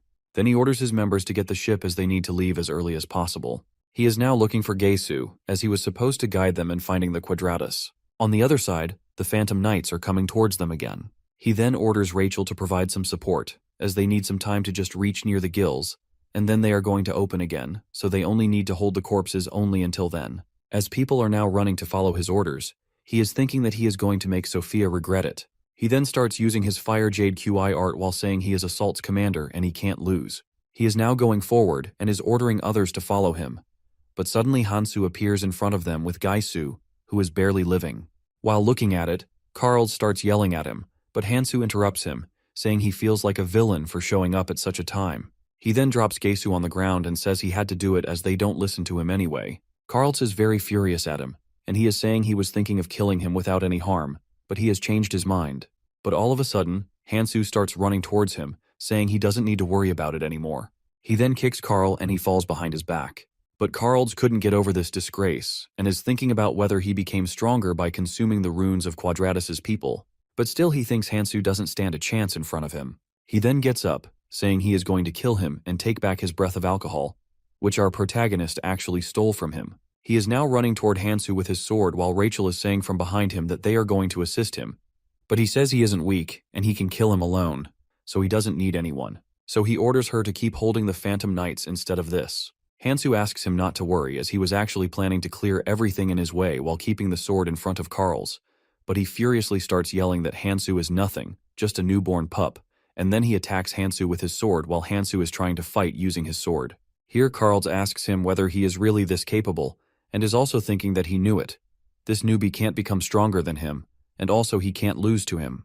Karl then yells, "This is the end," and passes the sword through his heart. He then says to our boy that he should have just accepted the offer of becoming his subordinate, so he wouldn't be dying here like this. While holding the sword in his hand, he is saying to our protagonist that he is dying because he is weaker than him. But suddenly Hansu starts smiling while grabbing the sword in his left hand, and says he is going to say this right back to him. Karl is looking at him with shock while he says that the artifacts of knights are quite good, as they are actually sharp enough to break the scales of dragon energy arts. Our protagonist then thanks him for the delivery, but Karl couldn't believe in it, as he was sure that he aimed at his heart. He is wondering maybe it is because of body modification, but Hansu says it's too late to realize it now. As he is saying this, suddenly Hansu takes out his dragon hands and sticks them right around his heart and makes a hole inside his body. It is such a big hole that someone can see through it. Karl's body falls on the floor, and then Hansu takes that sword out of his heart and throws it aside. He is now saying that it was doable as he pushed himself to create 3 dragon hearts. He lacks healing stones, but he doesn't have any other option. The special ability of energy arts is specification, which is imitation of the abilities of the real owner.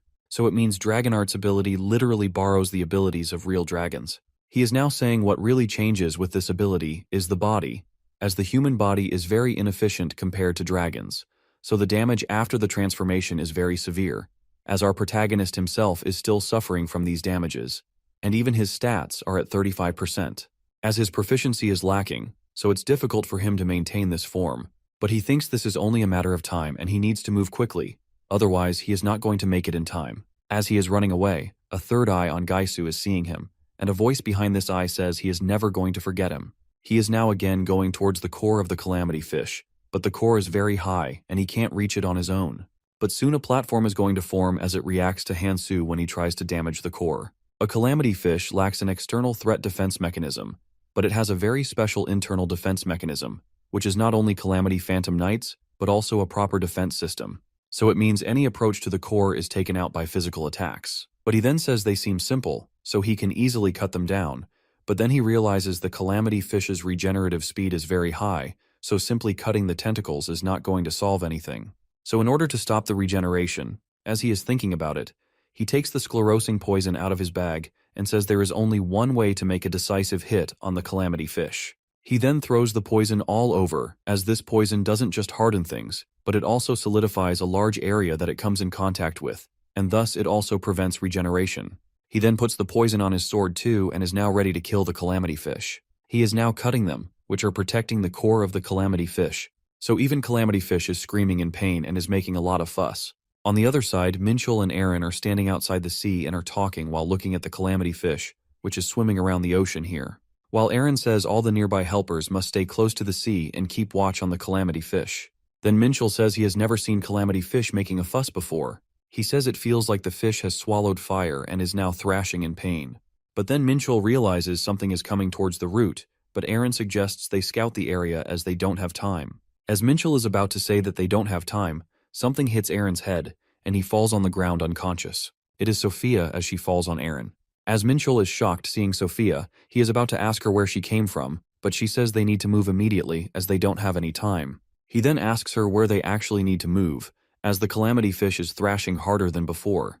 While Sophia is looking at the Calamity Fish, she is thinking that she has never seen Calamity Fish like this before, and it feels like it is actually in a lot of pain. She then says everyone might treat it like a fantasy, but she is angry by the fact that she wasn't able to do this. She is crying and is thinking that she is going to be free from the guilt. She realizes that Hansu has really kept his word while Calamity Fish is rushing towards them. So then she grabs both Minchul and Aaron by their collars and starts running away from the Calamity Fish. The fish is now throwing up all over, so they are wondering what it's actually eaten, so it is throwing up now. So Minchul gets suspicious of Sophia and is asking her what she actually did with the Calamity Fish. So she says it wasn't only her, but Hansu also took part in it, while she is thinking that Hansu actually succeeded and fulfilled the promise he made with her. She is still running while grabbing Minchul and Aaron and is saying they don't have time as they are going to be swept away, so before that, they need to get away from the root tips. But they are asking her to let them go. On the other side, between the travelers, a boy named Michael is wondering what is happening and why the calamity fish is acting like this. But then he realizes it must be the doings of Sophia. As he is thinking about it, a girl comes towards him, saying they must do something, because if the fish's rampage gets furious, the damage is going to spread to their area as well. Then he asks her whether she sent the report, and she says that she just sent the carrier pigeon saying they are keeping track of the calamity fish's state. But he asked her to send more, as this is not going to be enough. He is now thinking that it might be the start of the loss of balance in the red zone, which has been maintained until now. Meanwhile, Hansu is still struggling to kill calamity fish, and he is damaging its core continuously. He then says killing the calamity fish with a human body was going to be very much as he expected, but physical strain on his body is increasing due to the use of draconification. Moreover, the tentacles of calamity fish are cursed with a recovery reduction skill, so frontal assault is the only way to pass through it. He then again ran towards the core while cutting down the tentacle and stabbing both swords into it. He then realizes the subspace that makes up the stomach is collapsing as the core is getting destroyed. He is now moving towards the next step. Destroying the core of calamity fish is the first step. The second step is to traverse the blood vessels connected to its core, and it attacks the heart directly. Then the final method is expelling the dragon energy arts, and moreover, he has been able to keep breathing because of the breath of Ahal. He again starts attacking the core, but suddenly a tentacle from behind passes through his body and damages one of his hearts. He then turns back and cuts the tentacle with his sword, but realizes they are increasing in number, so he should retreat as he needs some time to heal his wounds too. But then he says he can't go back because once he does this, he will keep going back. So the only path left for now is to keep moving forward. He is now flying rapidly to reach the main source. After a while, he is in front of the main source, which provides energy to the whole body of calamity fish. It is a divine source fragment that was once a part of the world tree, but then it split into fragments and is now lodged within all the calamities. As he is about to attack the source, the same thing happens. A lot of tentacles start attacking him, but this time, they have monstrous mouths. He then starts cutting them with his sword while saying he is not going to give up now and he will kill them. As Hansu is now going forward, killing these monstrous tentacles one by one, suddenly a tentacle grabs his left leg, but he cuts it too. All of a sudden, all of these tentacles attack him together, and he is now stuck between them. Our protagonist cuts all of the tentacles and gets out of it, saying this is not going to stop him. Our protagonist has realized that these tentacles are tougher to deal with than anything he dealt with in the past, so he must plan something else, as hitting them directly is not doing anything. He is now thinking of severing the blood vessels that are connecting the fragments directly to the calamity fish. He is now cutting all the vessels, and after a while the fragment separates out from these vessels, and Hansu catches it. He is now saying that this fragment is quite small despite the fact that it contains immense power to sustain the calamity fish. But soon after, the internal structure of calamity fish starts collapsing due to the removal of the main energy source. Hansu realizes he needs to get out of here immediately, otherwise he is going to get stuck in this destruction. All of a sudden something hits Hansu in his sword, and energy fragments fall out of his hands. He is now trying to catch it but becomes unconscious. Suddenly a little magical bird sits on his finger, saying someone ordered it to find the man named Kang Hansu, who is going to kill the calamity fish. Meanwhile, on the roofs, some people are now yelling for their commander, Liu, who is the vice assault commander of Beacon, and they are telling him that they found something that seems like it belongs to Karl's Morin. It is the eye mask, which actually belongs to Karl's Morin. So Liu is thinking about what actually happened to him as he was on the mission to go to Quadratus. One of the members is reporting to him that they also discovered other bodies, and it is confirmed that they were part of Karl's Morin's unit. He is now thinking that all the signs are indicating that Karl's and his members have fallen victim to Hansu. All the other members are asking him what they are supposed to do now, but he is thinking of becoming a commander. So he says, as Karl's is now gone, so they must change the titles first. While he is thinking that, he is different from Karl's Morin, as he became the commander just because he was here a few years earlier than him. He is now asking his members whether they found survivors or some other items too. The clan members are reporting to him that they are searching the whole ship, but it seems like no one survived on this ship. Here, Vice Commander Liu finds a sword stuck between the rocks, whereupon his members report to him that they didn't find runes, but they did find some artifacts inside the calamity fish. He is now taking out that sword, but the sword breaks into pieces while he is thinking that it is impossible that something massive like calamity fish died, leaving no rune behind it.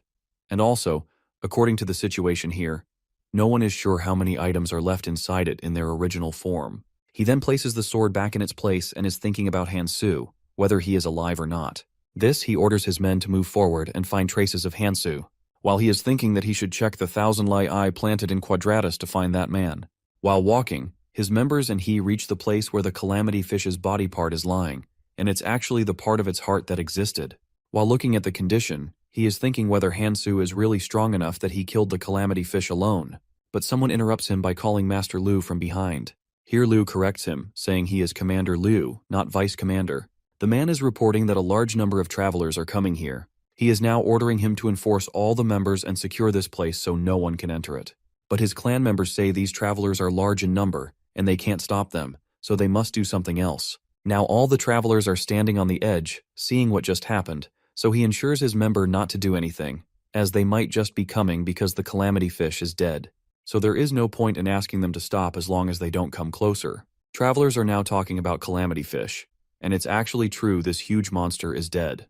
Also, they can't seem to believe that someone actually killed such gigantic calamity fish. Sang is also present within them, so he starts saying that he heard there are plenty of artifacts that are hidden inside the calamity fish. He is now yelling at Commander Liu and his members, asking them whether they are going to take all the artifacts for themselves. Now all the travelers are thinking that it's already hard to get the runes here because hunting is very difficult here, so it's better if they succeed in getting even one artifact. Now they are running toward the calamity fish, where Commander Liu and his clan members are already present. Here Liu is yelling that they can't just barge in here because this place is under the management of Beacon. He then orders his members to finish them off, and now all the travelers and clan members are fighting with each other. Here a little eye is watching them fighting, flying above their heads. Then that fly is no longer flying in front of Sophia and then sits on her hand. Sophia is now saying that she is the one who asked the crowd to draw Beacon's attention, but it seems like they are making a big mess while the eye on her hand has disappeared. So here Minchul nervously said that he asked them to spread some rumors. So Sophia is thinking that she might not be able to trust Minchul and Aaron, but still, both of them are quite skilled. But now she is thinking about some people among the travelers, and realizes some of them incited the others on purpose, and is thinking about who they actually are. But then she says it doesn't matter because it turned out good for her. But she is also thinking that they aren't going to last long because they are actually fighting against Beacon, so she must use the opportunity before them. She is now making multiple eyes like before with wings so they can be of help finding Hansu. These eyes are actually God's sclera, and they create a white light and share their vision with the user. But they consume more power if they are in large numbers. Moreover, they are quite difficult to control all of them at once. But to search quietly, she doesn't have any other choice now, and it's already been 3 days, so she must find Hansu now. She is sure that our protagonist can't die this easily, so she is sure she can find him somewhere. Meanwhile, Hansu is lying unconscious on the roots, somewhere near the sea, and the assistant fairy, which was in the tutorial zone before, is trying to wake him up. Here she says that she is going to kiss him if he doesn't wake up now. As she is about to kiss him, Hansu immediately wakes up while the fragment, which was the energy source of the calamity fish, is also lying near him. He is now looking at his body and realizes he managed to recover a little bit before his draconification transformation released. Now he is looking at the fragment and is grateful that he didn't lose it. Here he realizes the one who woke him up is actually no one but the assistant fairy, while the assistant fairy is just floating in the air and is saying hi to him. He asks her what she is actually doing in the red zone. Fairy is now saying that it seems like he is well aware that they can't enter the red zone until something very extraordinary happens. Then she hugs his shoulder from behind and says, "This is true." But she just can't just sit still watching him die. And moreover, this situation is so far from just being ordinary. She then says he is the first traveler here who actually killed the calamity fish. And she is also telling him that it's their rule to give bigger awards for bigger deeds. She then tells him that the calamity fish wasn't meant to be hunted, so there is no such award. But not giving him an award would be very shameful, while Hansu is getting annoyed because of her. She is now thinking that he must not have come here with good intentions, as he seems to enjoy the cruel and difficult situations. She is now saying that they gave a lot of thought to what they should give to him as a reward. So as for now, she is going to give him an offer and is saying this is not going to be a bad offer. She is now using some magic, and suddenly a rune named Lord of the Dead, which is numbered skill rank 8, appears on her hand. She is now asking him to take it as a reward for killing the calamity fish. It is a skill that allows its owner to turn dead people into phantoms, and then he can order them. Moreover, it even has a special effect of magic strengthened QI, and then she says she can't even tell how much more powerful it is. So Hansu is thinking that for someone like him who can only acquire 7 skills, this would be a very advantageous reward. But then she says that this reward has a condition that is tied to the remaining calamities. She is now showing them some fragments, and Hansu realizes what they are, so he says that's enough for him. Here, Assistant Fairy says that he must listen to the explanation first. But Hansu says he doesn't want to listen anymore, and also he is ready to take the second offer. She gets shocked and is telling him that he must take down all the calamities first to receive the reward, and even if he couldn't be able to kill even one calamity fish, he will not be able to take the reward. She then asks him if he is ready to take the reward, but he jumps in the sea, saying he is going to kill the calamity fish now. On the other side, Assistant Fairy is very impressed by the fact that he didn't even hesitate for a while, and moreover, he never disappoints her because if he chose the easy reward, he would have disappointed her. As Hansu is going deeper into the sea, she is thinking identifying all the calamities in the red zone is actually very difficult, so he is going to struggle for a long time. Meanwhile, Disgorging Root, which is a monstrous root, is getting furious because it can't listen to the calamity fish's voice. On the other side, Hansu comes out of the sea and is thinking that he might have accepted the fairy's offer, but the situation is quite complicated for now, because it's a fact that his existence has actually accelerated the abyss's deterioration, so he must end everything faster than he did in the past. Here he remembers Kang Tae telling him as he is going to travel while using the Urkeneel's time-space crystal, so he must speed up as fast as he can because the more he uses the future knowledge, the faster the abyss's deterioration accelerates. He also remembered how Tae teased him about it. For now, Hansu is thinking that it is quite annoying that they dump this responsibility on him. Meanwhile, he is also hallucinating that the girl he liked who died in the past is holding his hand and is asking him to move forward, but this hallucination was only for a few seconds, and then he comes to the real world. Our protagonist is now saying that, regardless, in this situation, every skill is a big asset for him. As he is standing in front of the dead body of Calamity Fish, he is saying that he didn't expect a reward for killing the Calamity Fish. He is now thinking that he must do it now to maintain the balance in the red zone and find the next calamity. Moreover, he can just lure them out using the fragment of the dead Calamity Fish. It is also unlike before when he killed the Calamity Fish to repay his debt to Sophia. He is now thinking of meeting Sophia, but first he is required to go somewhere else. Suddenly the clan members of Commander Liu come out of nowhere and are now surrounding him. They say they are going to kill him now, but Hansu appreciates them for coming, as he wanted to confirm something, and with all the people around him, he can ask everyone. He is now fighting with all members one by one and is assuring them not to worry, as he will make sure that they can talk at least after that. After a while, all the people are lying on the floor unconsciously, while he is grabbing one of them by his collar. He is now looking at the sky and is thinking that 3 days have already passed, so it means all the other calamities must have begun to move. He then says he can't believe he was unconscious for this long, and now he is running fast. Otherwise, he will lose the opportunity to kill other calamities. But suddenly something falls in front of him, so Hansu stops and is now looking above. A man named Levanon Mikhail, who is from the Valkyrie clan and is a helper affiliate, is standing on the top and is saying his name, Kang Hansu. But Hansu, without listening to him, says he is very busy, so he must let him go for now. While the other man beside Mikhail is saying that Sophia was finding him, Mikhail wanted to find him first. While Mikhail is saying to that man that he is going through, make sure that he is held accountable for aiding the Seven Phantoms' orders as he wished. And also, despite being the helper of the Valkyrie clan, he must not do anything here. He jumps off the cliff saying he must take care of Hansu first. He then takes out the sword and is about to fight with our protagonist, but suddenly gods Sclera and Sophia appear in front of him. While Sophia is glad that she has finally found Hansu, she is now saying that he gets tangled with such kinds of useless people. But all over, it's a relief that he is fine. On the other side, Mikhail is saying to her that she shouldn't be here but guarding her seat as one of the Seven Phantoms. He is now thinking that he already knows what happened here, and also he is aware of her involvement.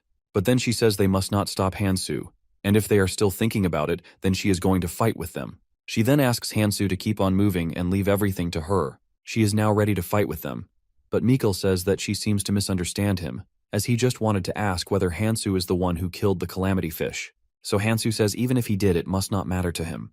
Mikhail then says if it's the case, then he must do what he needs to do, and then he moves his right hand towards Hansu while everyone is looking at him with shock. He then asks Hansu to take his hand, so Sophia starts asking him what he means by that and if he wants to cooperate with them.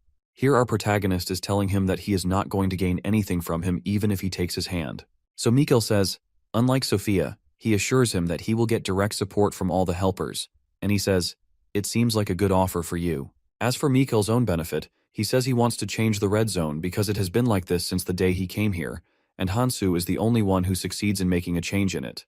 Hansu is now thinking that he actually needs someone like him, and then Sophia is whispering in his ear that he sounds suspicious and is asking him whether he is going to accept the offer. So he then says to her that there are still people left who wish for the change.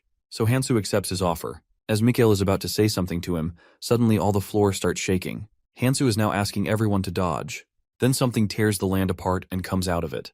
The thing that comes out beneath the earth is a demon's mouth, and they are wondering what this is. This is a stem of the disgorging root that belongs to one of the calamities, but it can easily suck in everything in its surroundings, and due to its durable body, haphazard attacks won't even faze it. Moreover, they are in plenty of numbers, so people are now running for their lives. They are also wondering if this monster doesn't reach up to the roots normally. The monster is now sucking the people into it, and as they are members of Mikhail, they are asking him to help them, but he is running away, saying he will die if he stays near to it. But then Hansu holds him, saying he wanted to help him, so R asks him to go together. So he asks him where they are actually going. But Hansu just tells him that they aren't going far, and then he takes out his sword. He then holds Mikhail and starts running towards the monster face, saying, "Let's go in it." But as Mikhail is about to say that cutting it would be a lot easier, Hansu pulls him into the demon's mouth. After a while, Hansu is standing in the demon's mouth, saying it looks just like the way he expected. And then Mikhail falls behind him, so Hansu teases him, saying he is quite bad at landing.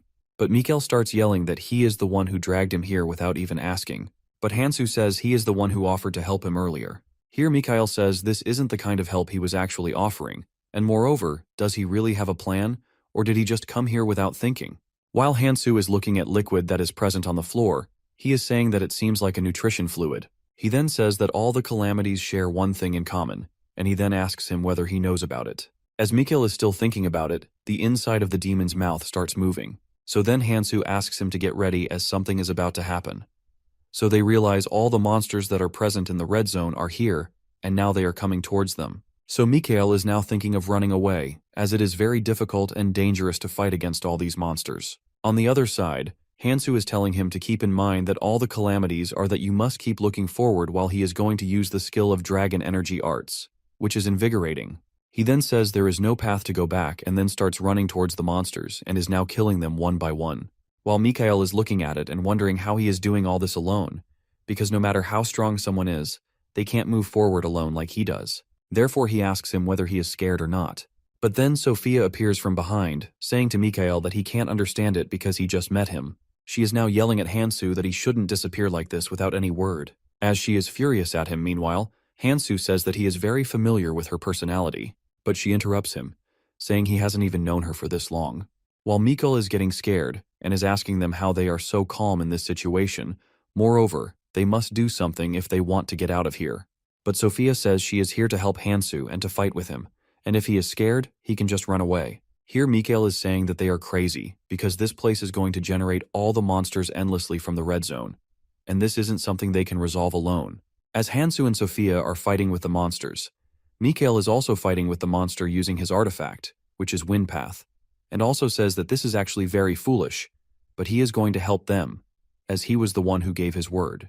He then says to Sophia that he will also get to see the true strength of the 7 phantoms, and above all, he will get to see the strength of Kang Hansu, as he is expecting even more changes in the red zone from Hansu, as he is the one who succeeds in making a change for the first time in a while. Meanwhile, Sophia is thinking that he can easily tell after a little while that Hansu actually has that kind of strength that everyone talks about, which is the strength to change everyone and to lead everyone. Now 3 of them are fighting with all the monsters. After a while, Mikhail says that they are actually holding out for now, but it seems like they are being pushed back, and moreover, they don't know till when they are going to hold these monsters out. But Hansu says that he is sure the number of monsters is actually decreasing, which means the first wave is almost over.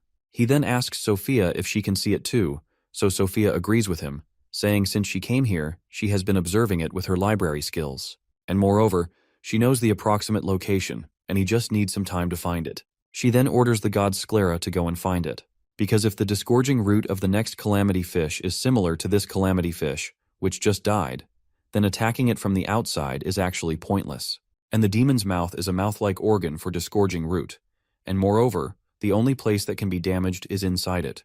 Moreover, the true body of the disgorging root is under the world tree. It is deeply hidden and is even harder to damage, but if someone succeeds in entering it from the demon's mouth, then there will be a hole from which all the monsters pour out, and that place is only its weakness because it is connected to its inside. On the other side, the god's sclera has reached that place, so Sophia is now yelling that she has found the place from which all the monsters are coming out. But then suddenly she lost her connection with the god's sclera, because the monsters are pouring out of it continuously. Moreover, she says it's very far away, so killing all the monsters while going towards it is going to be very difficult. But Hansu says it's not a problem because he's going to use Dragon's art skill, which is draconification. And then after a while his half-body turns into a monster. Then our protagonist says he just needs a few minutes to kill all the monsters. As Hansu is now ready to kill the monsters, Sophia is thinking that his transformation energy arts has gotten quite stronger. While Mikhail is saying that he even has an energy art skill, he is also capable of transforming his body. But Sophia is telling him that the transformation energy art isn't going to last long, so they must get there in one shot. But then she says to Hansu that considering his strengths, he is not able to handle all of the monsters alone, so she must open up a path for him. Here Mikhail tells them that he requested help from his clan members on the surface. Even he doesn't know how much time they are going to take to come here, but he is sure that they will come here. He then says he can't just stand and watch both of them fighting with the monsters, so he must do something. Although they don't know if they are going to hold the monsters out until some help arrives. Looking at them, Hansu is now remembering the time with Keldian and others, and is thinking that this feels so nostalgic. He then puts his hand on his bag and says he needs to use up what he earned before. He then takes out the fragment from his bag and is neo-crushing it. So Mikhail asks, what's the purpose behind crushing it? So our boy tells him that he is not simply cutting it. Instead, he is going to use a part of it. He then stuck the forgotten blade which he got from Gaisu and made a path with it. He then says Gaisu does have an eye for good stuff. They are now standing in front of the path that Hansu just made. He then asks both Sophia and Mikhail to hold out their weapons. He then uses the magic power resonance on their weapons, which is an artifact inherent skill that allows one to lend their magic power to a specified target. He is now thinking that this is the original use of this relic, which is Galadriel's relic, and it is one of the most sought-after relics among the forgotten relics in the Red Zone, and moreover, it is meaningless if it isn't awakened by a divine stone fragment. They are now running toward that specific space while killing the monsters.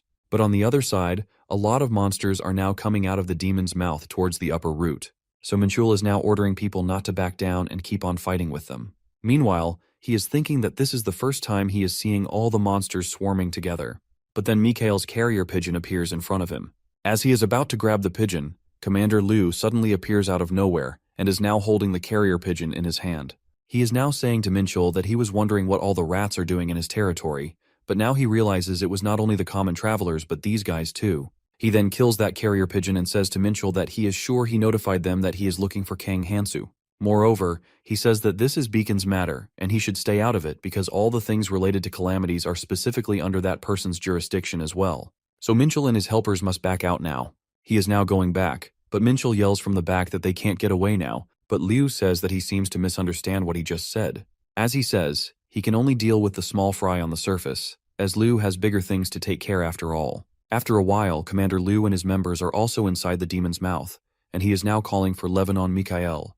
But he asks Liu Hong what he is doing here, so he replies that if he dares to do anything in his territory, then he, as a commander, must take all the responsibility. He then orders him to get out of it, as this place is under their jurisdiction. But here Mikhail says that they are going to regret it. Then they realize the entrance from where they came is now getting closed. All the walls are now moving, so Liu says he never heard about a demon's mouth moving like this. But then Mikhail says that there is an even bigger problem here, which is that it's even harder to use the skills here than outside. He is now saying that he never thought his carrier pigeon would call for such an important person. And moreover, he says if he wants to get out of here alive, then he must fight with them. As Liu is about to say something to Mikhail, Hansu interrupts them by saying to move quickly, otherwise they are going to die. As Commander Liu is seeing Hansu for the first time, he is thinking that man is very strong, yet he never saw him before. He is now thinking about whether he is really that man who killed the calamity fish. Moreover, as the entrance is blocked, using his strength here on Hansu is just a waste, so he realizes he doesn't have a choice now. Thus, he orders his clan members to go and kill all the monsters. Meanwhile, he is now thinking of informing someone about the situation, because he can't be late if he wants to deal with Hansu later. Also, despite being a newcomer, Hansu seems quite familiar with the battles here, and even his growth rate is very fast. But it's enough now. Further, it's obvious that he is strong because of Sophia, who is a phantom. But then Hansu appears from behind him, saying this isn't going to be enough. So Liu is now thinking that he must take care of him first so that person will make him the assault commander. He then asks our protagonist what he means by that. So Hansu says that he is not going to be able to last in his current state, and he also says that it seems like Beacon is weaker than he remembers. On the other side, the magic powers of all the people are now disturbing. So Hansu is thinking that he knew the fact that disturbing the magic power among all the people is going to be very difficult. He then orders them to focus on controlling their magic powers while fighting. While Hansu has already entered the plant, so the disgorging root gets furious after knowing there is an intruder here, and says that it is going to kill him. Liu and his clan members are now fighting with monsters while Liu is thinking that he never saw himself this helpless before, and moreover, he has found out the real strength of our protagonist, as no one is actually aware of Hansu's real strength, which is that despite being inside the demon's mouth is covered with a layer of magic power that is very strong, but he can easily break all the walls of roots surrounding them. He is thinking of catching Hansu himself, so the person who is superior to him might look at him differently. He is now flying toward Hansu, but suddenly his flow of magic powers stops, and a monster is now attacking him. Here, Sophia comes up and helps Liu by killing the monster, and then she says that she can't help him anymore, so he must figure out something.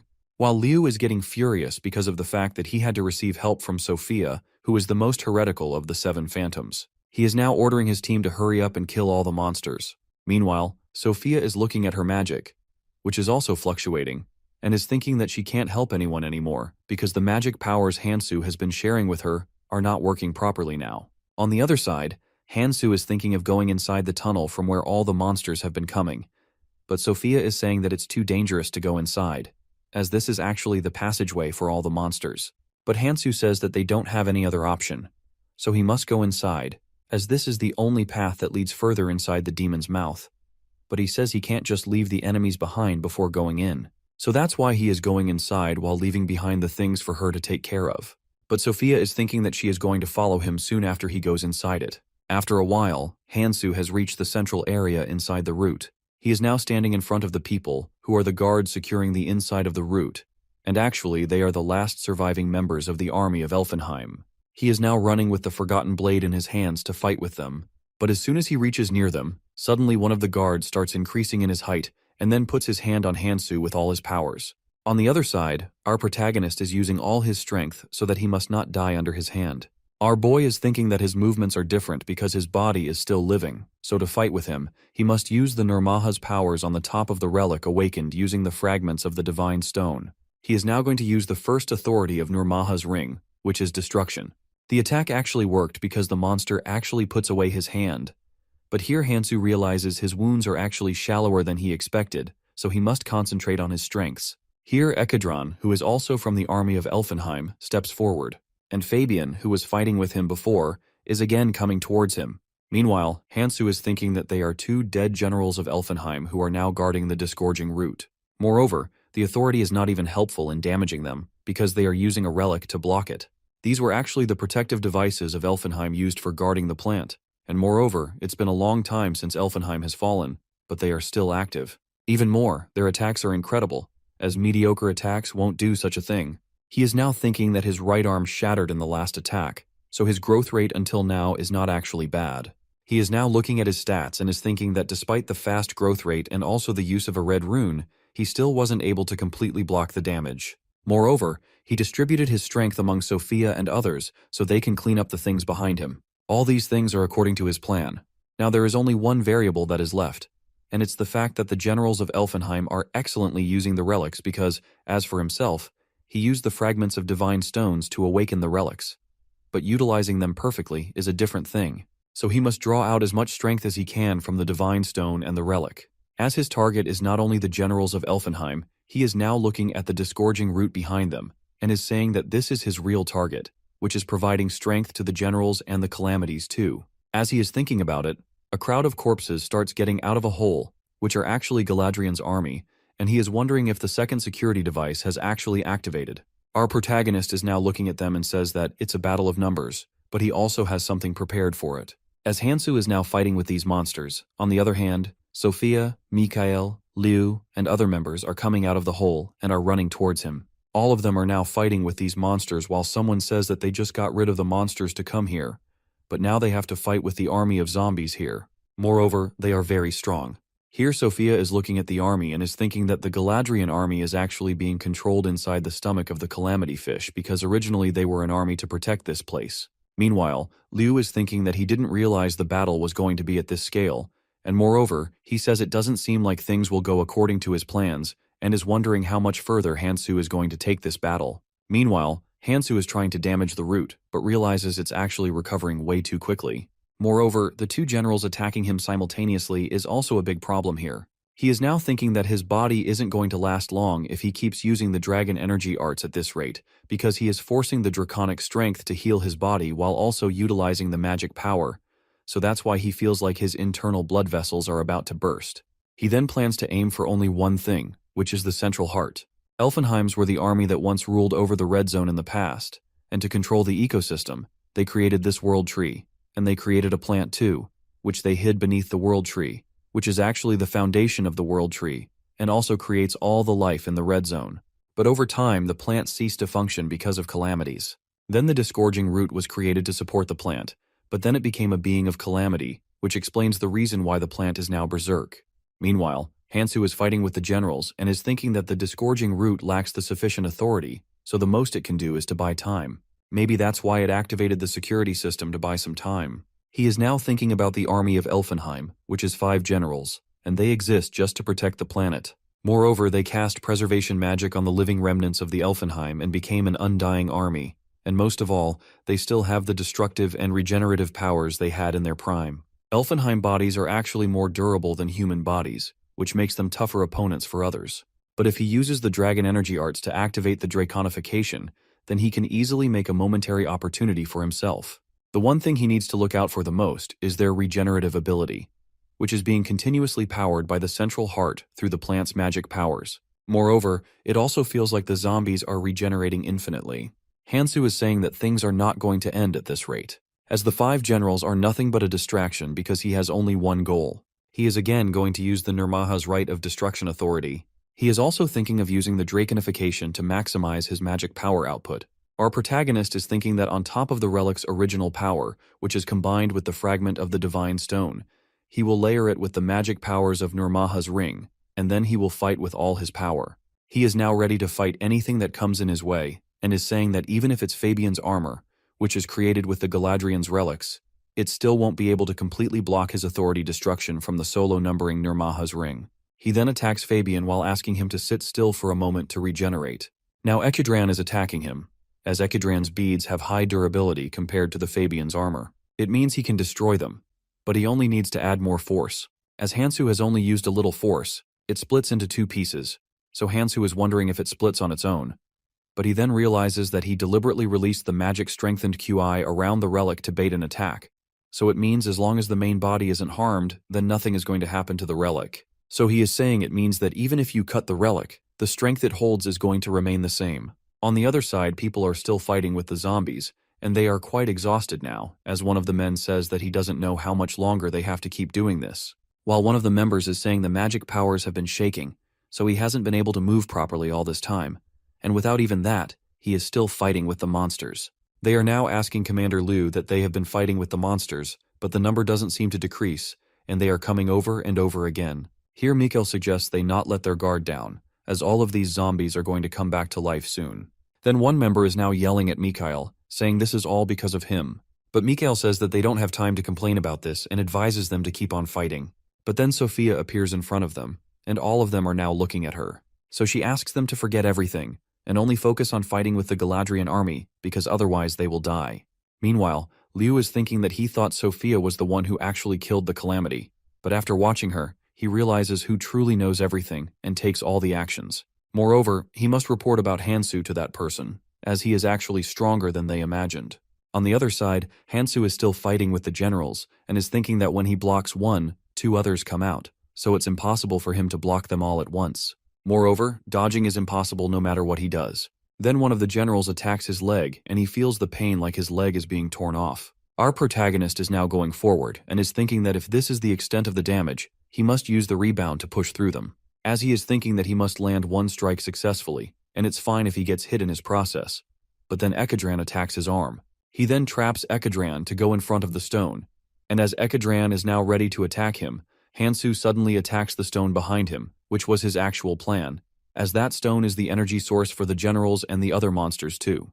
He then says, "Let's put an end to this," and attacks the generals with all his powers, and after a while, he has now killed the generals. On the other side, the Galadriel knights have also stopped moving, so Sophia and Mikhail are wondering if it's really over. Here Hansu appears in front of them with Fabian's bracelet in his hand and is telling them that the energy source is gone, so they are safe for now, but this is actually the beginning, as they need to move towards the next location. So Lu asks him if he is really planning to go further than him, and clan members of Beacon are going to pull out because they are not foolish enough to take such a dangerous path. Moreover, they followed his lead before because it was an emergency, but they don't actually take his orders, so they aren't obliged to join him further. Here Hansu takes out his sword and swings it in front of Liu as he is about to kill him with the sword while Liu is asking him to take their own paths. Here Commander Liu realizes what Hansu just did, so he becomes furious and starts asking him how he actually dared to attack him. But Hansu says he is misunderstanding it, as he wasn't trying to attack him. Rather, he was just simply forging the path he is going to take. He then asks them if they can hold their breath as he points behind their back. As all of them turn, they realize all the seawater is actually coming towards them. Now all the members and even Commander Liu are drowning in it. After a while, the seawater is now gone, and Liu is getting furious at Hansu as he tried to drown everyone here. And he also says that he can't believe he did this as they were trying to leave. He is now saying that he doesn't have any options but to use the world tree feather to get out of here. But when he takes out the feather and is about to use it, he gets the message that he can't use it here. Commander Liu is very confused and is saying that he can't use the artifact here, which is actually used to go anywhere in the real zone.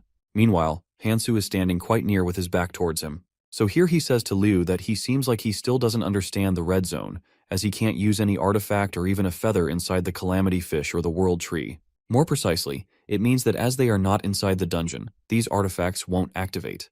It is because a fragment of divine stone is restricting its usage. He is now standing at the place where the disgorging root is parasitizing the world tree, which is inside of the world tree's roots and also the center of the red zone.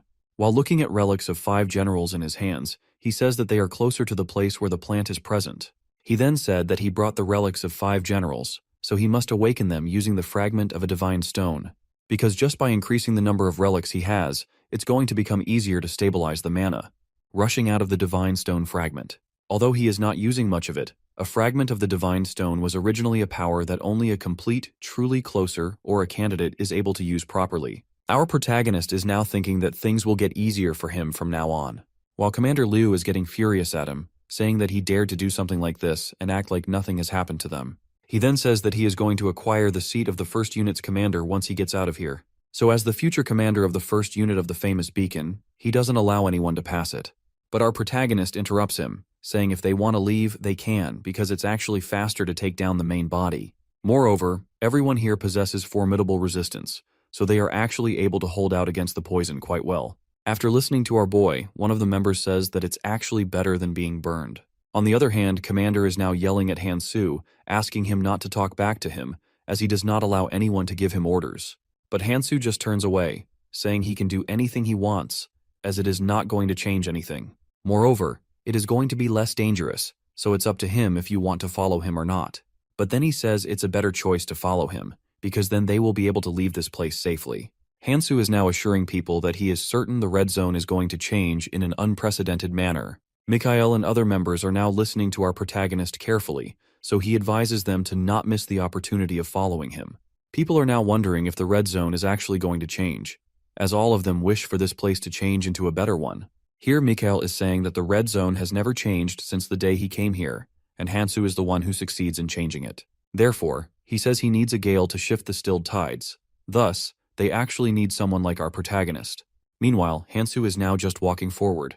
So Mikhail says from behind that this is the reason everyone should be careful about what they wish for. But Liu says that Beacon is going to act indifferently, and he is also saying to Hansu that even if he asks them to lend their strength to him, they are not giving him because it's already too late now, and he says he is going to make sure Hansu suffers for daring to look down at him. Here Hansu simply says, "Yeah, sure," because he can't just simply drag them with him.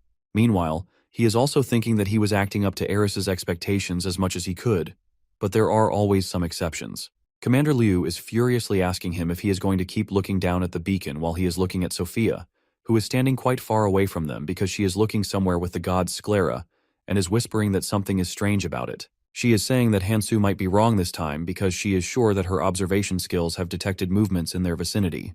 Meanwhile, on the roots, people are still fighting with the monsters. Meanwhile, Hansu is thinking that these are malformed monsters and wondering if the plant is going berserk, as these creatures don't look like complete beings, and it feels like they weren't meant to live in a proper ecosystem. Moreover, he is sure that they are going to die once they exhaust their life force, but until then, they are going to consume everything in their sight. Hansu is also wondering how the disgorging root lost its control over the plant. He is now saying that such haphazard measures aren't going to stop him, and here he is also wearing that Fabian's bracelet. Meanwhile, on the roofs, helpers are giving their reports while travelers are saying that they need more supplies. On the other side, someone is ordering a boy named Johann to bring the nutrition fluids. He is now going around doing all the heavy work and is saying that things have been a total mess over the past few days, and is saying that the story that someone killed Calamity Fish was nothing, just an absurd story. But he realizes this is actually true. He is now thinking that when he first encountered the Calamity Fish, he still remembers how his hands were trembling, and is wondering when Hansu actually started his planning to kill the Calamity Fish. Meanwhile, Sang is listening to all this, and he is now standing in front of him and is asking him whether he met Hansu before. He gets very scared as he remembers what Carls did with him before, and is thinking that he might be another group that is looking for him. And moreover, he doesn't even know where Hansu is this time. So Johann says that he doesn't have anything to say to someone he doesn't even know. Moreover, the place is full of helpers, so he says that using force on him is not going to be a good idea. But Sang says that he seems to misunderstand him, as he is not here to fight with him. He then apologizes to him, saying he forgot to introduce himself before, and he then tells him his name, which is Choi Sang-jin. Then he says that he is curious about Hansu, as he is his friend. So Johann says that he actually took a while to come here and it seems like he finally made it here because of Hansu's help.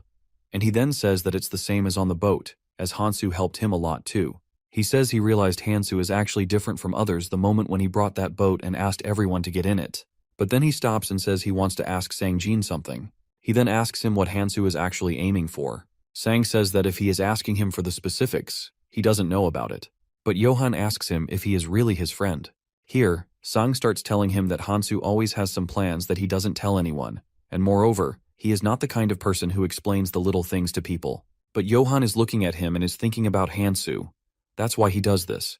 Meanwhile, Sang is thinking that it doesn't matter anymore, as he is going to resolve everything himself. Here he remembers the time when he asked our protagonist to use him, and also the fact that he was actually saved by Hansu. He then says that this is the reason he decided to follow the same path that Hansu is taking, so that he can help him whenever he needs it. But the key lies in whether he is able to keep up with him. And the reason Hansu is not looking for his help. He is in the red zone because he is lacking somewhere. But then someone yells Sang's name from far away, saying they need to go now. Then he walks away, thanking Johann for telling him everything. He is about to say that if he sees Hansu again but then stops. He then says that he will do it himself, as Hansu would do the same. He is now saying that he needs to put in some effort, as he is far behind Hansu. Moreover, he is thinking that he is sure Hansu is fighting somewhere fiercely. On the other side, Hansu is fighting with the monsters and is thinking that he is supplying himself with the magic power using the fragment of the divine stone. So it means he needs to focus on the powers instead of the durability. Commander Liu and his members are standing behind him, and he is thinking that impossible for him to be this strong because he just got here, and it's impossible for someone to get this strong in such a short time. But then Hansu starts saying to him that he is just letting him know that the way back holds nothing for him but just a waterfall of poisonous water. So he then wishes them good luck, and he enters the place, saying he is going ahead and the rest can follow him according to their will. Sophia and Mikhail are also running behind Hansu, so one of the clan members says to Liu that he is the only one who knows the way out, so it's better to follow him.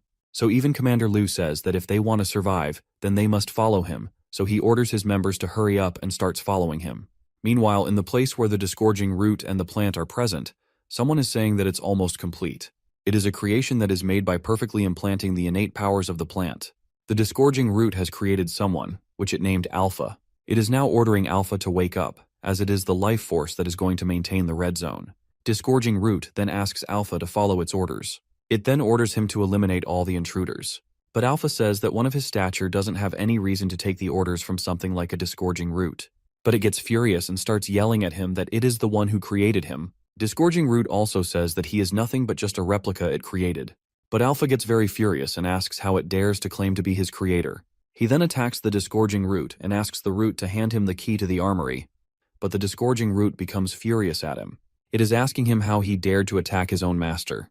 Here, Alpha calls the root a fool and advises it to ponder on the situation as it is continuously pumping out the monster to defend itself, and due to this reason, it is not able to restore the plant. Moreover, this is the reason he is asking it to hand over the keys, as he is the one who can fight with them. Meanwhile, Disgorging Root is thinking that although it was shocked by the sudden attacks, it seems like he is still following its orders. So Disgorging Root opens up the place where the key is present within the Divine Stone. Then Alpha reaches his hand to pick the key, but all of a sudden he starts pulling the Divine Stone. Here, Disgorging Root realizes what he is actually doing and starts yelling at him. But after a while he snatches the Divine Stone out of the Disgorging Root, and the root dies on the spot, as the Divine Stone was the main source of energy. Here Alpha says that he is going to keep his promise and will surely resolve the matter. On the other side, Hansu and others are fighting with the monsters. Mikhail is asking people to not stop and keep on fighting, as he thinks there must be an end to all these monsters. But then all of a sudden, plenty of tentacles start sticking out of the floor while tearing it apart. They are now growing large and are also attacking all the travelers. So people are yelling at each other to watch out for them, while our protagonist is running from one place to another in order to cut the tentacles as much as he can. Even the monsters are also attacking him simultaneously. Meanwhile, Hansu is thinking that this internal defense system is quite weaker than the Calamity Fish's defense system. And even the monsters are weak here. And above all, they are becoming weaker and weaker as they keep growing. On the other hand, Liu and other people are fighting with the monsters, so Hansu is thinking that he should leave these monsters to them and keep moving forward towards his main objective. But suddenly all the tentacles start lying on the floor, deadly, and people are wondering what just happened to them. On the other side, Hansu is also thinking of the reason while looking upward, but suddenly he starts running. Meanwhile, Sophia is calling for him. He is now entering the part where the Disgorging Root and the plant are present. He is now standing on a cliff and is wondering what happened to the plant, as it is powered off. But suddenly someone calls for him to come down the cliff. Hansu realizes someone is present down the cliff, so he jumps from the cliff while thinking that the plant is powered off because someone actually took the Divine Stone, and maybe this person is the one who took the fragment of the Divine Stone. Moreover, he is also wondering who that person could be because no one has actually reached the center of the Disgorging Root besides them. He then lands on the floor and is now standing with his back towards Alpha. He then starts saying to Hansu, while holding the Divine Stone in his hand, that he is actually smarter than the other bugs. Hansu is now looking at him with the corner of his eyes, and Alpha is still talking about how he is using that key accurately despite the fact that he doesn't even belong to their race. Alpha is now showing him the Divine Stone and asks our protagonist whether they can talk about the key our protagonist has. Key is the true name of the 5 relics that the 5 generals possess. And the reason they are called the key is simple. Because if one gathers all the relics, they can easily gain full authority to control the world tree.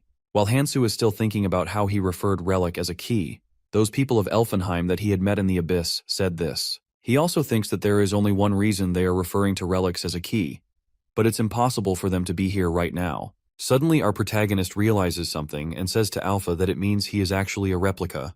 Meanwhile, Alpha says that our protagonist is actually something, as he not only possesses the key but also knows the originals. But Hansu only says that he heard a bit about them, and then he asks him to talk away whatever he wants to say to him. So Alpha asks him to give all the keys he has to him because a bug like him doesn't deserve it. But here Hansu says that he also wants to make an offer. Then he says instead to give the fragment of Divine Stone he has to him, because a replica like him doesn't actually deserve it. Our protagonist then points the Forgotten Blade at him. But Alpha starts laughing and asks Hansu if he should know his real place, because a mere bug like our protagonist can't kill him. Alpha then raises his arm in the air and says that he is going to kill him, as Hansu doesn't leave him any other choice. Then suddenly a sword appears in his hand while Hansu is looking at him doing all this. Meanwhile, he is also wondering if Alpha is actually capable of storing enough to arm hundreds of thousands of men. Alpha is now holding an armory and says that he is going to show him his real place. He then throws multiple orbs at Hansu with all his powers, and our protagonist is fighting with the help of 5 generals' orbs. Meanwhile, Alpha is getting furious at the fact his 7 sacred orbs are losing against the 5 generals' weapon. But then he thinks of attacking Hansu in a different way. He then attacks Hansu using the orbs from all sides, while Hansu is now looking at the orbs coming towards him and is thinking that each orb individually is quite weak, but together they are enough to kill hundreds of men. Suddenly he jumps from the floor and is now hanging on a branch of a tree coming out of the cliff. Alpha then again attacks Hansu, and Hansu realizes that this clone is actually using a reproduced weapon, and then he also needs to use another method. And suddenly Alpha realizes he can't control the orbs anymore, and thinks that it may be because the armory is not functioning properly, and also the magic power he should be channeling into the 7 sacred orbs is actually dispersing of its own. He is now yelling that it can't be possible. Then Hansu says that, as he told him before, he heard a bit about them before, so he also knows the magic code while he is remembering his past when he met the real general. He is now saying to Alpha that he is surprised by the fact that even though he is a clone, he is still able to summon the armory, but it's also a fact that a good weapon only shows its worth in the hands of a skilled user. Hansu then jumps towards Alpha while holding his sword to attack Alpha while saying, if this is all that he has got. He is now about to kill Alpha with his forgotten blade, while the clone is thinking that this is his end now.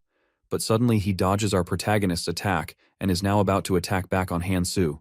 But our protagonist attacks his face using his elbow, and when Alpha is yelling due to the pain, Hansu attacks his neck using his weapon and he starts bleeding. Then he again attacks him using the 5 Generals' weapon while saying that he is not going to let him go as Alpha is running away from him. Due to our protagonist's attack, Divine Stone falls out of the clone's hand, and he tries to catch it but can't, so he is now running away without the fragment, and is also thinking about our protagonist, that he is quite good at controlling the magic, and also wondering how someone like him is actually controlling the key so perfectly without any risks, because even if he is using the fragments of the Divine Stone, it is still quite impossible, and it feels like he has decades of experience in controlling the magic powers. Alpha also thinks that if they calculate the magic to control them, it feels like Hansu is actually on his level, and then he suddenly realizes that no, Hansu is actually a lot better than him. He is now getting very scared because he thinks that Hansu is going to kill him any moment, as he is stronger than him. He is now remembering his past life, and then says that he is not going to fail this time. Moreover, Alpha asks himself if he must survive this time to complete his goal, while Hansu is coming towards him again to attack. But as soon as Hansu attacks Alpha, his body becomes invisible, and our protagonist's attacks do nothing to him. It is solo numbering 6, which is Heavenly Soldier armor, and it is an invincible set of armor that consumes armaments to grow, and it displays impenetrable resistance to any weapons it consumes. Now our boy is saying to Alpha that he has another reason now to take him down. Hansu is now attacking him again and again, but his attacks aren't doing anything to him, and our protagonist is getting annoyed due to it. Meanwhile, Alpha is thinking that this solo numbering is not able to absorb all the force, but it's still guarding his life, and losing the situation is quite tricky, as he is not able to use the armory now, because if he can use it together with the Heavenly Soldier armor, then he can win easily. Moreover, if he doesn't do anything now, then it's just a matter of time before Hansu succeeds in killing him. But then he realizes he can actually use the weapons in the armory because the armory is disabled due to the magic power code while the weapons still exist in the armory. He is now thinking to concentrate all the weapons in the Heavenly Soldier while Hansu is running towards him, saying he is not able to use the armament production now. But then all the weapons start coming out of the armory, and Hansu realizes that this is actually Weapon Eater. Alpha is now laughing while saying that it is too late for him to realize it, as he is going to show him the true powers of armament production now. Here our protagonist is thinking that he is not able to withstand this attack with his current state, while the clone is also thinking the same. Hansu also says that he doesn't have any time to deal with him now. Here Alpha holds Hansu using his powers and says that he is going to transfer the authority to control the Heavenly Soldier to him. Meanwhile, Alpha is saying that it's actually pointless, because the chances of him dying from gaining the authority over the Heavenly Soldier armor are actually 9-1. It's not plausible in the beginning, but soon after having all the Heavenly Soldier armor and all the weapons inside the armory, the succession test becomes more difficult. Meanwhile, the clone is also thinking that Hansu would have been consumed by the Heavenly Soldier armor by now, but he is rather holding out pretty well. Alpha is now thinking that he is not going to be able to use Heavenly Soldier armor after the protagonist dies, so he should just leave him here and go to the World Tree first. Meanwhile, Hansu is struggling to fight with the powers within him, which are actually trying to kill him. Then Alpha says to Hansu that he will come back once he is dead. On the other side, Hansu realizes that he transferred the authority to him because he knows that a human body will not handle it. Our protagonist is now thinking that this is very dangerous for him, as he will die even with one mistake. He is now thinking of a plan, which is if he raises his Dragon QI arts to the maximum, but it is also dangerous for his life. But this isn't the time to think about such things. He is now actually using the Dragon arts to overcome it, and after a while he finally succeeds in overcoming the power. And as the pressure of utilizing the Dragon QI arts was very high for his body, he is bleeding from his mouth now. Our protagonist is now looking at the blood on his hands and is thinking, even if he used it for a brief moment, the burden was still very high for his body, and moreover, he is actually not at a level where he can freely use these powers, so he must seal the powers for the time being. He is now looking for Alpha and realizes he is not here while he is also looking at the divine stone, which is lying on the floor. He then picks up the divine stone while saying that he must leave the place by teleportation because he wouldn't leave the divine stone behind.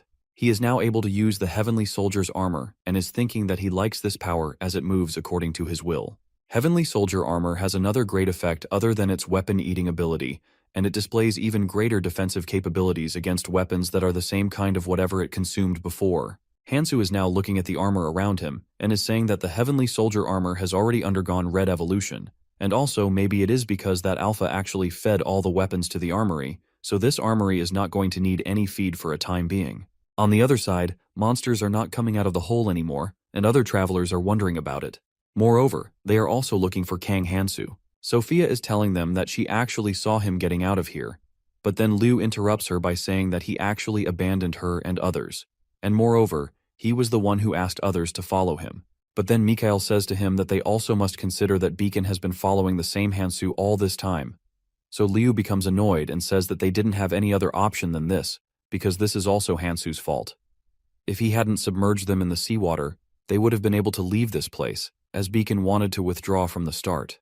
Then Commander Liu asks them to say something if they think he is wrong in this. He is now again asking them about Hansu, but all of a sudden our protagonist appears from behind him, so Liu gets flustered and starts asking him when he got back and where he actually was. Hansu tells him that he was out to take down the main body. Mikhail asks him if he succeeds in it, so Hansu says that the main body is dead, as someone has already killed it before him. He is now asking them to follow him so they all can go towards the surface now. He is now looking at Liu and saying that they all have their free will if they want to listen to him or not, because he never gave any orders to anyone, and also that he hopes they are not going to make him repeat his words. Here Mikhail is teasing Liu by making the face he made before when Hansu appeared from his back. Liu is getting furious at Mikhail, while Hansu is thinking that the main one has already been taken down, and he also succeeds in obtaining the fragment of divine stone. But that clone is still bothering him because he looked like he was able to wield all the king's authority, and moreover, if he is able to do this, then things are going to get worse. He is now thinking about Alpha, and it feels like he is headed directly towards the flower. On the other side, Alpha has actually reached the flower and is saying that it was worth it to sacrifice the Heavenly Soldier armor, as he can easily possess all of the king's authority now. But he is now yelling at the flower that it is still sleeping as the world tree has already withered and Elfenheim is no more. And then he says, "Are humans really going to replace them?" Moreover, he must correct the errors he made in the past. To revive his kin all for the Acheron, he must correct the mistakes now. He is now walking away from the flower, saying to his king that he is so cowardly that he failed to save the kin and even failed to save the Elfenheim. And at the end he even lost himself, and he also says that he is going to everyone. He is now thinking of Hansu, that his first step is to get the key he possesses, and he also must recover the Galadriel's sword, Echidran's beads, and Fabian's bracelet from Hansu. As Fabian and Echidran existed as two yet one, so he must possess both of their belongings, and after recovering the administrator's authority, he must enter the flower. But this process requires great powers, but not tricks. He is now thinking that he should use Ouroboros. Alpha is now getting down a big tree, jumping from one branch to another. As he reaches the floor, ants looking like monsters are now standing in front of him, but then he can order them to move away as he is their creator. He is now looking at these monsters while thinking that the original failed miserably at the end. And moreover, the original also lost its kin, so it lost the authority too. And as for now, he is the original. Then he starts laughing and says that from now on he is going to be the real Techeron. Now the Hansu and others have come out of the demon's mouth. Now other travelers are helping them as they are seriously injured while saying that they thought they had died while fighting and are not going to come back alive. On the other side, Sophia is just lost in her thoughts, so Mikhail asks her about what she is thinking while standing behind her. She then turns back to look at him, but then he says that he is sure they are thinking the same thing, so asking her is actually pointless. He then starts talking about Hansu, that he is the one who killed the disgorging root and calamity fish, and a lot of things have changed in the red zone since he has arrived. He then said that, honestly, he wanted to give up. And moreover, the person superior to him also said the same thing, because everyone thought that no one was actually able to kill the calamity fish. But at the end he succeeds in killing it and proves everyone wrong. Moreover, he did it alone. He then says that the person who is superior to him will surely like Hansu. Moreover, our protagonist is going to cross over the orange zone just fine as well. While Sophia is thinking that the red zone is going to be a safe place from now on, which means the people coming from the tutorial zone are going to survive, if things happen the way she is thinking, then her siblings might also succeed in surviving in the red zone too. She then remembers when she met Hansu for the first time, and also when he said that he was going to save 1 billion lives, so Sophia becomes happy and starts laughing. On seeing her, Mikhail is asking her the reason for her laugh. She then says, while smiling, that she felt like something ridiculous might come true. All of a sudden, a lot of monsters start coming towards the travelers, and they are now running away to save their lives. But suddenly, a man falls on the floor and is yelling for help from others. But then the ant attacks him from behind and is now sucking his soul. Alpha is actually the one who ordered them to stop the humans until he gains his control over the Ouroboros. So he asks them to make sure no human leaves the place. Alpha actually ordered the ants to stop the humans from crossing over the orange zone. He also ordered them that they must kill Hansu and Sophia. All the people are now scared and are saying that a parasitic locust is coming towards them. While an old lady is yelling at people to prepare themselves, they must stop them. Because if they reach here, then this is going to be the end of the red zone. So it's up to them to protect their place. She is now ordering them to hold these monsters until help from other clans arrives, but travelers are saying that it's impossible to stop these monsters. On the other side, people sent the carrier pigeons to Mikhail, and he is now reporting to Hansu and Sophia that all the parasitic locusts in Ouroboros have come out, which are actually more than 100 million. Meanwhile, travelers are saying that they aren't able to handle these monsters even if they gather all the clans. While our protagonist is thinking that it's impossible for the parasitic locust to advance this quickly, as they only protect the interior of Ouroboros. Moreover, they are gatekeepers and only protect whatever breaks through their Ouroboros scale, so they don't simply attack without any reason. And also the Ouroboros, which is the only being that can control them, is currently focused on drinking the poison water, so it doesn't have any reason to give them these orders. Also, this has never happened in the past 500 years, and not even in his past life, which means it must be Alpha, as all the things have become quite a hassle since he has come to life again. Meanwhile, someone yells his name from behind. He is Liu, and is getting furious at our protagonist because he thinks all the parasitic locusts are going wild because of him. Because if he didn't kill the calamity, then things would have never become like this. He is now asking Hansu to take all the responsibility. But then Mikhail asks him to stop saying anything, because there is no relationship between calamity and the parasitic locusts. Hansu is asking Sophia to use her librarian skills to see how long it is going to take for them to get down. She asks him whether he is asking about the time parasitic locusts take to get down, but then Hansu points out the Ouroboros and says that he is asking for the time Ouroboros take to get down. Sophia and Mikhail are looking at him in shock. Meanwhile, he is thinking that things aren't going to end with the locusts, as that clone possesses the king's authority to a certain degree. As he can order the locusts to move, it means he can surely control the Ouroboros as well. But it is surely going to take him a long time to control them, as it is one of the 4 great calamities.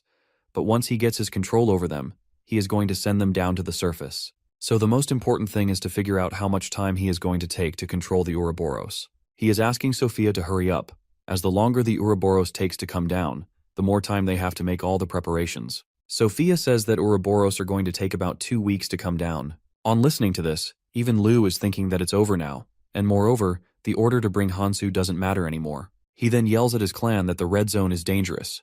Then he orders the first and second squads to report it to Sir Miyamoto, and the rest of the members follow him.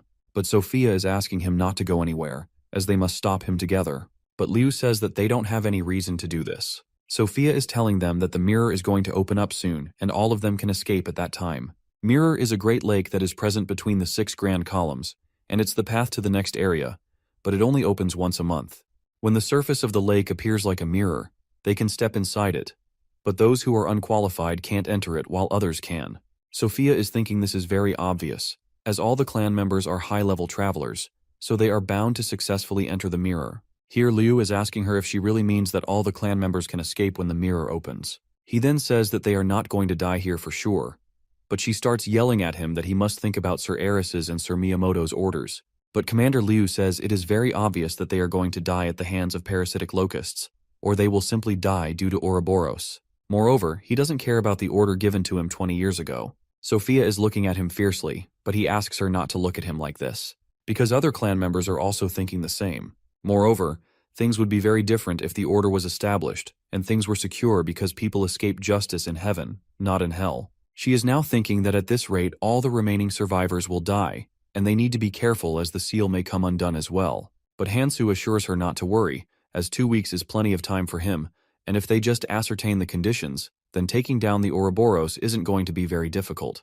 But Sophia says if he is thinking the same about the time with the calamity fish and the disgorging root, then it's impossible. And Mikhail says that all the parasitic locusts are descending even though they are speaking. And if the gatekeepers aren't doing their duty, it means it is completely shielding itself. So using the same method as before is quite impossible. So Hansu says that they must fulfill certain conditions. The first one is gathering all the clan members to fight against the locusts. And the second condition is getting help from the strongest figures of the red zone, which is 7 phantoms. And this is how they are going to take down the Ouroboros. Mikhail asks him if he really meant that when he said he wants to unite all the clans to fight against the locusts, despite the fact the Ouroboros are going towards descent and soon to destroy everything here. He says they're gathering all the clans is actually impossible. While Sophia is saying that she has been following his ideas all this time, even the things she thought were impossible, and even now she trusts him, she then says that he must be aware that they, the phantoms, can't leave their posts, and even if they want to come, they still can't. Hansu says that he is aware of it. That's why he is going to resolve it too, as he is going to eradicate the main reason because of which all the phantoms are tied. Sophia asks him what he is going to do, but he ignores her, saying first they need to unite the clans so they can stop the parasitic locusts, as they don't have time. Ouroboros are central nervous systems. On the other side, people are fighting against the locusts, while Alpha is looking at him while sitting inside the Ouroboros. He says that they are holding out better than he actually thought, but it's actually meaningless, as the locusts are high in number, and suppressing the humans is only a matter of time, as he himself can't afford to kill these many humans. Even if every one of them is actually a valuable resource, he still needs quite a population to remain. He then realizes some vermin are actually trying to escape the red zone. Alpha says that they aren't good, as they are trying to kill their kin in order to survive, and he is now going to give them a divine punishment. Meanwhile, Liu and his members are standing in front of the lake, which is actually the portal for the next zone. He is now looking at the people who came here with them, who are folks from the Celestial Association, 6 unaffiliated, and even the Chimera clan's monarch, so he realizes that except for the Valkyrie clan, which is fighting to hold out the locusts, all others are now here. He is thinking his judgment was correct all the time, as even the strongest people are here to run away. He is now ordering them to find a spot nearby so they can depart as soon as the mirror opens up. His clan members are now running according to his orders. Meanwhile, Jeokums, who is the Hecarim clan's leader, is mocking Liu by calling him a man who stole the dead Klarsmoren's seat and is asking him whether that person gave him the permission to leave this place. But Liu says that he doesn't have any reason to tell him about this. But Jokma says that he thought he would have been able to see them for one last time, as they have been so busy that he doesn't even remember what they look like now. Liu is murmuring that this clan leader is performing a great duty unlike others, so it's natural, but suddenly he becomes silent, as Hansu appears in front of them, saying it's great that all 6 clans are here. But Liu is fiercely asking him why he is coming in his way again. But our protagonist says he is not here to do this. Instead, he is here to share his plan, which is actually very simple. The plan is these 6 clans are going to stop the parasitic locusts. Meanwhile, he will stop the Ouroboros. Meanwhile, the members are murmuring if he is really asking them to stop the locusts while he can take down the Ouroboros. They are wondering if he has gone crazy. But Mikhail puts his hand on Hansu's shoulder, saying they aren't going to follow his plan. Here Sophia steps forward, saying everyone is so irresponsible here, as they are meant to protect the roots and red zone, as this is the will of Lord Erez and Lord Miyamoto. Here they realize they have been referring to Miyamoto all this time, as he is already dead in the abyss, but until his death he helped a lot of people. But here Liu asks phantoms to not cross the line. He asks Sophia if it doesn't matter even if she is also one of the 7 phantoms. She still can't use the person's name. But Mikhail and Hansu are thinking that he ignored that same person's words by trying to run away. But here, Jokma is referring to Hansu, saying that he is quite crazy, and he also says that he wants to give him one advice. Jokma says that he heard about him as he is the one who killed the calamity fish. And also, this is actually a shame that he is not fighting, but a clan actually acts for its own benefit. He then says they would fight at a loss, as they only need to hold them out for 2 days, and then they can go to the orange zone, and as every person can only save itself, so let's not come in each other's way. But then Hansu says he already knew that he wouldn't be able to get through him, as they are coming, so it's better for him to experience how harsh the world actually is. The group then starts shaking, and people are getting terrified. But Jokma asks them not to be scared. They only need to hold out the locusts for 2 days, and they can go toward the next zone. But Hansu says this is exactly not what they are thinking, as the movement is quite strong. He is saying that there is only one thing that can cause such movements on the roots, which is Ouroboros. It means they are now moving. The Ouroboros are now attacking, and Liu is yelling about what is actually happening, as they were supposed to come down in 2 weeks. But Sophia says this is now the Ouroboros, which is coming, but it's only moving the tail. People are getting scared by the fact that the ground is moving to this extent only when the Ouroboros is moving its tail. Then what will happen if it actually comes down? Hansu says that the Ouroboros are trying to block the mirror. People are now running around as the Ouroboros is moving its tail back and forth. On the other side, Sophia is making a shield above her, Hansu and Mikhail, while Hansu says that he has another request, so Sophia asks him to speak away. Now the tail has fully covered the mirror, and as for now, they can't even go to the next zone. As they are still thinking about this, someone yells, "Commander Liu, the parasitic locusts are now coming towards them. He is ordering his members to retreat, and they must run away as fast as they can." Other clan monarchs are also ordering their members to move quickly, while Jokma members are asking him to give them orders. While he is thinking that the Ouroboros' tail has already blocked off the mirror, an infinite number of parasitic locusts are coming down to attack them, and if they want to go to the next zone, then they must kill all of them first. However, it's impossible considering their numbers, but they have no other options. His members are now asking him whether he is trying to get them killed. Meanwhile, Sophia is making a large crystal so they can't run away and instead fight with the locusts. Liu is yelling at her to stop doing this, but she says there is no point in running away, and they must stop the locusts if they want to stay alive. But he says they are going to die anyway 2 weeks later when Ouroboros descends. But then one of the members yells they have an emergency now as the locusts are quite near to them. Then Hansu appears in front of them, killing the locusts, and asks all the clans to follow his plan because they can only survive like this. But Liu says that they are absolutely insane. He also says that they aren't some hero, so doing it is not actually going to do anything. Liu is saying to Hansu that he has been talking about taking down the Ouroboros, but must know that Ouroboros are on another level than other calamities. So Hansu asks him if he is planning to run away with the tail tucked between his legs. Although doing all is the only possible way for survival. The mirror is going to open in 2 days, but they don't have any choice but to wait for 2 weeks, as the Ouroboros' tail is completely covering the mirror. He then asks them to choose between uniting to take down the calamity or dying due to their own selfishness and being buried in the ground. The locusts are coming towards them, and Jokma's clan members are yelling at him to give them some orders. So Jokma says that he likes what Hansu just said. He then orders his members that from this moment make sure that all the parasitic locusts that ran over the lake will not remain able to move anywhere else. He is now ordering them to take their weapons and start the war with the locusts. While one of his members asks him if he is really going to fight with the locusts until he slays the Ouroboros. But he says that they aren't going to do this, although they are going to fight.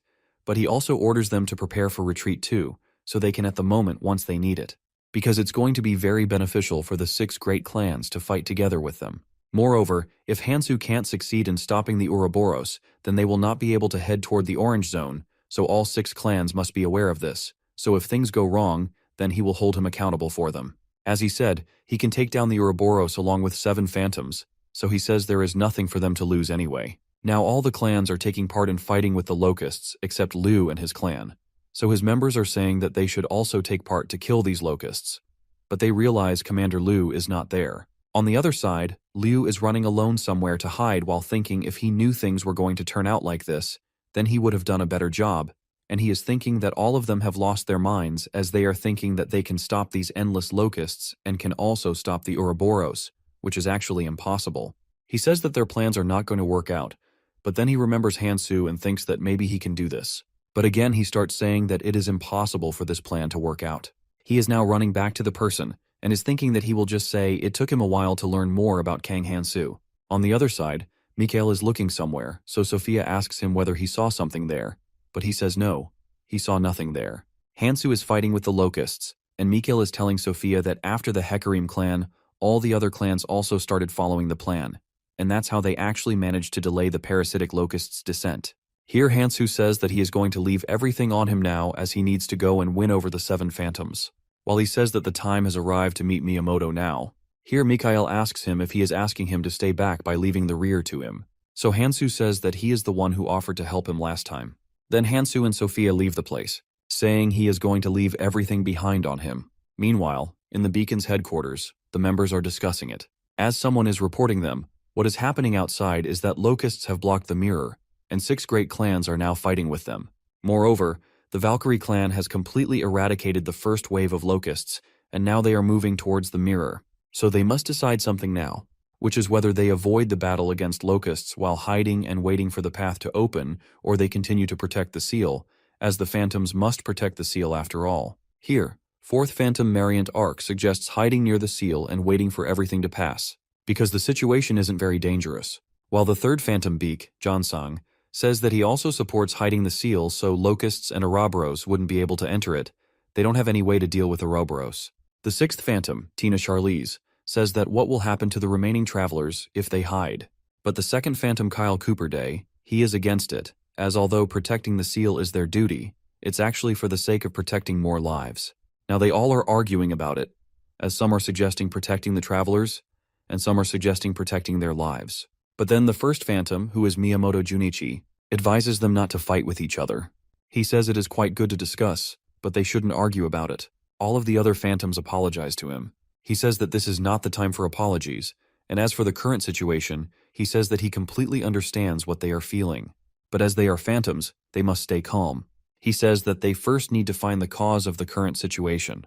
In the red zone, but then Liu appears in front of him, and he is breathing heavily, so Miyamoto asks him what is happening. Here Liu says that he has an urgent report, but one of the phantoms yells at him, saying he is disturbing them between the meeting. But then Miyamoto stands up from this chair and is appreciating him, saying that he is going great as he is filling the vacancy of Carl's Morin. Then he asks him to say whatever he wanted to say before. He says that whatever is happening right now is Hansu's fault, and moreover, he also proposed the ridiculous idea of taking down the Ouroboros. But here Miyamoto asks him why he has gone to the mirror as Liu is thinking to say something, but he says there is no need for him to tell him. He says that this is the proof that he attempted to escape the orange zone. As all the phantoms are trying to protect the red zone, his actions actually spat in the face of their efforts. Here, Liu says that he simply follows the orders of Miyamoto, so he asks him if he really did that. Then he apologizes to the Miyamoto, but Miyamoto asks him to wait and they can discuss it later. Now they are saying that it's a shame he tried to run away, but Miyamoto says, considering the fact that such a massive Ouroboros is descending, his actions are quite understandable. So one of the phantoms says that Man Hansu is creating a lot of fuss, but still she wants to meet him once. But Miyamoto says they don't know if he could be a sensible man who is going to be a great help for the red zone. But then someone reports to Miyamoto from behind that Kang Hansu is here to meet him. Hansu is now introducing him to the Miyamoto and other phantoms. And even Miyamoto also introduces himself, saying he is the current leader of the Beacon Clan and he also protects the red zone. Then our protagonist says, due to the current situation, he is just going to cut to the chase. He then asks them to help him in taking down the Ouroboros. But all the phantoms start saying that he doesn't deserve to talk with them like this. Here Miyamoto appreciates him by saying that he is a very honest man, but they can't help him. Even if he says that he is able to take down the Ouroboros, they still can't leave this place. Here Hansu talks about Akuma, who is going to take his place, and strikes him down, so he asks them to release his seal. Now all the phantoms are pointing their weapons at Hansu while Miyamoto is asking him how he knows about Akuma. There are 4 calamities. In the red zone, which travelers are aware of, are Disgorging Root, Ouroboros, King Bee, and Calamity Fish. But deep within the trunk of the World Tree, there exists another calamity that is hidden from the travelers. It is the 5th one, which is the Sealed Calamity, which is Akuma. And the moment it was discovered, people realized that he must be kept sealed away because it was clear that he could bring the red zone to ruin. So Akuma's existence was hidden, and only Miyamoto knows about it and 7 phantoms who share his will. Miyamoto asks him even after knowing everything he still wanted to open its seal, and Hansu says yes, it's because of the relics he has, which are the chains of Ekin and Karghorn's spear, and in order to take down the Ouroboros, he must need these. Miyamoto is asking Sophia whether she told him everything, but she says that he knew everything before. Miyamoto says that it's very strange, as it hasn't been long since he came here to the red zone, and he even knows about Akuma. While other phantoms are suggesting to kill him, they think his goal is to take the relics and take down the Akuma. They say that he is full of greed, and that's why he killed the calamities too. But Sophia says that she believes in him. She says that he is the one who killed the fish and even took down the Disgorging Root all alone. And now if he is saying that he can take down Akuma, then he is right, as he can do it. So Miyamoto asks others to take down their weapons. He is now telling him that Akuma did a lot of destruction in the past. He then asks them to see for themselves that he can actually kill the Akuma, but then one of the phantoms attacks him, saying that he wants to test him first. While fighting, one of the phantoms says that he is definitely stronger than a normal traveler and is worthy of being called a phantom. He is now using the Heavenly Soldier armor and holding the phantoms with it, and says that they are perfect for him to test the Heavenly Soldier armor. He remembers when they were talking about Miyamoto after his death in his past life. As one of the members told him that he was different from others, he led everyone else without showing that he was actually the leader. He had defensive and other skills too.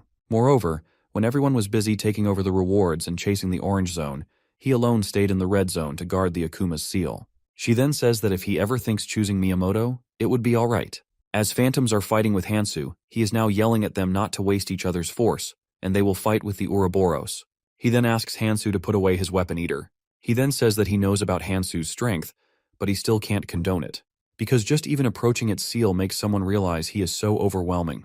He is now asking Hansu whether he has any plan. Our protagonist says that he has 5 relics of Elfenheim, and 2 of them are being used in the seal, and as for himself, he possesses the other 3. He is now wondering if it is possible to pass Akuma's strength through those relics. Now Miyamoto is thinking that he is very brave, and is ready to put his life in danger without thinking about it, and also that he has never seen such a traveler before in his 20 years of being here. He is now thinking that he resembles Ares, while other phantoms are calling for his name. He says that he wants to ask him some questions, so Hansu agrees. He then says, let's suppose they follow his plan and agree to unseal the Akuma, but what if they fail? Ouroboros is currently doing its movements, and what if Akuma also gets out of their hands? They will destroy the red zone. That's why they can't take this plan, as there are going to be flaws in whatever plan they make. But Hansu says this is the reason he made this plan, which is using the relics in the seal.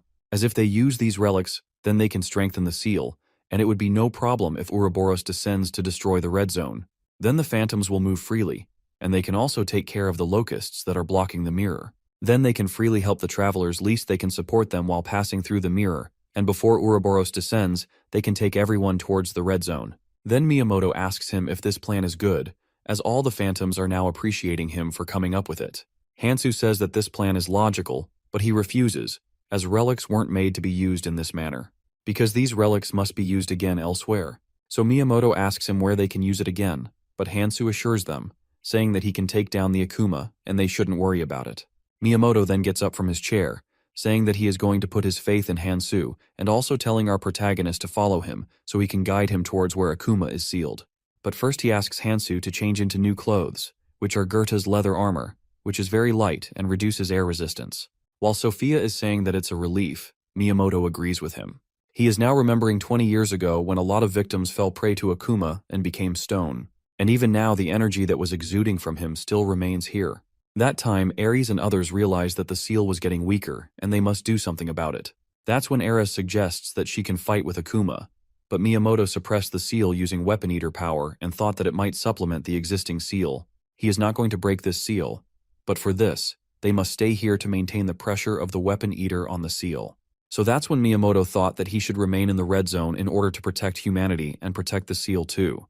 Then one of the phantoms calls him from being, and he says that he is just thinking about his past. Hansu then asks him to open the seal as they are running out of time. He is now using his weapon eater to open the seal while Hansu is thinking that he must feed a lot of weapons to his weapon eater. Then after a while the seal breaks and Akuma comes out of it. He is now standing in front of one of the phantoms while she realizes that she can't move her body due to fear, even though it's only released its killing intent. Yet it feels very dangerous. Akuma is about to attack that phantom, but then Hansu runs forward and starts fighting with him. Our protagonist then asks everyone to ensure their own protection, as he is also going to do the same thing. He is now running towards Akuma while saying that he is going to fight with him alone.